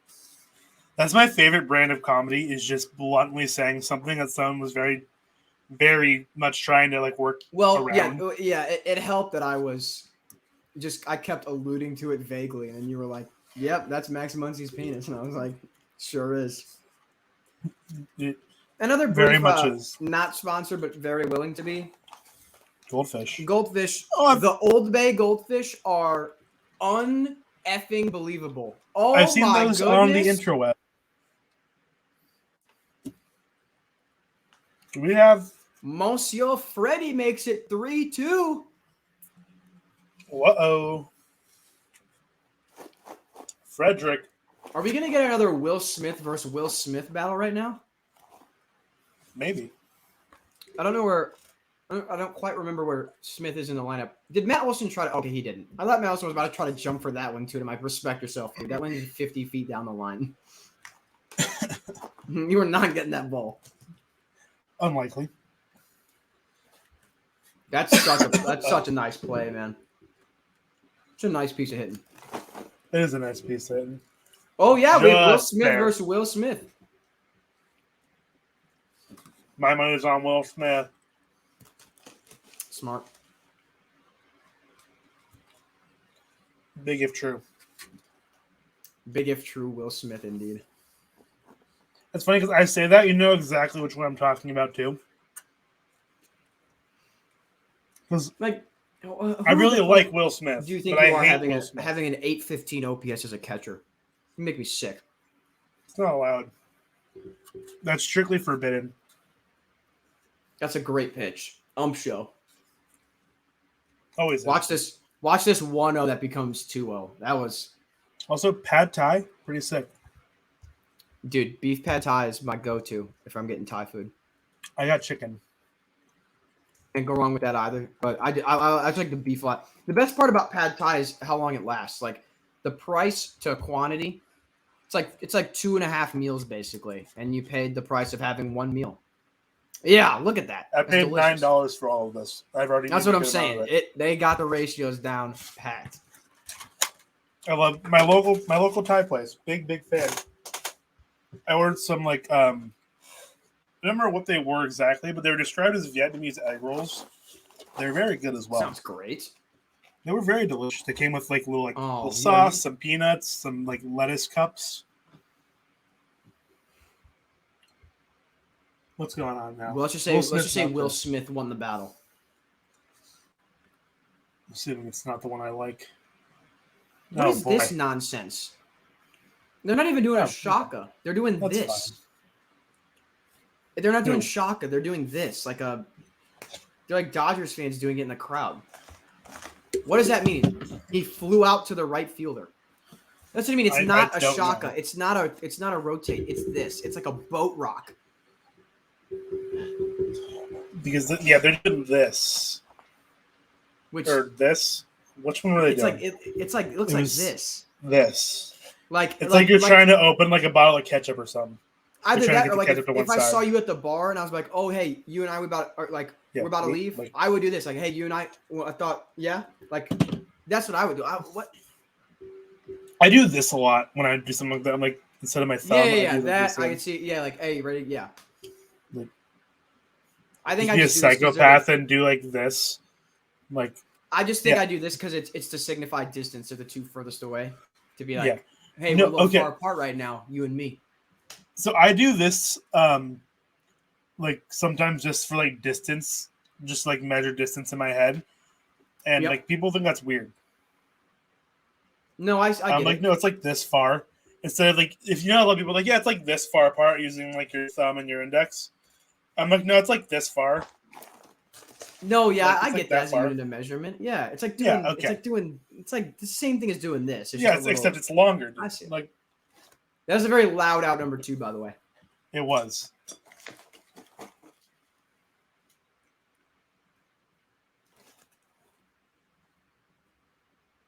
Like, what are we doing? Come on. Yeah, that's too bad. Max Muncy isn't good. Else maybe they would have gotten over Olsen's head. They're intentionally walking. Are you serious? Oh, it's Bellinger. Yo. If I told you going into even 2 years ago, right? Because Bellinger in 2020 like had a down year, but like it was still like a 750 OPS, and it was like COVID, you know? Right. If I told you going into last year, people would be intentionally walking to get to Bellinger. And it's easily the right call. And it works. And it works on one pitch. Wow. Intentionally walking to get to Bellinger is easily the right call. But even like Justin Turner's been ass this year. Like you were intentionally walking a bad hitter to get to Bellinger. Yep. Unreal. Oh, okay. So it's the Dodgers thing to do this. It is a shaka. The fans were just being idiots. Got it. Because Freeman on second did this. Okay. Got that cleared up. Also, for our hockey fans, the Avalanche have won the Stanley Cup in 6 games. Shout out Colorado. No, Stan Kroenke, burn in hell. I meant like the state as a whole, but like. Oh, sure, yeah. The state. Sorry, shout out the state of Colorado. Stan Kroenke can rot, as far as I'm concerned. That's reasonable. Enjoy paying the city of St. Louis $800 million for lying to them, idiot.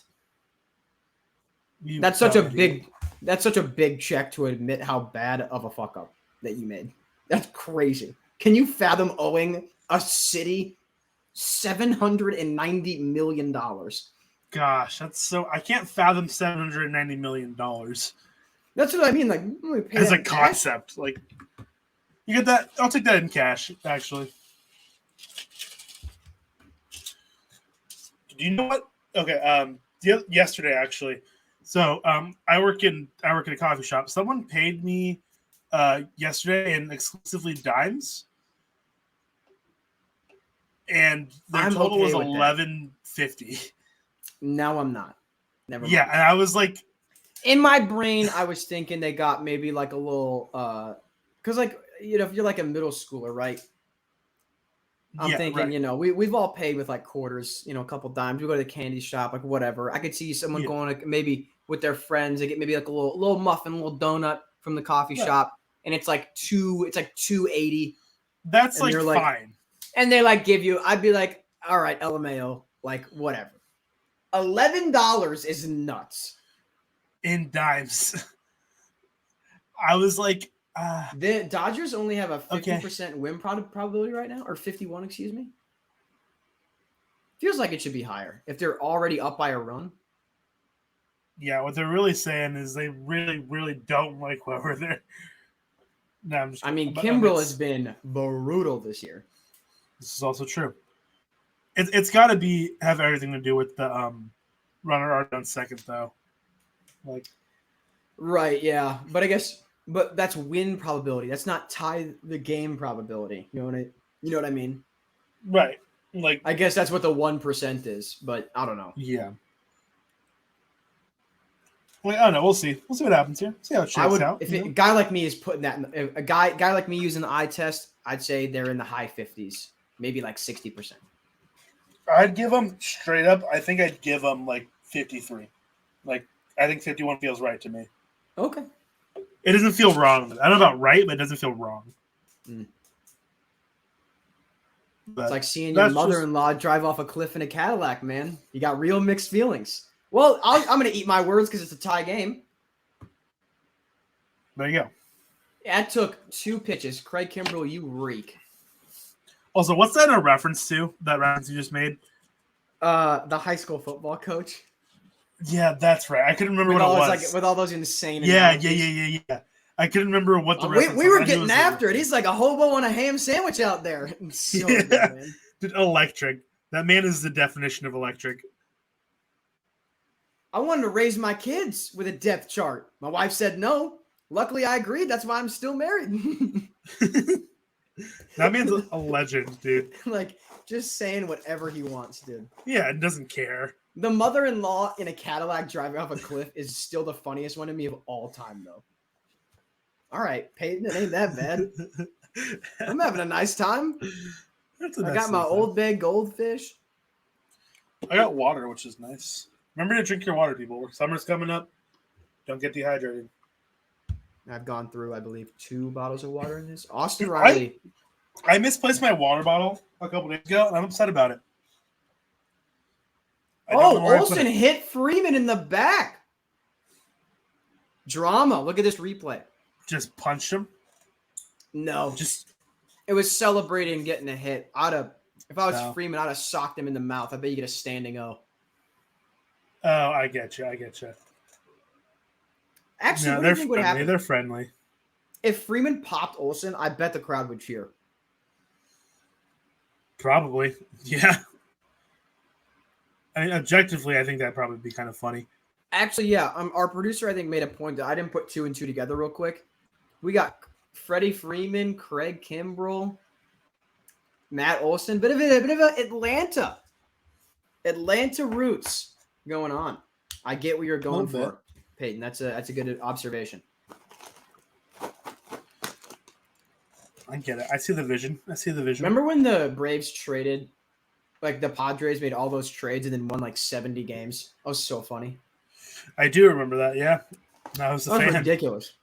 Yeah, I'm sure you were. That was insane. Kind of whack. I just remember I remember all the moves being made, just being like, I don't think this team's gonna make the playoffs. I was like, I think they're gonna go like 80 and 82. And they did. Because they added a closer and 1 left fielder. I'm like, that's not enough, bro. You need more than that, bucko. Like, you don't trade for a closer unless you're already a 90-win team and you want to win 95. That's when you go trade for. Oh, yeah. And, Will Myers was. They already had Will Myers. Will Myers is also, I think, a slightly more justified trade because he had top prospect, a lot of hype. They did not. He was a young man. That trade was more justified to me because Upton was already. That's 30. a good-looking fellow. You know. Is Will Myers a good-looking guy? I don't know. I don't remember. Mike Ford, giant legend at the dish.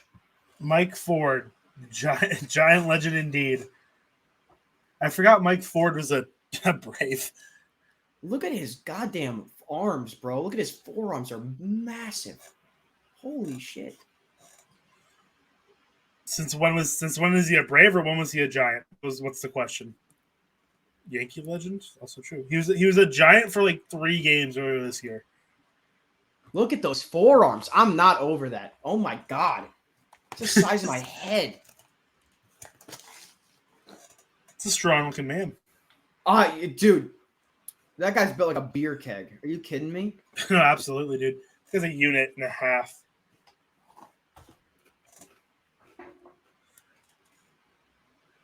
Dude, I'm Man's dropping a built bunt. like a Ford truck, my guy. Dude, with that shift, I'm dropping a bunt right now. Surely there's somebody on the bench that can pinch run. Gotta be, right? It has to be. I mean, why not? Like, worst case scenario, there's gonna be foul. Don't die. My God. worst that case pitch scenario. There's a runner on second and 2 outs. I'm gonna go get. I'm gonna go get some water.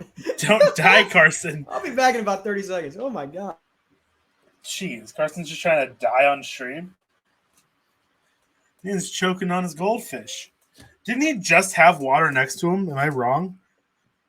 Also, I think Mike Ford has been a Brave for approximately like 4 days, Peyton, or anyone else who was wondering. He hasn't been there super long, if I recall correctly. But he's been one of the guys I think that's been popping around the league a bit. But yeah. Also, I definitely forgot. I had a plan to like go to the store earlier. I was gonna make like a nice little Moscow Mule for myself tonight, and I completely forgot about that plan. Dang. My mom's a Do big that Moscow next week. Mule fan. Moscow Mules are good, dude. Sorry, guys. I have a little bit of a goldfish tail. Oh, that is so unfortunate if you're Freddie Freeman. Frederick? Watch this. It's a Oh, foul challenge that. That's a fair Remember ball. earlier? Wait, Earlier? Am I bugging? When I was- It bounces in fair territory, and then Freeman in fair territory catches the ball. That's a fair ball if you touch it. Yeah. Remember earlier That's a today when I was talking about Brandon Belt making a play, Anthony Escalani's day? Can you? Very similar play. Can you challenge that? You cannot challenge a ball being fair if it does not leave the infield. That's terrible. That Freeman definitely would have gotten one on that play. Yeah, no. This is exact. Remember, I was talking about Brandon Belt earlier. Pretty much the same thing. Same deal. Same deal. And that's why I know you can't challenge that. That's silly. Yeah, it's absurd, dude. Not a good rule. Not a good play. 0 out of 10. Do not recommend. But kind of wonky. But I mean, it's I don't know. Some of these rules, man. If Mike Ford is swung at that, Matt Olson was dead to rights. Jesus, that man can't run. Matt Olson, very, very notably not a runner, not a track star. So I'm not bringing in a pinch runner right now because you need one to win the game, and I don't want to burn a bench spot right now. Correct. That's what I'm doing right. That's armchair manager, despite the fact they brought in a pinch runner. Well, can't win them all. Can't know them Who is all. that? That dude looks like a pitcher. It could be like straight up. If it is, that's electric. I don't know who that is. I tried to recognize. Phil Gosselin is pinch running. That is a pitcher, correct? I know Tony is. Maybe that's Phil why. Gosselin's not. He's like a second baseman, right?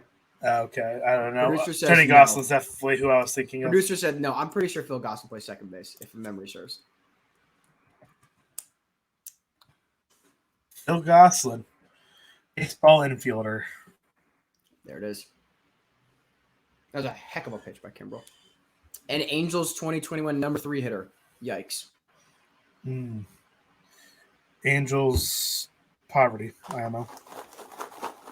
I don't say it. Yeah, I mean, you're not wrong, but You didn't have to say it. it upsets me, though, man. It does upset me. That they're bad. Yes. Again, a Cardinals fan moment, but dude, surely you should have accidentally fucked it up and gotten good. You can accidentally get good. The Cardinals won 88 games in a year where their starting infield was Jed Jerko, Matt Carpenter, Johnny Peralta, and Jose Martinez. And the outfield was Dexter Fowler, Tommy Pham, and John Jay. That's a team that won I love John Jay, but that team won 88 games. Surely the team with two of the most talented players in the entire game can accidentally figure out a way, and they just can't ever do it. And I don't know how it's possible. It's a little tough. Truly, what are... You're a Giants fan. We're just, again, we're fans of teams that are used to low-key overachieving. Yeah, accidentally figuring it out. Mm-hmm. Talent-wise, those Giants World Series teams were not the most talented teams in baseball. Team with Lyle Overbay as their second-best player, won 85 games. That's what I'm talking about, dude. Sometimes you just... That's from our producer. Sometimes you just... It just happens. A team with Marco Scutaro as one of their primary contributors. Respect Marco Scutaro. Respect. Do you respect Marco Scutaro? Gotta respect a great name. Marco Scutaro is a great name. That's a gorgeous pitch. That is a gorgeous pitch from Kimbrel. I slandered him earlier. He heard the critics. He heard me. Classic little never forget little arm action. That's 96 at the knees, dude. That is a gorgeous. That is a paint job. I like it, Picasso. They showed a guy behind home plate literally go. The second the pitch came in, he was oh, he knew it. I mean, yeah, sometimes you just know. And it's oh, yeah, there he is. He's because sometimes it's how all you can do is man, that was a good pitch. He's got a decent enough view behind the dish to know. Also, William Contreras has been a pretty good contributor for this Braves team so far this year. Maybe he should get some more DH votes for the National League DH spot. Maybe. Because now that Bryce Harper is not going to play, that's a wide open position. Give it to Wilmer Flores, IMO. Low key. I think that puts Pujols in third place with Harper being out. I don't remember the numbers. I know Flores had votes, but I mean, I want Pujols in the Derby. Pujols low-key could be in that Derby. Why not? Put a left-handed starting pitcher up to throw in BP. Have him throw at 85 down Broadway. He'll hit 40 home runs around. Who's the hometown guy for the Derby for that? Where is it this year again? Remind me. LA, Dodger Stadium. Is it Freddie? Will Smith. Is Mookie's hurt? Could be Will Smith. Will Smith. Freeman's just too much of a contact hitter. Will Smith has pop, IMO. That doesn't Jock Pearson isn't in the Freddie has had years where he's had 35 home runs, but you know what I mean? And the same reason why I'd never think of Paul Goldschmidt as a home run derby guy. Yeah. Goldschmidt can absolutely hit absolute tanks, but he's Freddie's a doubles guy. Goldie's a doubles guy. That's the brand. You need Jock Pearson's gonna better be in this home run derby. I could see that. I mean, he's a home run hitter guy. He was a Dodger for a long time. Mm-hmm. He's tied for second in the National League in home runs. If there was a guy in Oakland that had enough homers, I would have loved if they gave every California team one guy. It'd be electric, dude. Because if Will Smith, Jock Peterson, if Olsen was still there, I think you can give Olsen that was the name I had. A stab, and then Ohtani or Trout. Dust it off, brother. Come on, I know you want to. Literally anyone. Rendon before he got hurt. Walsh even maybe. Lefties in the home run derbies are super fun to IMO. Yeah, agreed. You know, it's also something it's an unpopular opinion. I'm pretty sure amongst Giants fans. I do not like Jock Peterson's swing.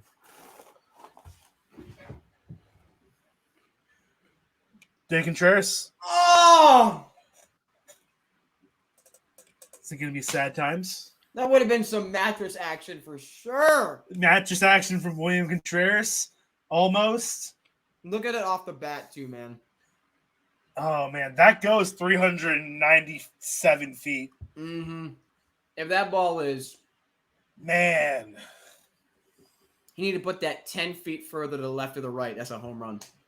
Yep. He hit it straight to the numbers in center. That's a tough time, dude. Almost had the match section. Almost. A walk-off mattress action? 396 feet. Oh, I'm sure he barreled it, too. No, yeah, I'm sure that's... At MLB Barrel Alert, about to have a little late-night interactions. True.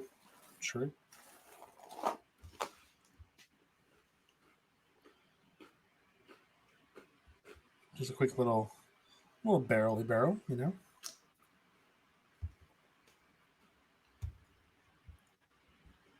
Little 1, 2. More free baseball, though. We're into the 11th. Surely the runner on second rule that was designed to speed up extra innings doesn't immediately make it way longer. Because teams trade scoring one run every half inning for 3 straight innings. Surely that's not what's happened in every single game. But don't worry. Like, Peyton in the middle of typing something when Carton makes the exact point. Oh, sorry, Peyton. He's in the middle of typing. I thought you were blaming me for that. Yeah. No disrespect to Evan, but the extra innings rule stinks. It's bad. It's also just objectively so unfair that a pitcher can come in, get 2 outs, and lose the game on a walk-off. Yep. In what world is that fair? Oh, I got a ground out and a fly out. But because it was, I don't know, Harrison Bader on third. Yeah, it was a ground out to the first or the second baseman who's playing kind of deep, where the runner was able to move, then a fly out to deep right. Like sorry, and not even like a fly out to deep right. It's like a barrel where it's like, you know, oh, XBA was high. No, it could be a 240 XBA skyrocket, and then congrats, you lose the game. Yeah, that William Contreras fly out to center right there, like 1 out, runner on third, that wins the game. Like, right. Darren O'Day, you are a prophet, sir. A little funky sidearm action.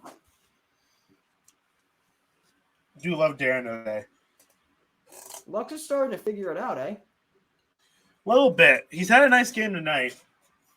I think Lux's biggest issue has been his defense, I'm pretty sure, this year. Mm-hmm. I'm pretty sure his defense has been, to put it nicely, dog shit. So, what's going on? Like I said, that's to put it nicely. Oh, never mind. Justin Turner's joking. I thought he was being a crybaby. Wouldn't be shocked. Would you be surprised? No. No.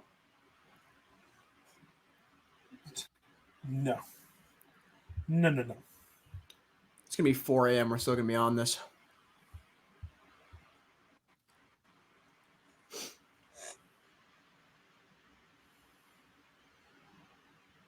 No. They keep cutting over to Freddie looking like so solemn. Like what? Like it's game 3, guys. It's the 3rd game back. Like it's it's not a big deal when he gets to come back 2 months later than he would have been had he re-signed. Like, yeah, I get like the very first at bat. Yeah, big deal. After that, yeah. Or if it's like Pujols with the Cardinals, he did not play again in Busch Stadium until 2019.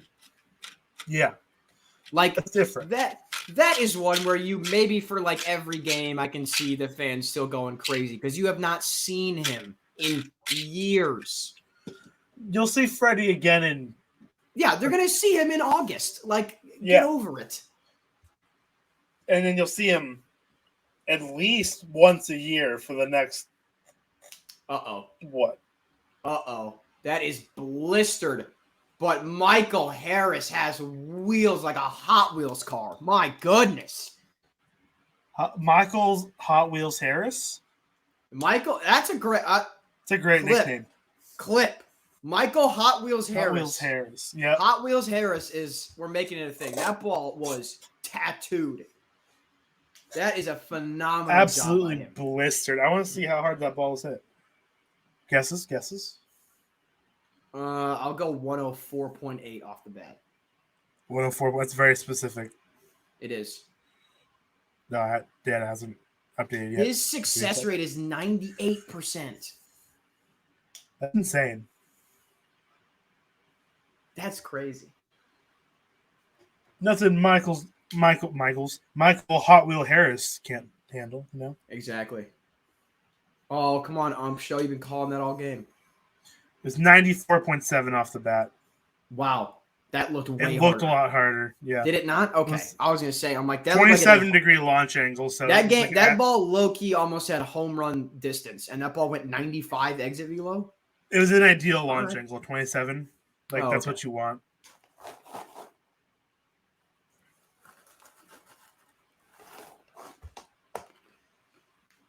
Yeah, Michael Harris is the guy for sure. God, Chris Taylor, go F yourself, buddy. I'm sure you're a very nice person. I hate you. Yeah, that's fair. I think that's a good point. I think you make strong points here. Like I said, I'm sure he's a very nice person. Probably. Austin Riley, you slow.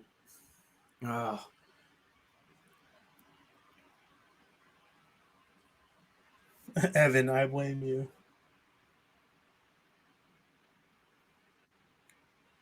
Is that even in fair territory when he touched it? Yeah. Oh, yeah, it for sure is. That first angle, I wasn't too sure. Yeah, me at first as well, because there's a little bit of hesitation from the Mm-hmm. I think just because he was trying to get out of the way. Why don't the Dodgers have red belts? I don't know. I feel like a red belt would look nice with because it's very subtle. Because they have the red number. Yeah.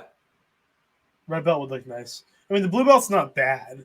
No, it's not. They just don't like red is technically a team color. They don't have on anything else except just the numbers. You know, That like you wall might as well. number, yeah, it's a little weird. Well, do you know why they have the red numbers? Why? So it stood out more on black and white TV. Oh, that makes sense. That adds up. That's why, like all the 42s that are retired everywhere, Jackie Robinson wore a blue number 42, but they changed to red pretty soon after that. Huh. Makes sense. That adds up. The more you know. The more you know. Dun, dun, dun, dun. Dude, I have some like elite shit talking I want to do in my dynasty league. Like I know that's why I Don't want this wait. game to be over. I refuse to jinx myself. Like hypothetically, if Turner or Bellinger both homer and they both steal like 4 bases, like it could happen. Yeah, but so my fan this week, Avery. I'm playing Avery this week, 5-5. I came into the day, I think, up 7-3. But runs 34-31 Avery, home runs 11-6 me, RBIs 30-24 Avery, stolen bases 4-3 Avery, OPS 746, 659 Avery. I said a brutal week. No way around it. I got all the pitching cats except for ERA. But I got a playoff team. I'm not worried. I'm not worried week to week at this point. I know I'm going to make the playoffs, so who cares? I'm in the middle of this for our Diamond Digest team or league. 500 should be getting into the playoffs, and I'm sitting a little 5 games over. 5 over. Just hold your ground, you'll be fine. Yeah, that's the plan. Turner 0 for 5 with 3 Ks tonight. He's on Golden Sombrero watch. Good.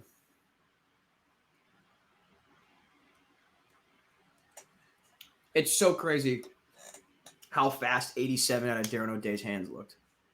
Yeah, it's because it's funky, dude. Mm-hmm.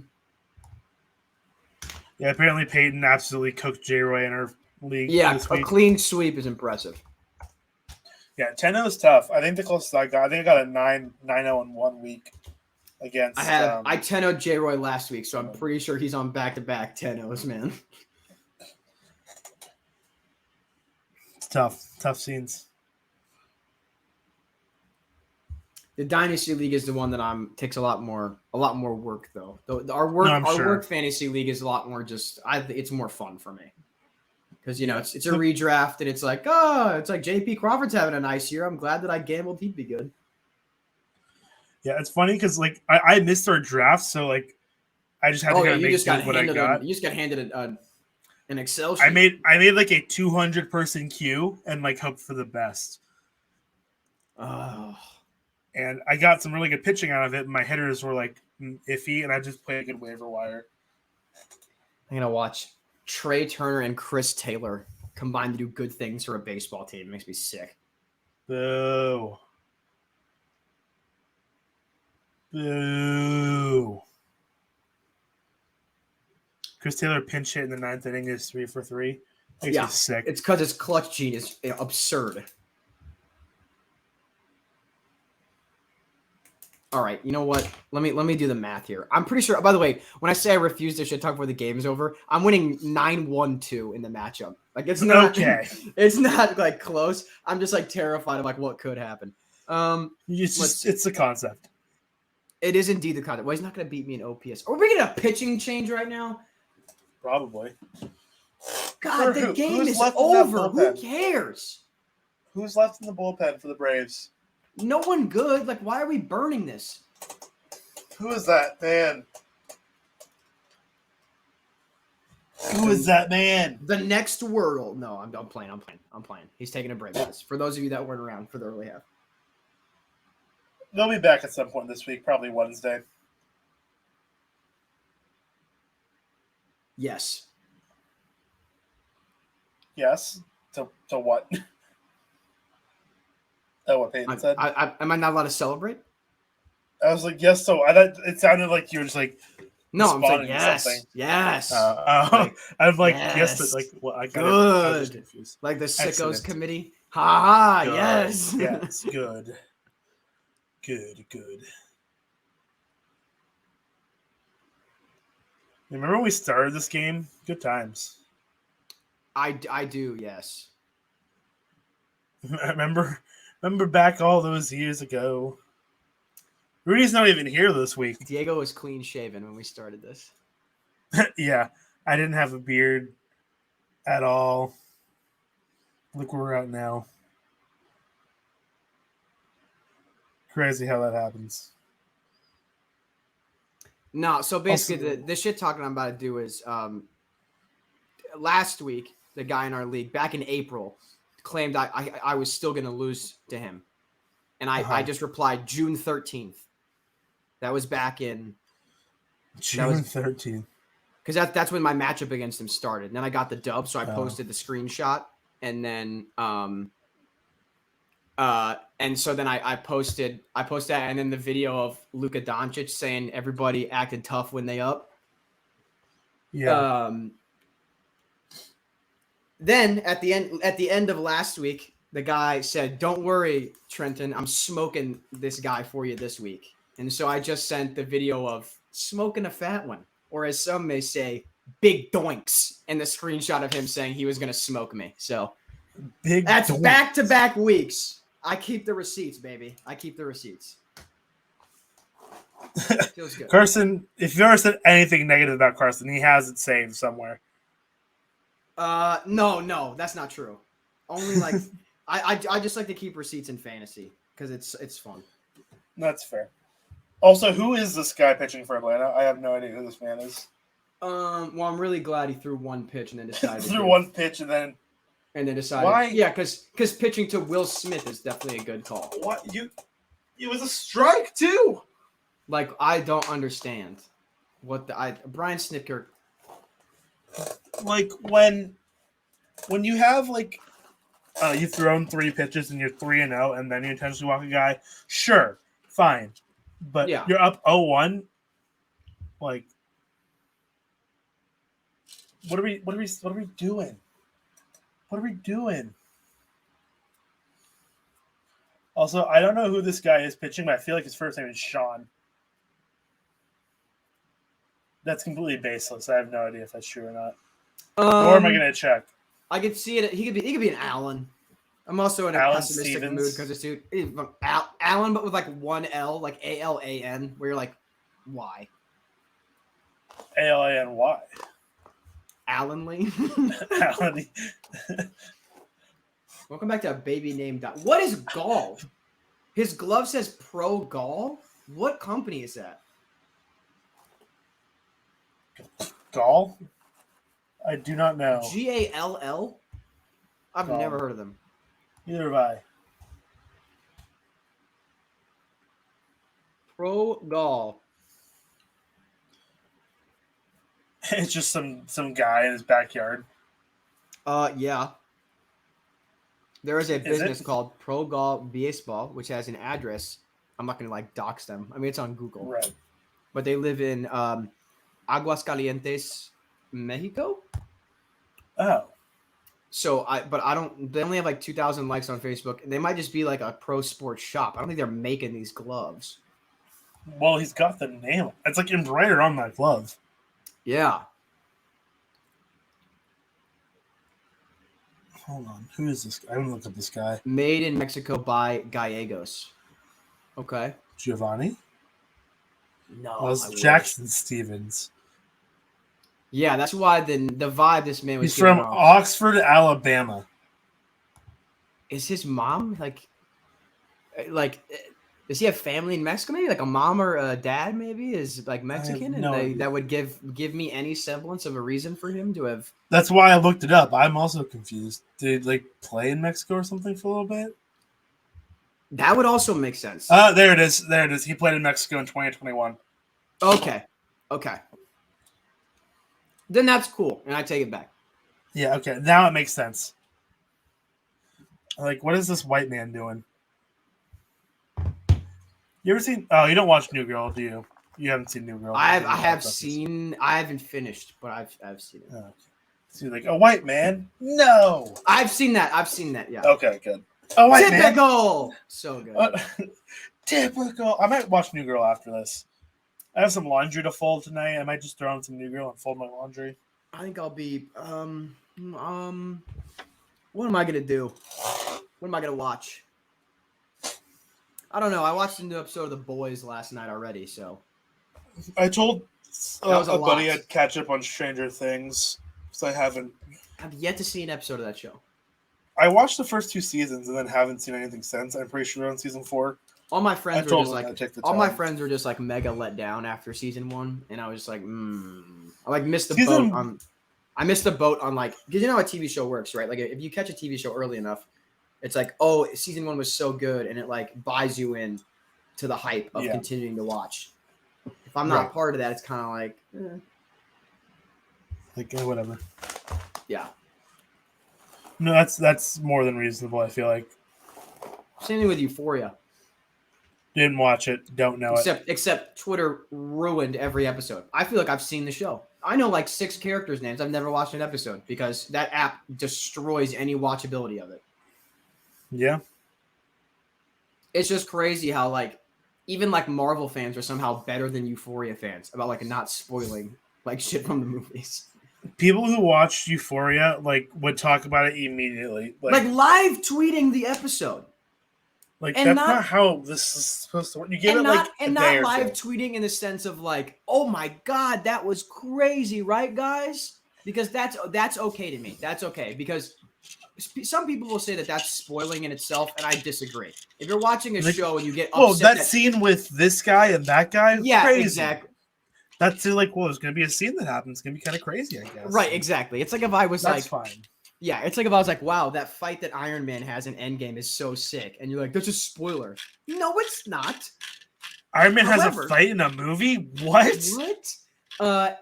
No, the part where I draw the line is when it's like somehow they have VOD already. Like it's Yeah. how you have HD clips already. The show is currently still on television.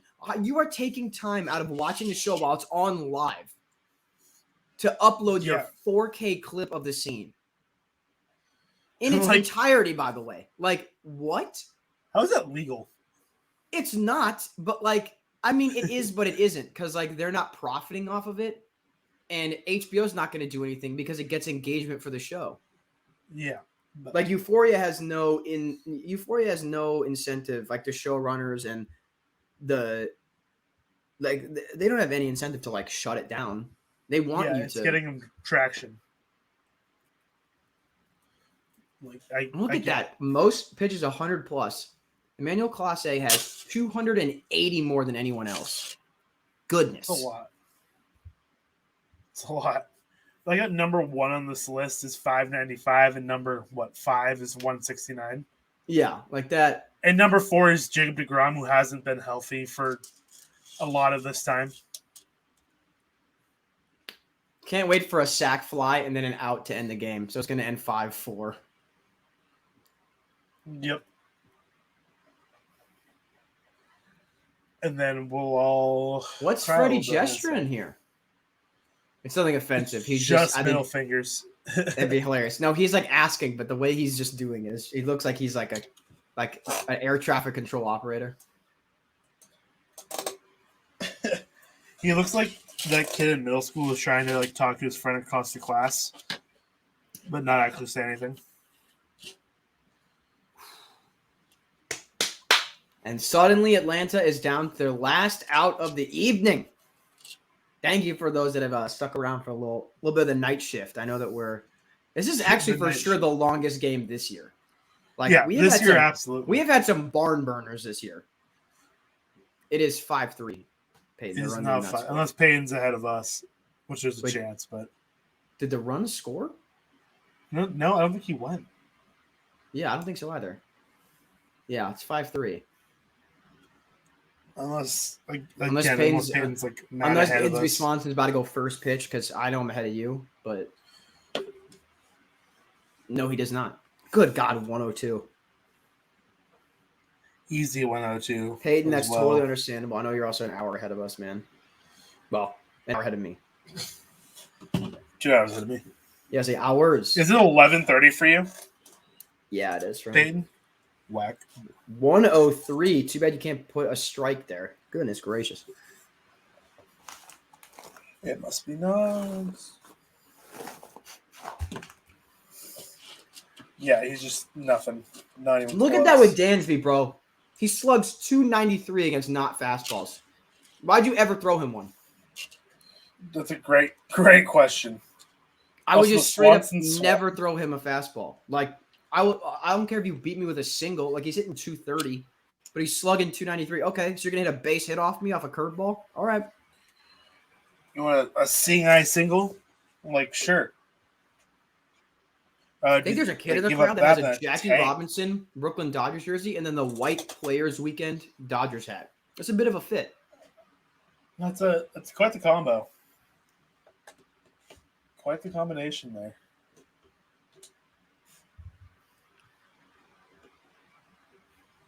Man. Come on. Do something. Come on. Dansby, if you want to just go yard, that'd also be kind of sick. Or he can punch out on a disgusting 102. That also, I suppose, is an option. All right. My producer is going to eat me alive if I take longer than 30 seconds to get through this ending here. But to wrap it up, thanks for hanging out with us. I really appreciate it. We are a firm maybe for being back this year. I know it's the holiday weekend. Wish you guys stay safe. Fireworks can always be a bit of a precarious way to enjoy a holiday. Just ask Jason Pierre-Paul. That's one of many examples. I think it's like a well-known example. Yes. You guys can catch us. Look at that. Look at the crawl on the bottom. Diamond-digest.com. Hit us up on Twitter, Diamond_digest. Instagram, Diamond.digest. Because the key to going viral is having consistent social media handles. Diego, do you have anything else for the people? No. I mean, not much. After 4 hours, this is like Diego's least desired outcome. Is a game that dragged on that the Dodgers won. The Dodgers won, yeah, exactly. But I mean, it's fine. I'll live. So it goes. We will live another week. All right, guys. Yeah. From me, go baseball. From Diego, Go baseball. And on that note, have a good night. sign us off, Diego. Well, not sign us off. We just did. Oh, Just end it if you feel like it. All right. Well, not Go if you feel baseball. like it. Definitely do. Good night, guys. Actually, I think I'll sit here for the next 6 hours. Yeah. Everyone can watch me eat my goldfish one at a time.